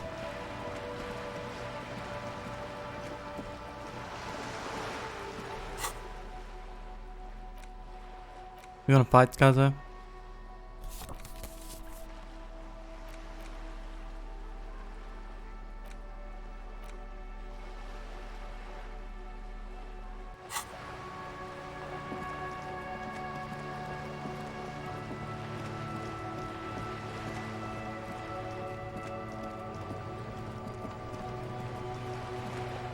But yeah, cocktail sound nice. You making anything in particular? You're back. Good. What can I help you with? I spoke with the lawyer at the roundabout. Yes, my eyes on the harbour have sent word to that effect. What have you discovered? Where exactly are those eyes located? It doesn't really matter. And I do apologise for the surveillance. Wild Pines can't afford to be blind at Oh, a time like daiquiris are this. lovely. One of the Love a tall good strawberry buildings daiquiri. overlooking the roundabout, most likely. That would give them a read on the entire quarter. In any case, it's a relief to know someone has looked into it. If I may ask, will there be an official investigation? I assume you discovered there is an operation. Dark daiquiri? What's in that? If there is an investigation, it will What's be the part flavor of in? an ongoing operation, subject to confidentiality. I am sure you understand. Dark rum, demerara syrup instead of white rum and simple syrup. Nice. Of I'm course, done. detectives. In any case, you've held up your end of our You put a bit of Coca-Cola in that, The rest. Now it's my turn. and you get a really nice version of a Cuba Libre. I wouldn't normally break protocol like this, but the situation demands it. If you don't solve this murder, I'm afraid we may have a bloodbath on our hands. The words bloodbath sound cold in her mouth. They taste of iron and strawberries. What was that about a bloodbath? Yes. I'm afraid this strike may descend into a small-scale civil war, with possible consequences for all of Rivershoal West. Oh, it's because the syrup really does add to it. Since you are But sharing, I feel ya. this is also the RCM's worst-case scenario. Pardon Then me. we're on the same page. I have to stop As grim as it may relatively soon because my voice is going. Take care, Skaza. Thank you again so much for the gift sub. You be well. I've already heard about a connection between the lynching and the strike, but I need your testimony. I have an indirect role to play, I'm sad to say. My employer experienced a momentary lapse of faith in me. In that moment, they elected to deploy a private military contractor as an insurance measure. They called it my security detail. A momentary lapse of faith? They were dispatched after I relayed the union's initial offer. Every worker... A member of the board. I tried to convince my employer it was simply a piece of rhetoric, or a joke. They did not appreciate the humor. Do you need a security detail? Absolutely not. These mercenaries are muscle, pure and simple. They are meant to intimidate the Union into surrendering. Who are they, exactly? Crenell, an Oranese military company. As far as I know, 3 arrived in Martinez. They report to me sporadically, but they do not answer to me. To be frank, our relationship is deteriorating. They wear ceramic armor, have semi-automatic weapons, and years of combat experience. They also have trauma and stressor disorder, and no idea how to conduct themselves in an urban civilian environment. So, what happened? The story is, one of them, the Colonel, I don't know his real name, sexually assaulted a local woman while he was drunk and separated from his unit. This allowed some of the more militant Union members to subdue him. He was taken out behind the whirling in rags and lynched last Sunday night. What then? Nothing. Mr. Clare refuses to let me into the harbour. I have not been able to discuss this matter with anyone there. The remaining 2 Crenell contractors carry out their orders, for now. For now? It's a smokescreen. In secret, they are conducting an independent military tribunal into the lynching. Once this investigation is concluded, executions will follow. What is the nature of this so-called investigation? Whether to execute one, some, or all of the Union militants. You've made a mess here. It was the Union who strung him from that tree. My hope is that you provide a single concrete suspect before Crenell. Yeah, but why did the Union indiscriminately string from the put tree? theirs. Asshole. Simply put, if you don't pin this on someone good and do it fast, they will identify and execute everyone present at the lynching.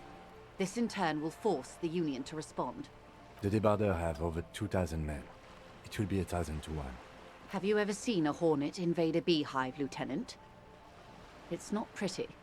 The Serai's giant hornet, the world's second largest insect, can kill 40 honeybees a minute, while a group of 30 can decimate an entire hive of 20,000 bees in less than 4 hours. Thank you, Encyclopedia. That is a terrifying metaphor what's going to happen. Sisto, thank you for These men work in tandem using semi and fully automatic firearms. Their armor is virtually impenetrable to muzzle-loaded weapons, even yours. Most Union workers don't have guns at all. As I said, a bloodbath.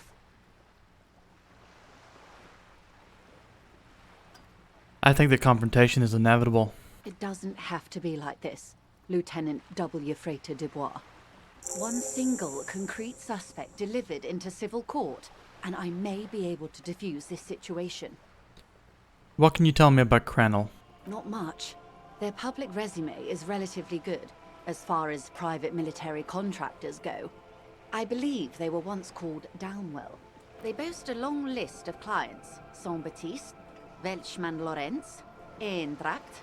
A warning sign, however. The operations concerned all take place in third or fourth world countries. Guarding facilities, escort missions and such. Meaning they're used to operating in war zones. Yes. All the good conflict corridors, Supramundi, Yesut, the Seminese Islands, countries that don't have a good record reporting atrocious military conduct on their soil. Okay. Anything else you got on them? Sadly, no. Before this happened, I had little interest in them. Now that I do, I don't have the resources. If you still have access to the ICP's database, you could run a better background check than I ever could. It may take some time, though. Do you know a lot about the inner workings of the RCM and the ICP, ma'am? In my line of work, it pays to do your research. I was prepared to deal with the RCM. I did not think I'd be dealing with a group like Crenell. Could you contact the company? Tell them to call them off? I have. And they will. However, these orders take time to reach what is basically a rogue unit out in the field here. Until they do, it's all on us. She's being truthful. She is pressing them as hard as she can. You said the deceased assaulted a woman. Or he didn't. This is information passed on to me from some teenagers loitering around the canal. I cannot testify by it. What did the teenagers by the canal say? That the man was killed because he assaulted a local woman. I've asked around a bit. This seems to be the accepted story around Martinez. The lieutenant consults his notebook, his eyebrows knitted in concentration. Odd. We haven't heard any reports about an assault in connection with the lynching. Where did it take place? And when? Wait. Yep. Yeah, we did.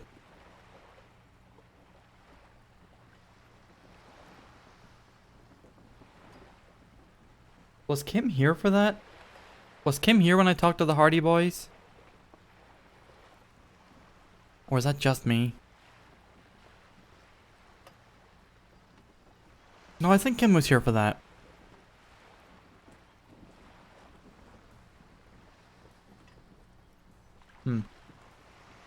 Last Sunday night, at the Whirling in Rags, the hostel by the gates. Supposedly, the colonel was drunk. Maybe on narcotics, too. I'm guessing that I am the he, and the he doesn't deserve it. Either way, he's alleged to have sexually assaulted a woman. Sometime later, a group of dock workers got their hands on him. And who was this woman? That's a good question, officer. I don't have the slightest idea. As I said, it's a rumor. About a rumor. In any case, it's what the Colonel's remaining colleagues believe. This colonel, the one who was hanged, did you know him? If you mean did I see him alive? Yes. But I did not know him. His name was... Lely. His service name. A nom de guerre, most likely. He wouldn't divulge his full name. Only one of them did.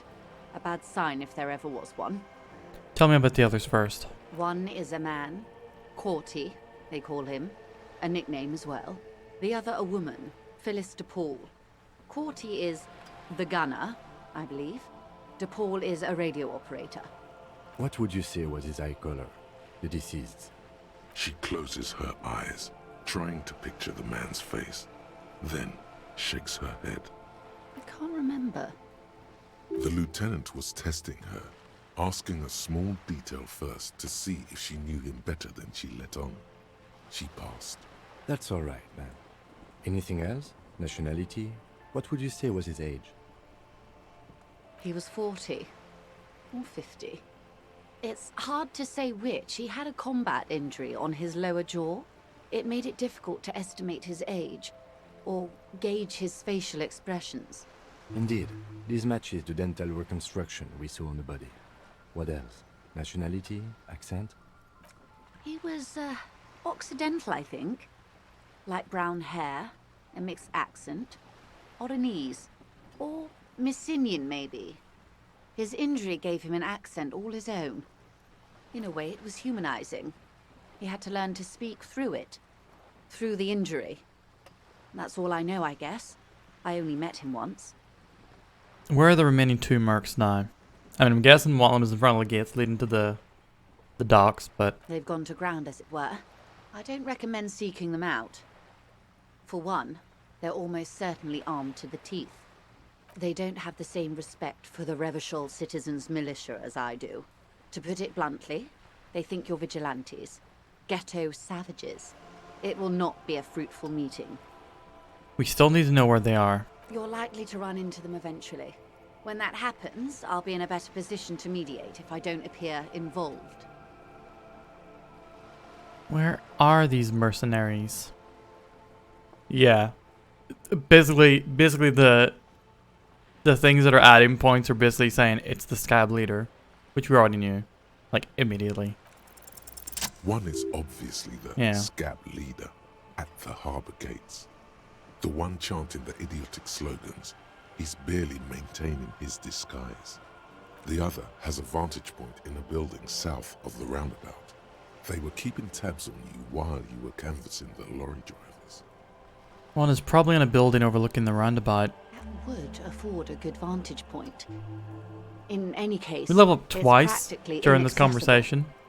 Where is your radio for contacting them, if I may ask? Do you have an earpiece? Heavens no. I'm not an undercover agent. There's a short wave at the ship's wheel. One must be the good and ill-fitting... Pardon me. One must be the good and ill-fitting work closed by the harbor gates. The scab leader. That may be so. I should probably stop fairly hope soon you to heed stop my my voice advice. from getting further fucked up, There's no but need to kick the hornet's I nest. really want to see if we can get this gun back tonight. Ayo hell, how you doing? How was Bratz last night? I feel like by the time I finished my stream you were already done, because I didn't see you online. For all your talk of averting this catastrophe, the situation at the gate is a powder keg. Does this not bother you? Of course it bothers me, Lieutenant. But my hands are tied. How would Finished my early 'cause of employer work? react if I it see, I appeared I see. were intervening on behalf of the Union? It was fun. What kind of game was it in the end? Your concern may be appearances. Ours is keeping the peace. I had another question for you. I hope I can answer it better. How much time do we have? Until the executions start? Truthfully, I don't know. It depends on their progress identifying the members of the lynch mob, and their impatience. You're going to Florida? They don't report their progress to you? Not on this matter. I'm afraid they consider this a personal initiative. I hope the weather is nice and not super duper humid. It's a matter of days, not weeks. That's enough for now. I am sorry to have been the bearer of bad news. If there is anything else I can help you with, please ask. It's always humid. Yeah, I think it's the only state in the continental US where tropical flora grows natively, or it's like the only place in mainland US where it has tropical weather. Preload Redfall. I'm not sure if I have space on the PC for Redfall yet. I was unable to download updates for both Somerville and Gungrave Gore. But I suppose I can uninstall some stuff. I can uninstall Moonscars and Going Under and Infernax. And My Friend Peppa Pig. Yeah, I can uninstall a few of these games. I'm not deleting Forza. I'm not deleting Gungrave because I haven't played it yet. Most houseplant greenhouses are in Florida. Makes sense. Haven't played Forza in 3 years. Well, I've been waiting until the DLC. Get out of here. Stop talking to me. Now can you tell me about these tattoos? Of course. Excuse my hesitation before. Now come back and talk to me about something different. When is Redfall actually out? I have to spirit together the troops.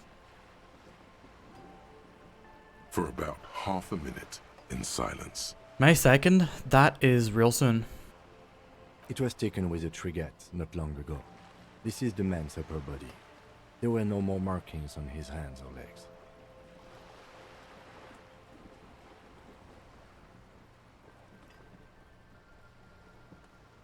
Her mouth is relaxed. The accordion lines near her mouth vanish. The pearls of her eyes move slowly on the photo's surface. What do you think? Sorry. I was trying to see if I can read the web of interdependencies between these points. The stars. I can't. But that's how you read this story. The points themselves don't have letters, numbers, anything. Their size, location on the body, and distance from each other tells you what they represent. Like blooms in a pattern? Close. Port cities. This is an Oronese map of the waterways, a sailor's tattoo worn by wayfarers of the Dolorian century. Over 300 years ago, the sailors would mark their bodies to map their travels. What's the use of this map? The sailor's soul would use it to fly back home if they should die abroad. This is a sort of contraption to be reeled back in by. The silver cord, they would call it. Alright, yeah. Whenever Redfall comes out, I think we should work out a weekly day to play it. If not a couple. Friday or Sunday would be best, but we'll see. The game that finally kills Arcane Studios. I don't like that thought. But yeah, GG's Triangle Strategy Lab. You've got me excited about it. You've bumped it up my list of games that I want to get next. What travels did the dead man make? Quite a few. Vredefort, the Oronese capital, traditionally stands on the right shoulder. He started somewhere near here, I think. What next? Then he made his way to the Pretto Grande, through what I think must be the Stutz Canal, an artificial channel through the Occident. From the Pretto, he sailed to the Insulindic Ocean, first the Semnes Islands, then this. What is that? Revachol. Those are the two constants. Vredefort on the shoulder, and Revachol in the heart.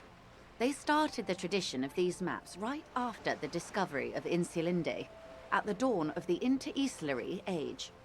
The old world passing by, and the new world already here. You said you can't read it. I can't. This man was no sailor, and these are no ports. I can understand geographic fragments, but not their meaning. Twitch Prime, go bererere. Thank you, Pebs, for the bererere. I really appreciate that. You spend your Twitch Prime here. Thank you. Let me see. That will probably go towards Street Fighter 6 of all things. That's probably the next game I'm gonna buy. Thank you. Armored Core gameplay trailer? For reals? Oh shit. Alright, I'll be watching that when we end the stream. Oh shit. Let me get that just loaded up now. It's 3 minutes long too. That's a beefy one. So yeah, it's probably gonna be like half an hour.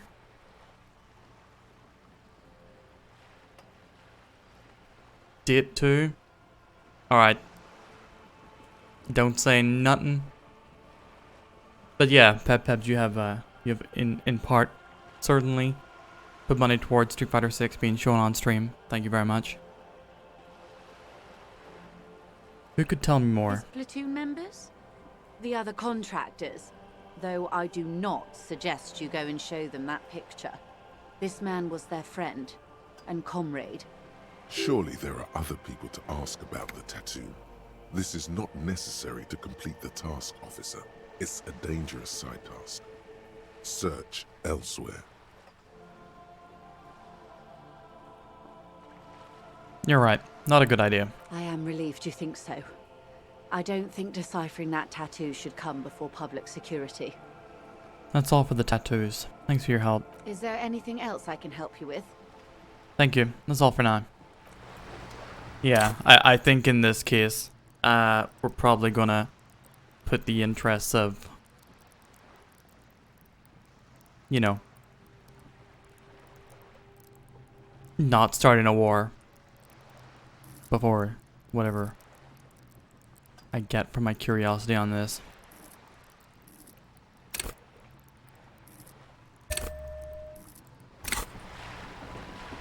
But you know what we are gonna do?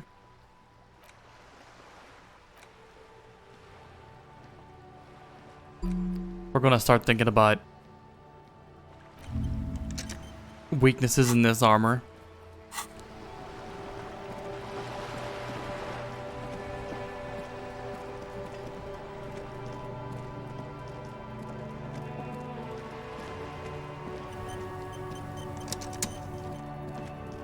Alright, we have 20 in-game minutes until we can go see about our gun.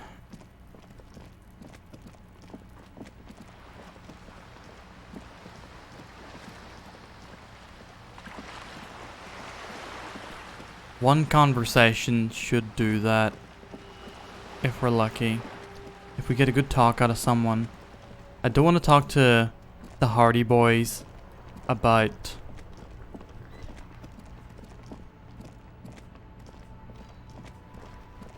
the lady driver and the drugs just yet, because I have a feeling that might kick something off. Or you know what? If we kick something off now, that'll probably take us into tomorrow with like stuff to do.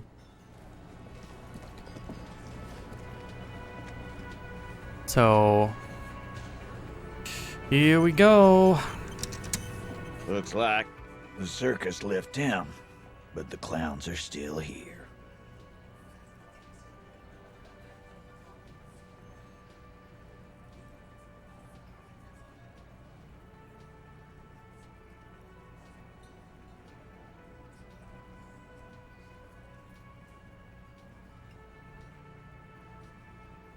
I told you already. I spoke to Everett and he said you'd cooperate.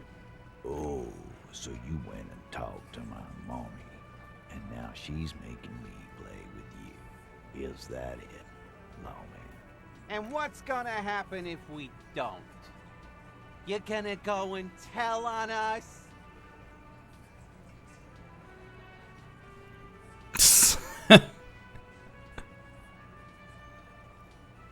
Why don't you push me some more and find out, Gimp? You gonna let him talk to me like that, Titus? Let's see. Yeah, I guess I am, you big Gotta do some pussy. posturing against these fellas. The old man sent word you'd be around again. That's the reason I'm being so forthcoming with you. Don't wear it out. But having Everard back you up like that did seem to have some effect. Starting from the right, sitting on a cross, a symmetric burn, and then There's some that I can emblem on his vest perceive set whenever in I'm looking the at these far guys. standard working boot, size 40 in the middle, heaving. I wonder in how that conclusion. if I can get that back These again. 7 exactly. The fuck is with you, fella? Want to talk about the hanging again? Good one, Titus. There was something about the composure that we noticed beforehand. I'm guessing it's not a check we can make again. Fucking time. Guess what? I've connected you to the local drug trade. Like hell you have. There is no local drug trade. This place is as clean as a rifle. Go back to Jamrock and ask the local junkies how clean your streets are in Precinct 41 Kilos. We'll do that. In the meantime, did you know that there's an abandoned lorry at the intersection that was used to move raw ingredients for drugs from Terminal B to Jamrock? The person driving it was present at the hanging. It was one of you. We've connected the footprints. Detective, do you want to deliver the coup de grace? No, the thunder is his. Leave it to the lieutenant. No. Do the honor. You've earned it. Thank you. You're right, Titus. There is no local drug trade because it's all controlled by you. You're the drug trade. That's a mighty interesting theory. I guess that's what you would need to do, theoretically. A big, strong, state-run monopoly would outcompete the runts on the street. Yeah, man. Theoretically, that's what you would do. To get rid of the gangs, the dealers, even some of the junkies. You would need good, trustworthy people to take their place, of course. Hardy men to run such a monopoly. For the good of the community, of course. Yes, but that just sends everyone else to Jamrock, doesn't it? You've just diverted the flow to Jamrock. You've made it our problem. We haven't done anything. But theoretically, it has to be someone's problem. So it might as well be yours. Titus, I'm amazed. Where is the same professionalism when it comes to other topics? You're doing great. I hardly have to interfere at all. I don't know, Lizzie. I guess theoretical things don't make me emotional. Now, was there anything else? I was sorta gonna get my brewski on. Not quite yet, Mr. Hardy. There were 8 sets of prints on the crime scene. There are only 7 Hardy boys here. The 8th Hardy. The one who's missing. She runs the thing, right? My answer is... fuck off. Mind your own business. There is no 8th Hardy. I run this goddamn scene. Finally, you got something out of him. This could prove useful in the future. And here we go. Back to the usual. I know. Fatty walked on all 4s. He's so fucking fat he left 2 sets of footprints. Go fuck your mom, Dennis. That's more like it, boys. You heard him. It was Angus on all 4s. Anything else you need to know? I talked to Joyce. The merc you hanged? His friends are coming for you. Yeah. By friends, you mean his squad mates from Crenell.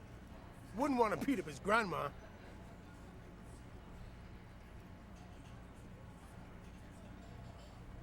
I wonder if pushing this line escalates things between the two groups.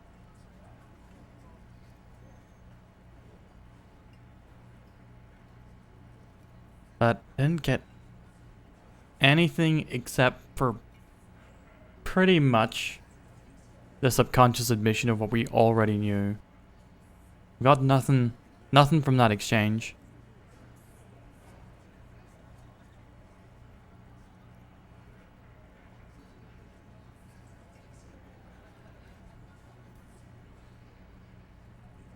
Fuck it.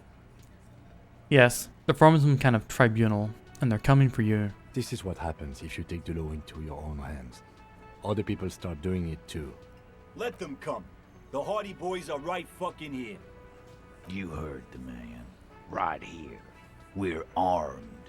We got the whole district behind us. And Glenn. Glenn is fucking crazy. Yeah. A well-oiled murder machine. Did you know that a single Ceres giant hornet can kill 40 bees a minute? The fuck is that supposed to mean? You're the bees, they're the hornet. We're not bees. We're men. We're socialists. Easy, E. He's trying to phase you. What are you trying to do? Scare my men? This Krennel is bad news. You know that, right? So are the local gangs. The fucking Barmy army. And the Madre scum. You've been out there. Seen any around? Yeah. Where are they now, huh? Sent back to Madre in an airtight cargo crate. These people are trained military professionals. Special forces, as you said. They're not a gang or Barmy army. No, they're not. They're uncoordinated and drunk. We know more about them than you think. The mercenaries are armed with automatic weapons. We got weapons of our own. We got Ister 50s, Zeelagers. Glenn's got a knock cannon at home. Will they pierce ceramic armor? I guess we're gonna see, aren't we? That was an unsure phrasing. See what? That they don't? Yeah, like you've been up against ceramic armor. You haven't even seen the whole suit, right? I've seen the whole fucking thing, and it didn't make him immortal. Joyce said they've gone rogue. Nobody's controlling them. Yeah, Yuho, we're gonna watch the trailer in a bit after this. Big fucking surprise. They hire psycho scum, arm them to the teeth, and let them loose in the city. What do you think is gonna happen? Okay. What do you mean, okay? I mean, okay, they're gonna wipe you the fuck out, Titus. No, they won't. Get out of here with your negative energy. All he means is that the situation is serious. No wonder you cops get shot to shit every day. Can't go to war with an attitude like that. Alright, it's time. It's time to be... Now, you know what, we'll save the authoritativeness for later. I'm hoping that I didn't push too hard with the lady driver thing, or the... You know, escalating the oncoming war. Saves coming? We don't reload older saves here. Unless I die. If I die, we reload. Welcome, Riders of Satellites.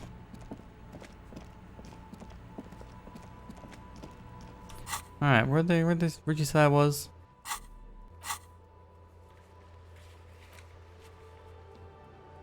Old Fish Market at 2020. Would that be at the Fisherman Shacks?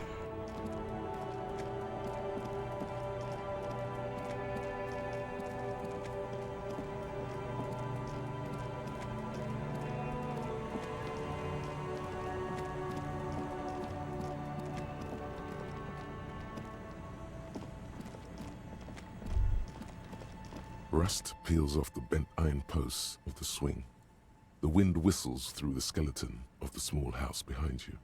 There's desolation everywhere. What happened here? In this yard? He's assessing the situation.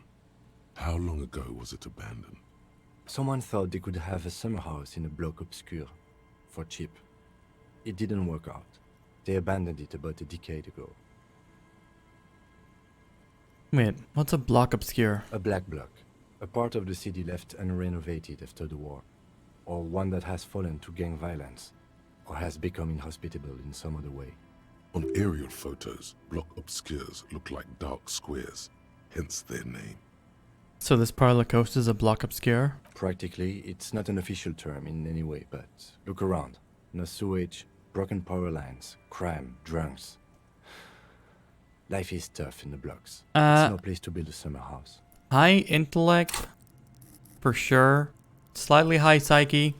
We've been putting things into skills across the board, but yeah, our intellect is, our visual calculus in particular, is the highest stuff we got rocking at the moment.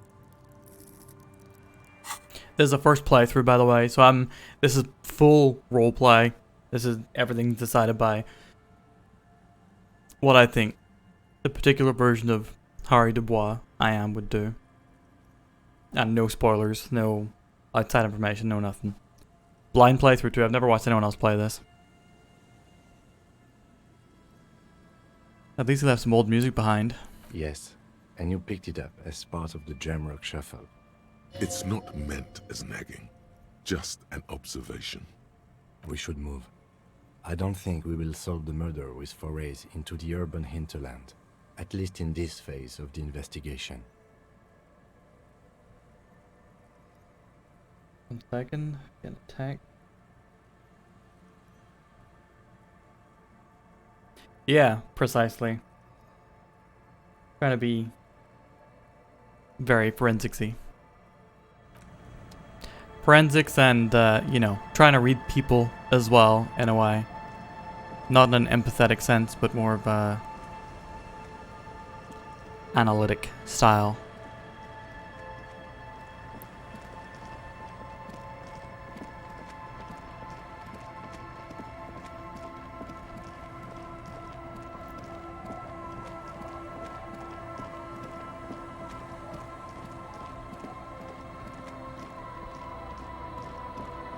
Am I wrong? Where is the fishing market?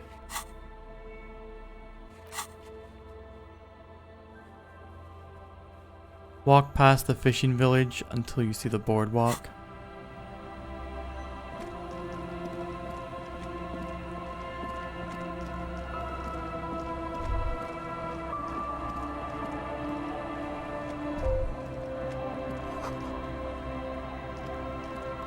Is that where we find the body?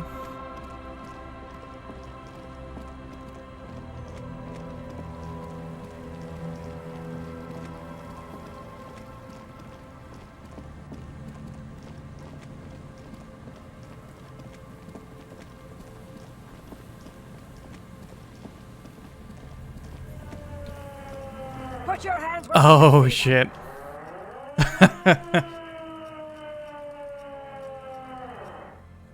Show me your hands.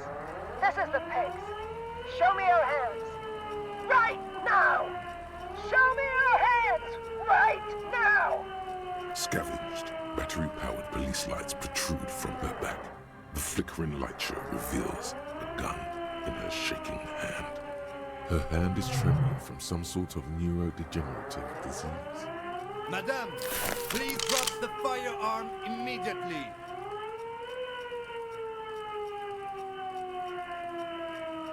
The man Raise appears the to be hands. pulling out an object from his pocket. Oh shit. Fear the threat! Fear the threat! Superseding event. Split-second decision. Get on the ground. Get on the goddamn ground! I wasn't taking anything out of my pocket. Get on the ground! I want you on the pavement right now! This is the pig! Subject yourself to a full body cavity search. Prohibited materials concealed in nostrils, ears, mouth, navel, urethra, foreskin, vagina, and rectum. I don't even know how many of those I have.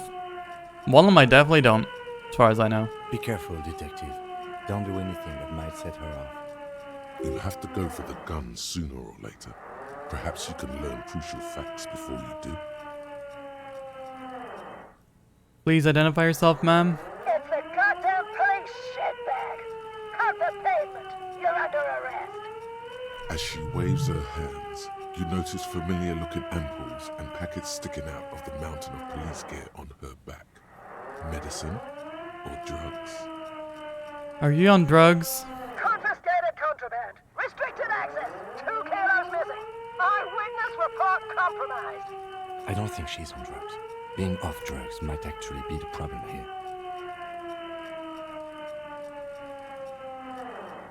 We can't leave. A delirious Shit. civilian is pointing I wanna- a firearm at us. Your firearm. You need to solve this. We can solve this peacefully. Please lower the weapon. Officer in need of assistance. Suspect at large. Get on the ground. Ma'am, please. We want to help you, but you need to lower that weapon.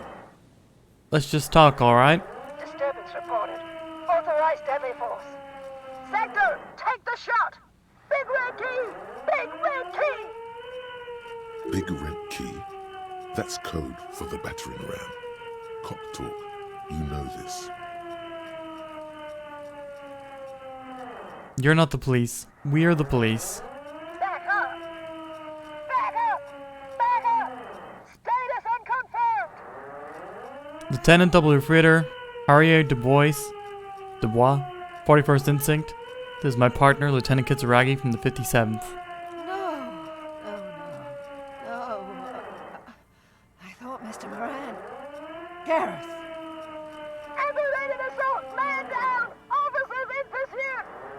There's a scenario unfolding in her head right now. It has nothing to do with what's happening here. What's the situation, officer? Yeah, it's pretty intense. Also, hello, Port. Look, go. Welcome, welcome. Law enforcement compromised. Impersonating a police officer. Does she not believe you two are actually police officers?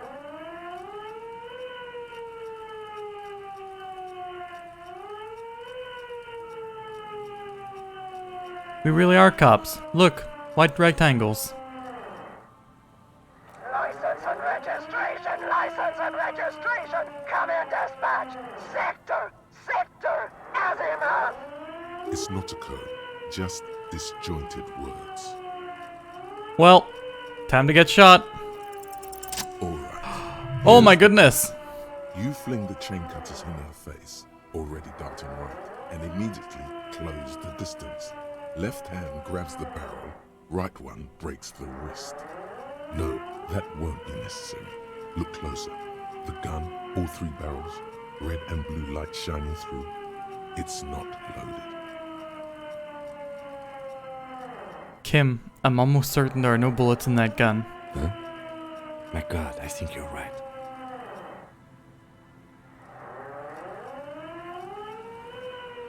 My God, it's not loaded. The gun isn't loaded. What? This isn't police issue. Police weapons have bullets. This isn't real. What is this?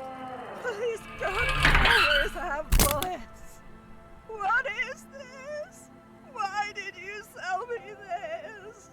Why the fuck did the guy sell her this? Grab the gun, right now. This might be your only chance. No one ever cares. Thank God. Why would they treat me like this? See, this lady is having some trouble. Whoa. We need to figure out what to do with her now. Nobody's ever around. Nobody ever comes to visit me. What do you think is happening to her? She's in a stupor. I've seen this before. God knows for how long.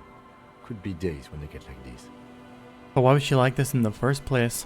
Honestly, I don't know. Dementia, probably. Dementia and Channel 8 and loneliness. Neurodegenerative disease. Could be. Her hands were trembling and she did seem uncoordinated. But what are we gonna do with her? I'm very sorry this high life turned out for you. Her scratched skin is warm to the touch, but the person inside doesn't even know you're there. Should we just arrest her? I don't think there's any need for that. In her current state, and without a gun, she isn't really a threat to anyone. We could let Titus know. This is a perfect problem for the local peacekeepers to handle. They might even know her family. Yeah. Titus sounds like the man for the job. Then we can ask him once we get back to the whirling. But we have to hurry, because it's late and they might have already gone home. But I think we're done here for now. Let's head out. This is done.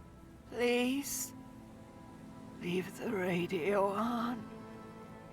Reflex to what? Being left alone. She stands motionless, just a heap of clothes and flashes now. Maybe if you search her once more. The woman stands slumped. She looks catatonic under her mountain of RCM paraphernalia. Is one of those things a police cap? There were narcotics in there too. You're thinking of taking confiscate narcotics. Wink. She doesn't even flinch as you reach out and disentangle the familiar-looking lieutenant's cap from Is this my cap? mountain of RCM paraphernalia. Oh, is that yours? It's hard to say. It's been so long since you wore yours. I think so. The lieutenant nods. Let's leave her be. Police gun and police hat? Oh, how you love to see it.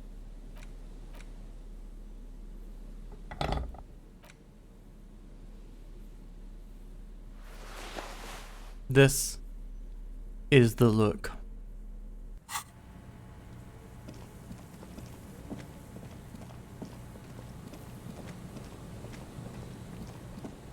Wink. We're trying to do a sober cop. It is challenging. Electrochemistry is very convincing at times.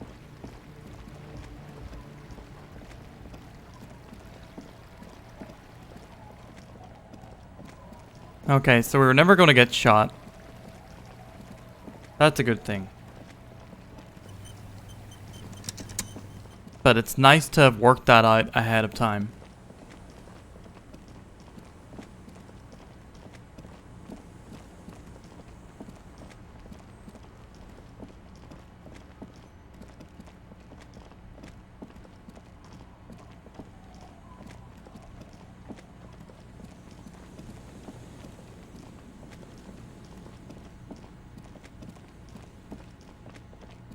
Riders, take care. Thanks for stopping by. You be well. I'll be sure to have that une streamer. I mean, I'll be finishing up very soon, but yeah. Cheers.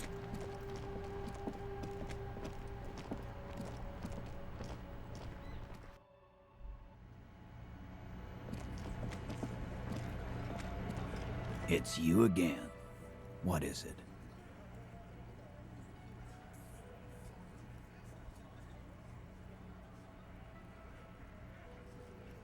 There's an old catatonic lady in the old fish market on the other side of the bay. She needs help. What's that, copper? You want us to help little old ladies now? You're local law enforcement, aren't you? Helping troubled civilians should fall under your jurisdiction. Yeah. We'll send someone out. Who is? Wait. It's the pigs, isn't it? Yep. Her. God. Poor lady. Don't worry. We'll handle this. I think she got some family in Kuron or something. Bastards left her alone when she got sick. We've been getting complaints. Hey, wasn't Everard's B team looking for her the other day? They said something about her, I don't know, finding something? Yeah, I think you're right, Gene. She have something of yours, Pig? Nope. Didn't have anything in mind. No? Well, whatever then, copper. No. They totally said what it was. What was it? Anyone remember? I don't remember. I was fucking drunk. Let me know if you figure it out back there. Now, anything else we can help you with? Who was she? Was, like before. Just an old lady. Her kids moved away years ago. Never come to visit. Never took her calls. She gets out every now and then. She did right by lots of us when we were kids. Always was a little off, but still. Us kids? That must have been ages ago. She was better then. What's her name? Her real name? Auntie LaPlante, we always called her. Something LaPlante. Marianne, amigo. Marianne LaPlante. Anything else you wanted to know? How'd you get like this? Wanted to be a cop, you mean? Well, shit. I don't actually know. Anyone know why she started acting like a pig? No fucking clue. It's gotta be the crazy. Who'd want to be a pig? Someone who wanted to set the world right before it ends? Ever think of that? No, I didn't. Because I'm not fucking stupid, Polizonte. Yeah, Carl. That's some pretty fucking weird shit to say. The pigs, level weird. But whatever gets you through the day. Thanks for helping out with this one, Titus. No problemo, cop man. We take care of our mentally ill here in Martinez. Ain't that right, boys? Sure enough, we're the real heroes on these streets.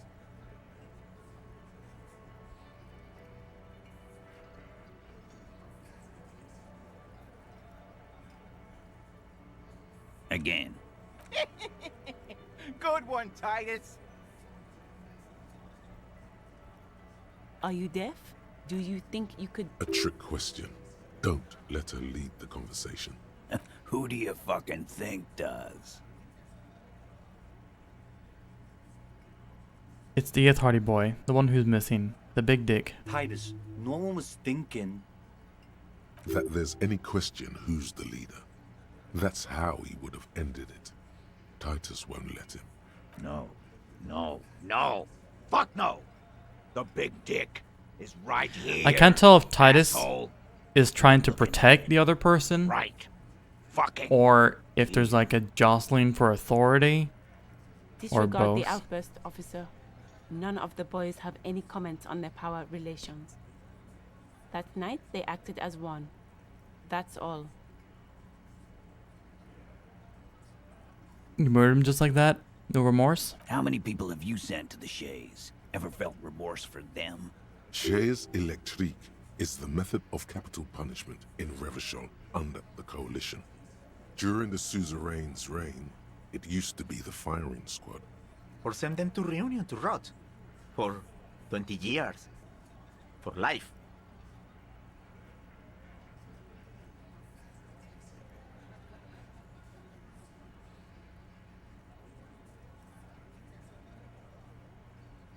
A reunion? What's that? The River Esperance Correctional Facility, a military prison run by the Coalition, dubbed Reunion by the inmates. The origin of the name is unknown. What we do is different. We enforce the law. You just kill people like it's nothing. But you see, a lawman, is something people agree upon. And here in Martinez, we agreed that this man had to die. This isn't something he came up with on the spot. It's his standard reasoning, a product of many years of being Titus Hardy. Why? Cayenne. What kind of? The kind A live grenade. I'm just going through some past options here. But I know. Because really? One of them Really? We couldn't brought up a believe it challenge. Sire, this is a serious violation. Wrong. From rape. He regrets to kill us all. Yeah. He grabs some. Yeah. Show me your cunt. Why don't you show me your cunt? Then he gets knocked. Aren't you? Yeah. There's some. Seems like they don't want to talk about it. No. There's nothing you can do for now. He's stonewalling you. About fucking time. Okay, we're gonna have to leave that them for now. How did I get that check? It was a check to see like who amongst them had like a composure that was, you know, gonna open up a line of inquiry. Always a pleasure. I mean, officers. Alright. Probably not much more to do here today.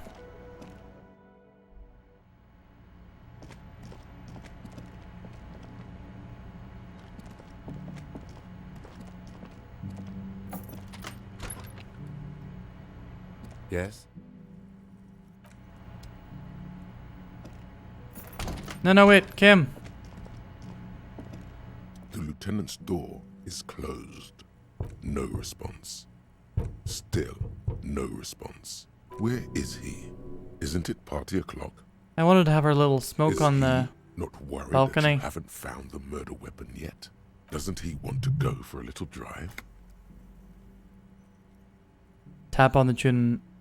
Kim whistled on the swing set. That's cute. You hear the sound of a drawer closing, followed by the shuffling of feet. Is that you, Harry? What time is it?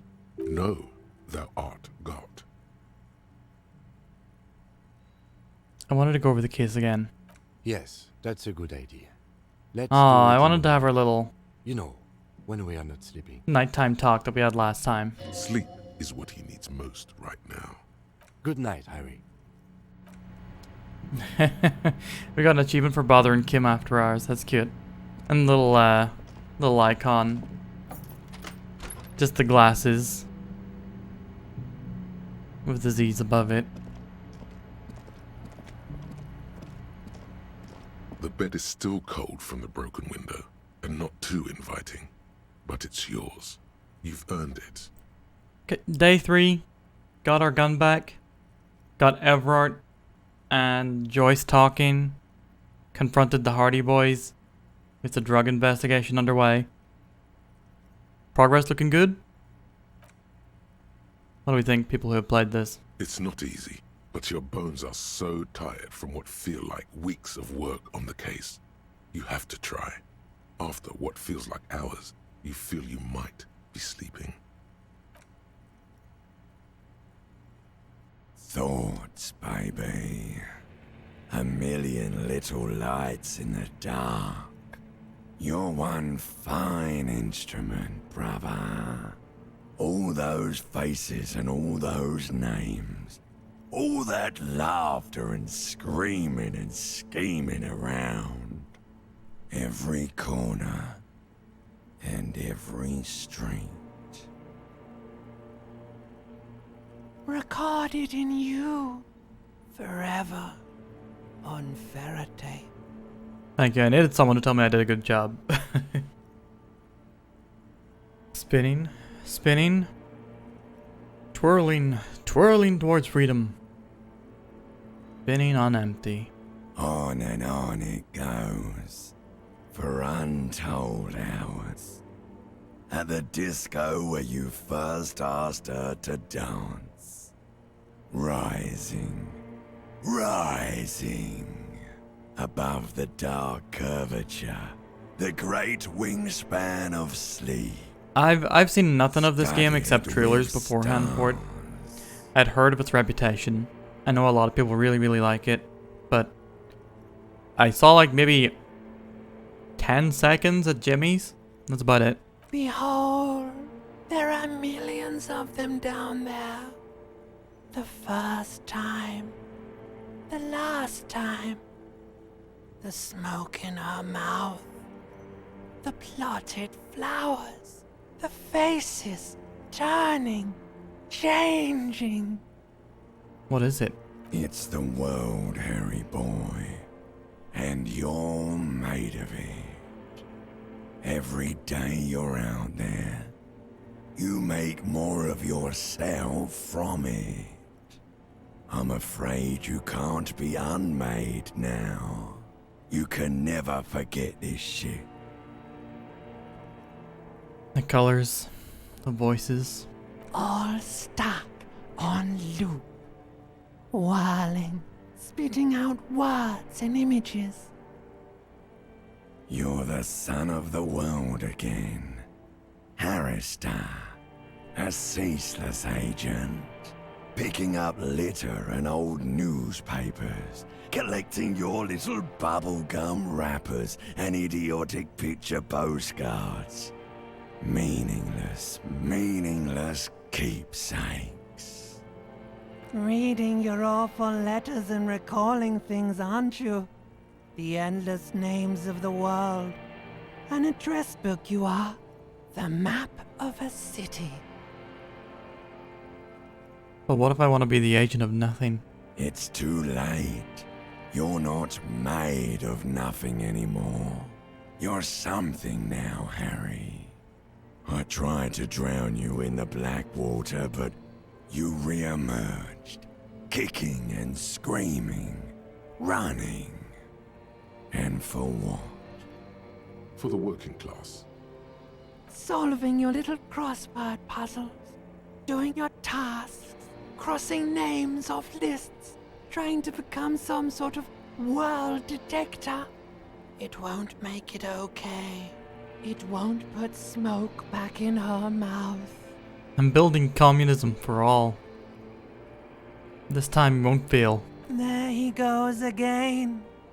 He's a real political animal, Harry. My version of Harry doesn't really understand what communism is, but we're building it. That it's the world changing around him. He's got no idea what he's in for. Why? 'Cause only love can break your heart.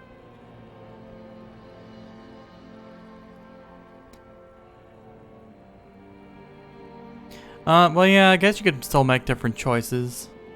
Beep, beep, beep. It does sound like there's a lot of room for, alarm is you know, ringing, different Harry. choices, different builds to see entirely different parts of the game. Goes on and on. You barely slept 3 hours last night. What's the tractor incident? You wouldn't know, Sassy. Do it for the picture puzzle. Put it all together. You're not a real Solve fan. the world. Not a One real fan of tractor conversation incidents. at a time.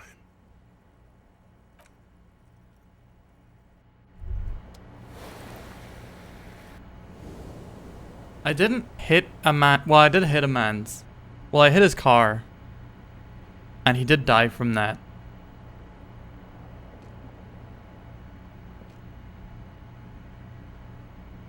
Man.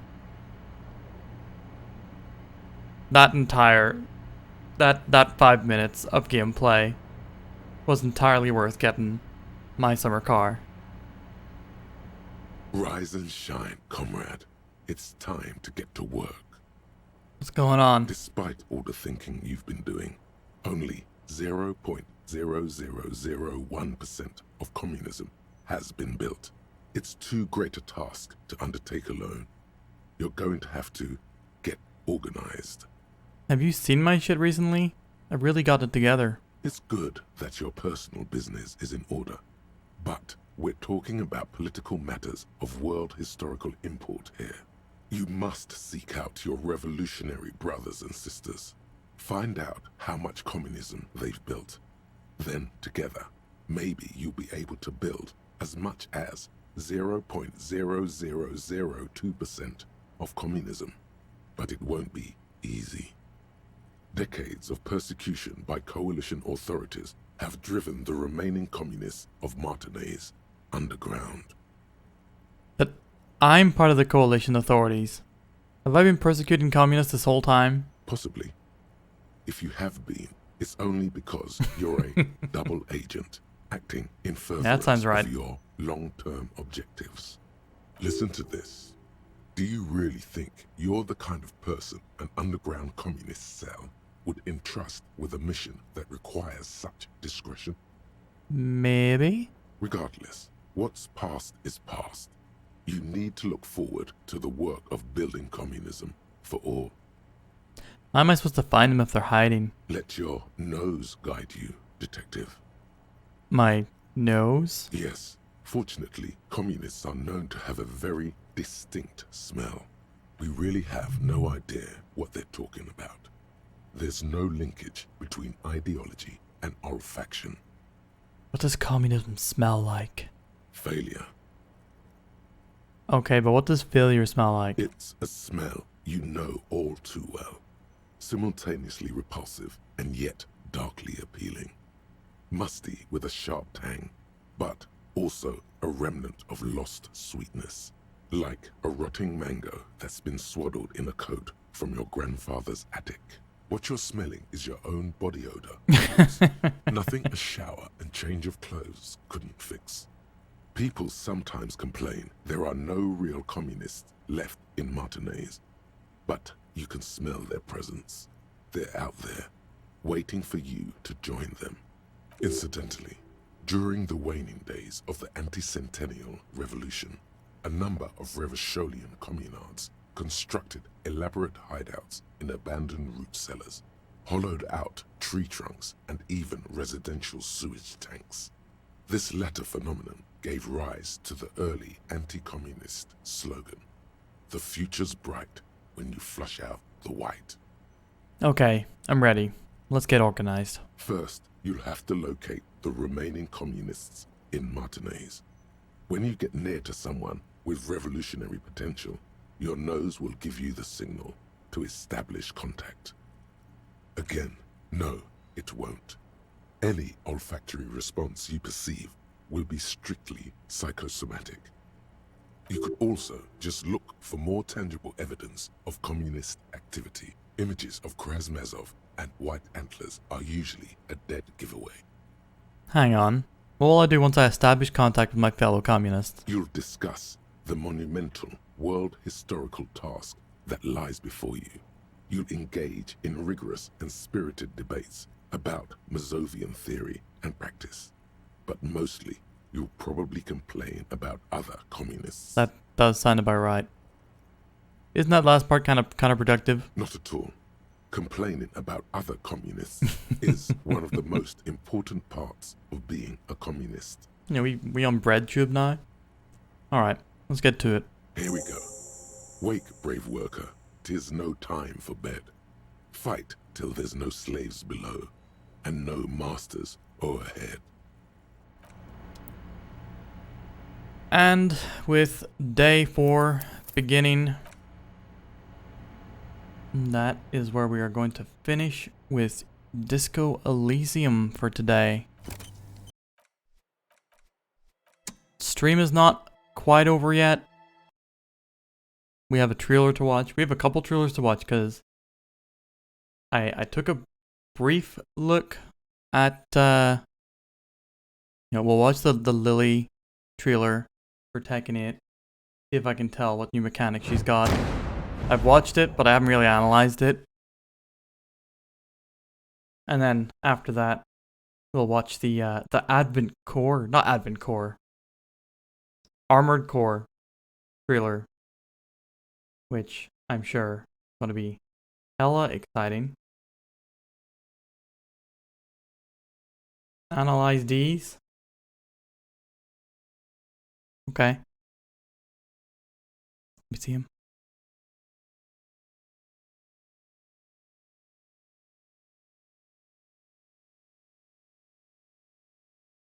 Yeah, Advent Core, as you can tell, I'm a big fan of the series. I've been playing it for a long time. But first,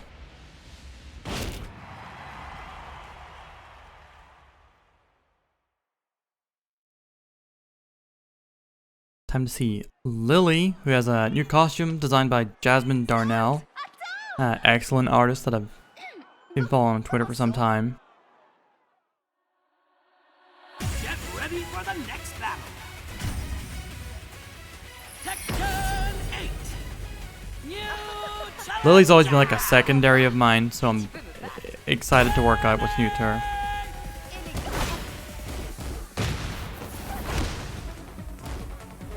So far, everything's looking pretty familiar. Also, she didn't say Lily's surname. I don't know why. That step slap, is that... As-tu préparé une excuse pour quand tu perdras? The GFs?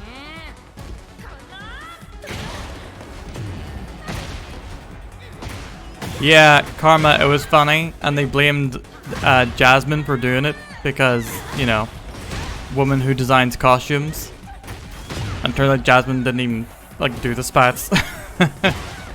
Either way, idiotic.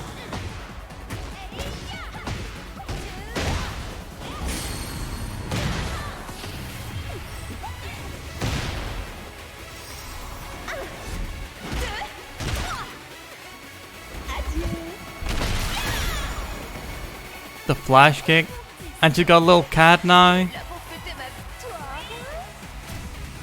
Adorable. Alright, want to look over. I definitely saw some new stuff in here. I think this slap that she does is like part of a universal mechanic where it's like, is it a guard breaking? It definitely, there's some odd property about it. Wait, it's right here. No, I don't think that's guard breaking. I think he tried to do a counter and hit through that.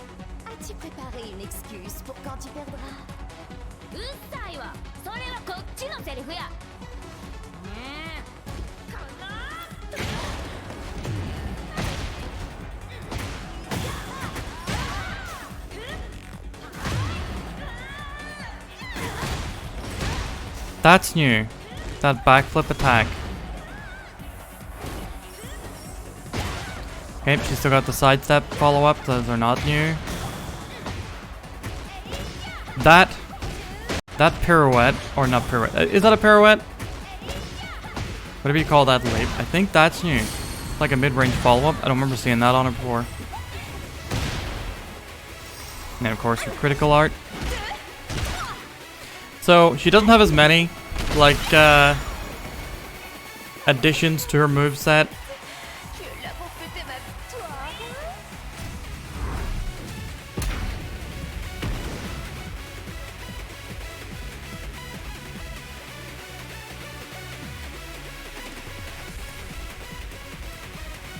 But she got some new stuff.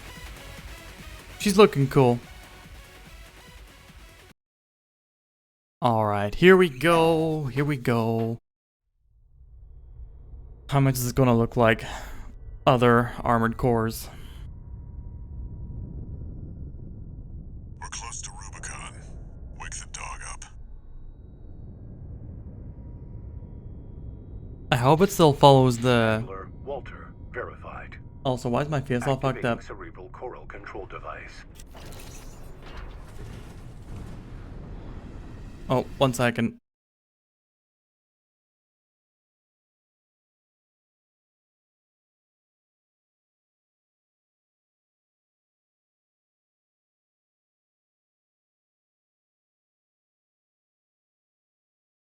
Alright, sorry. Had to open a bottle. But yeah, I'm hoping... One of the things I'm really hoping for is that we're still following the structure of picking up missions. Like, choosing missions independently as a contractor working for different employers.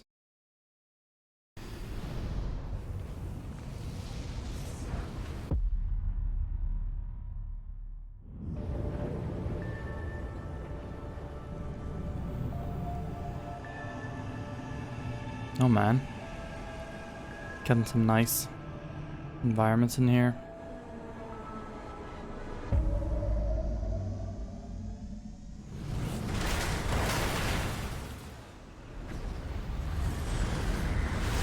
Augmented human C4621 has awakened.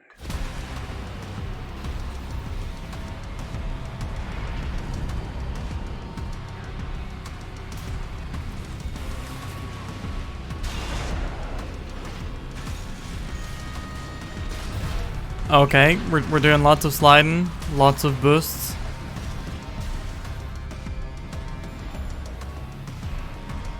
I wonder if that was free flight or... Oh shit, that looks like a specific kind of bottom that you can put on it that allows you to like at least hover freely in the air, maybe with like reduced energy usage. This is gonna be 4 answer like that's the hope. I fucking love 4 answer.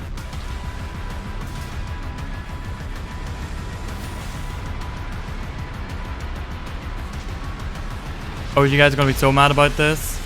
Oh, fuck him. Fuck him.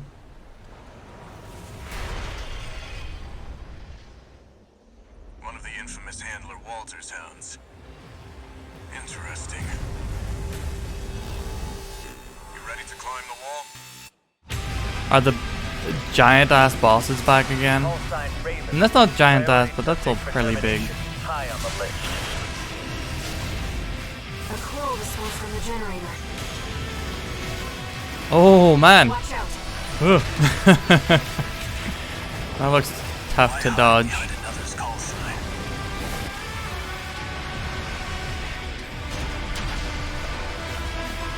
Man, the aerial speed. I'm getting like little notions of Zone of the Enders from that. August. That's pretty damn soon. Yeah, I thought that was an arms fort. Yeah, I'm gonna watch that once more because I want to see. I'm guessing it's like still the same thing of like hand, shoulder, shoulder for your weapons. I wonder if it still uses the same buttons.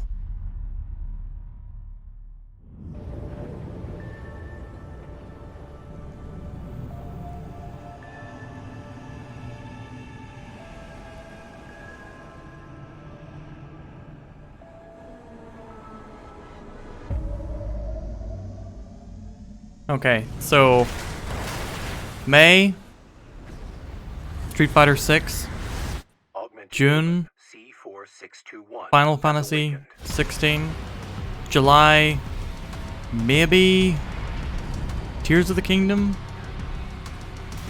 August,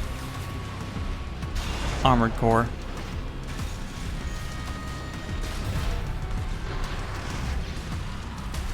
Yeah. Yeah, I did see that the first time. I was just wondering if they were going to be like continuously a bigger part of the game.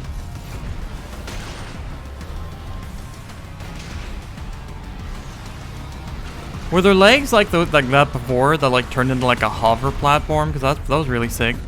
We got our tread bottoms back. Oh my god, this game. This fucking electro whip. I'm guessing that's some sort of armed fort as well, that giant sand snake thing. Literally almost speedy all the time. Yeah. I remember dogfights in Armored Core being like fucking zippity zoomy.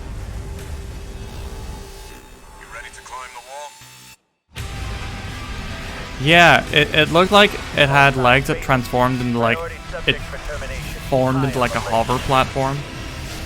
From the looks of it. Like this definitely looks zippy as well. Why hide behind another's call sign?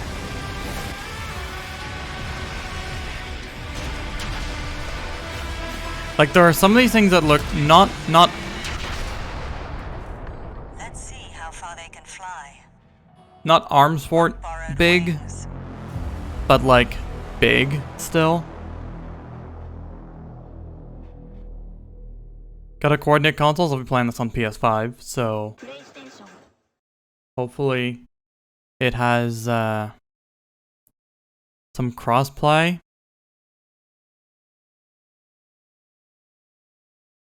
Between PS4, PS5. But yeah, that was damn good looking. Very exciting. Clearly they've not just gone Dark Souls but robots with it, which I know was some people's concern. I was never particularly worried about that, but you know, good to get that confirmation.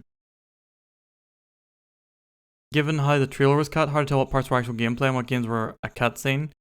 I think I can work it like this. This is all cutscene, obviously. Cutscene. Well, these are like in-engine panning shots. Yeah, most of this look gameplay to me.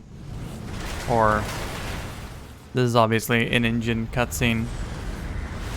Augmented human C4621. Oh, sorry, wait, y'all can't see this.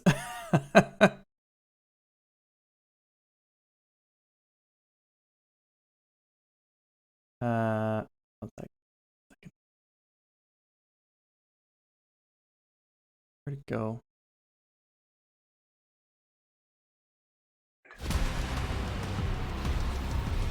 Like this, that's all gameplay. This is all clearly gameplay.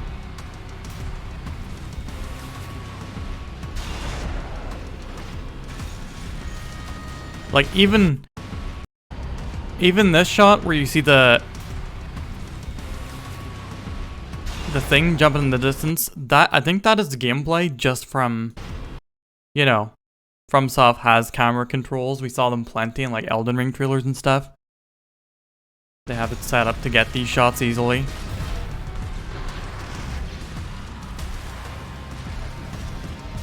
Like I'm not seeing anything that I don't think is gameplay. Look, see that's what I'm talking about. Maybe it's not for like a full-on transformation. It's like leg spread and it hovers.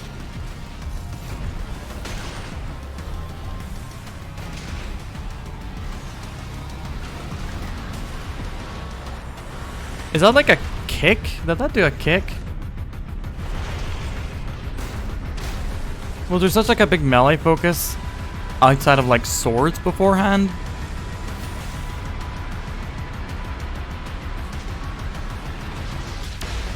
Like yeah, all of this is gameplay.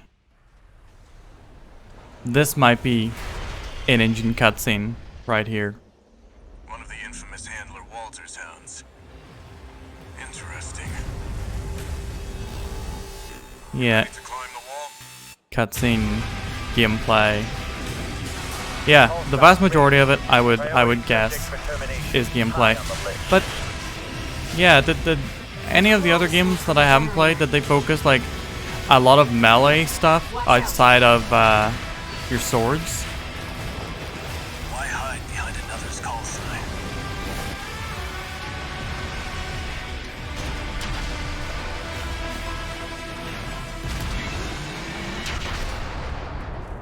Let's see how far they can fly. On borrowed wings. Yeah, it certainly might be a few. But you know, fuck them. If they're not in the room with us, I don't care. I don't care what people are thinking. I'll inevitably probably have my own thoughts about it in future. But yep, that is gonna be it for the stream. That looks fucking sick. Looks sick. Look, yeah, man, that thing where it like kicked through the dude with the treads, and the other dude like jumped in to do like a kick with its legs. I wonder, you know what I think we might get? Possibly some sort of execution mechanic. That's what that maybe looked like to me. I'm gonna very quickly go back to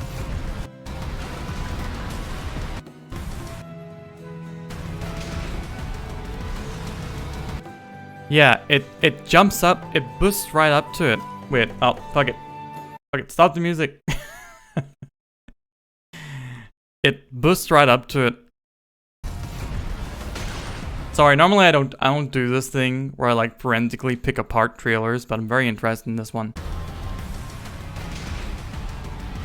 Jump, boost, boosters stop, legs pop up. Kick into explosion. I wonder if we get like... Okay, that just looked like it either exploded before it drove through it, or it drove right through it. Kind of hard to tell with the way it's cut there.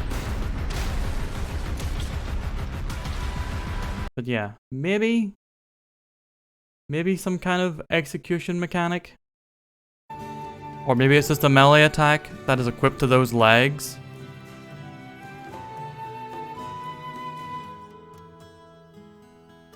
But yeah, very exciting. Real fucking cool. Real soon too. Real soon. Yeah, so I saw Pimmy. We're gonna have to work out a day of the week, at least, where we get together to play. Obviously, you test out, see if it streams okay on your end. If you can play. But I'm thinking Friday nights or Sunday nights. I think Valko might have something on one of those nights. But speaking of, let's go say hello to Valko. Currently playing some Legend of Zelda Breath of the Wild. And yeah, I'll see y'all tomorrow. Hopefully. Tomorrow I'll be back in the evening, 7:30 p.m. We'll be having a scoop of PB. Please look forward to it. I'm gonna be picking out 3 games at random. Yeah, play them each for an hour. Should be good. But yeah, we're gonna once again, Karma, thank you for supplying our raid message. Yeah, forehead kisses for you as well, V, and for all y'all. Thank you again, Pebs and Scuzza for gifting gift subs, and thank you, Megarith, for the follow. And Jimmy for resubbing as well. Until next time, take care everybody, be good, and bye-bye.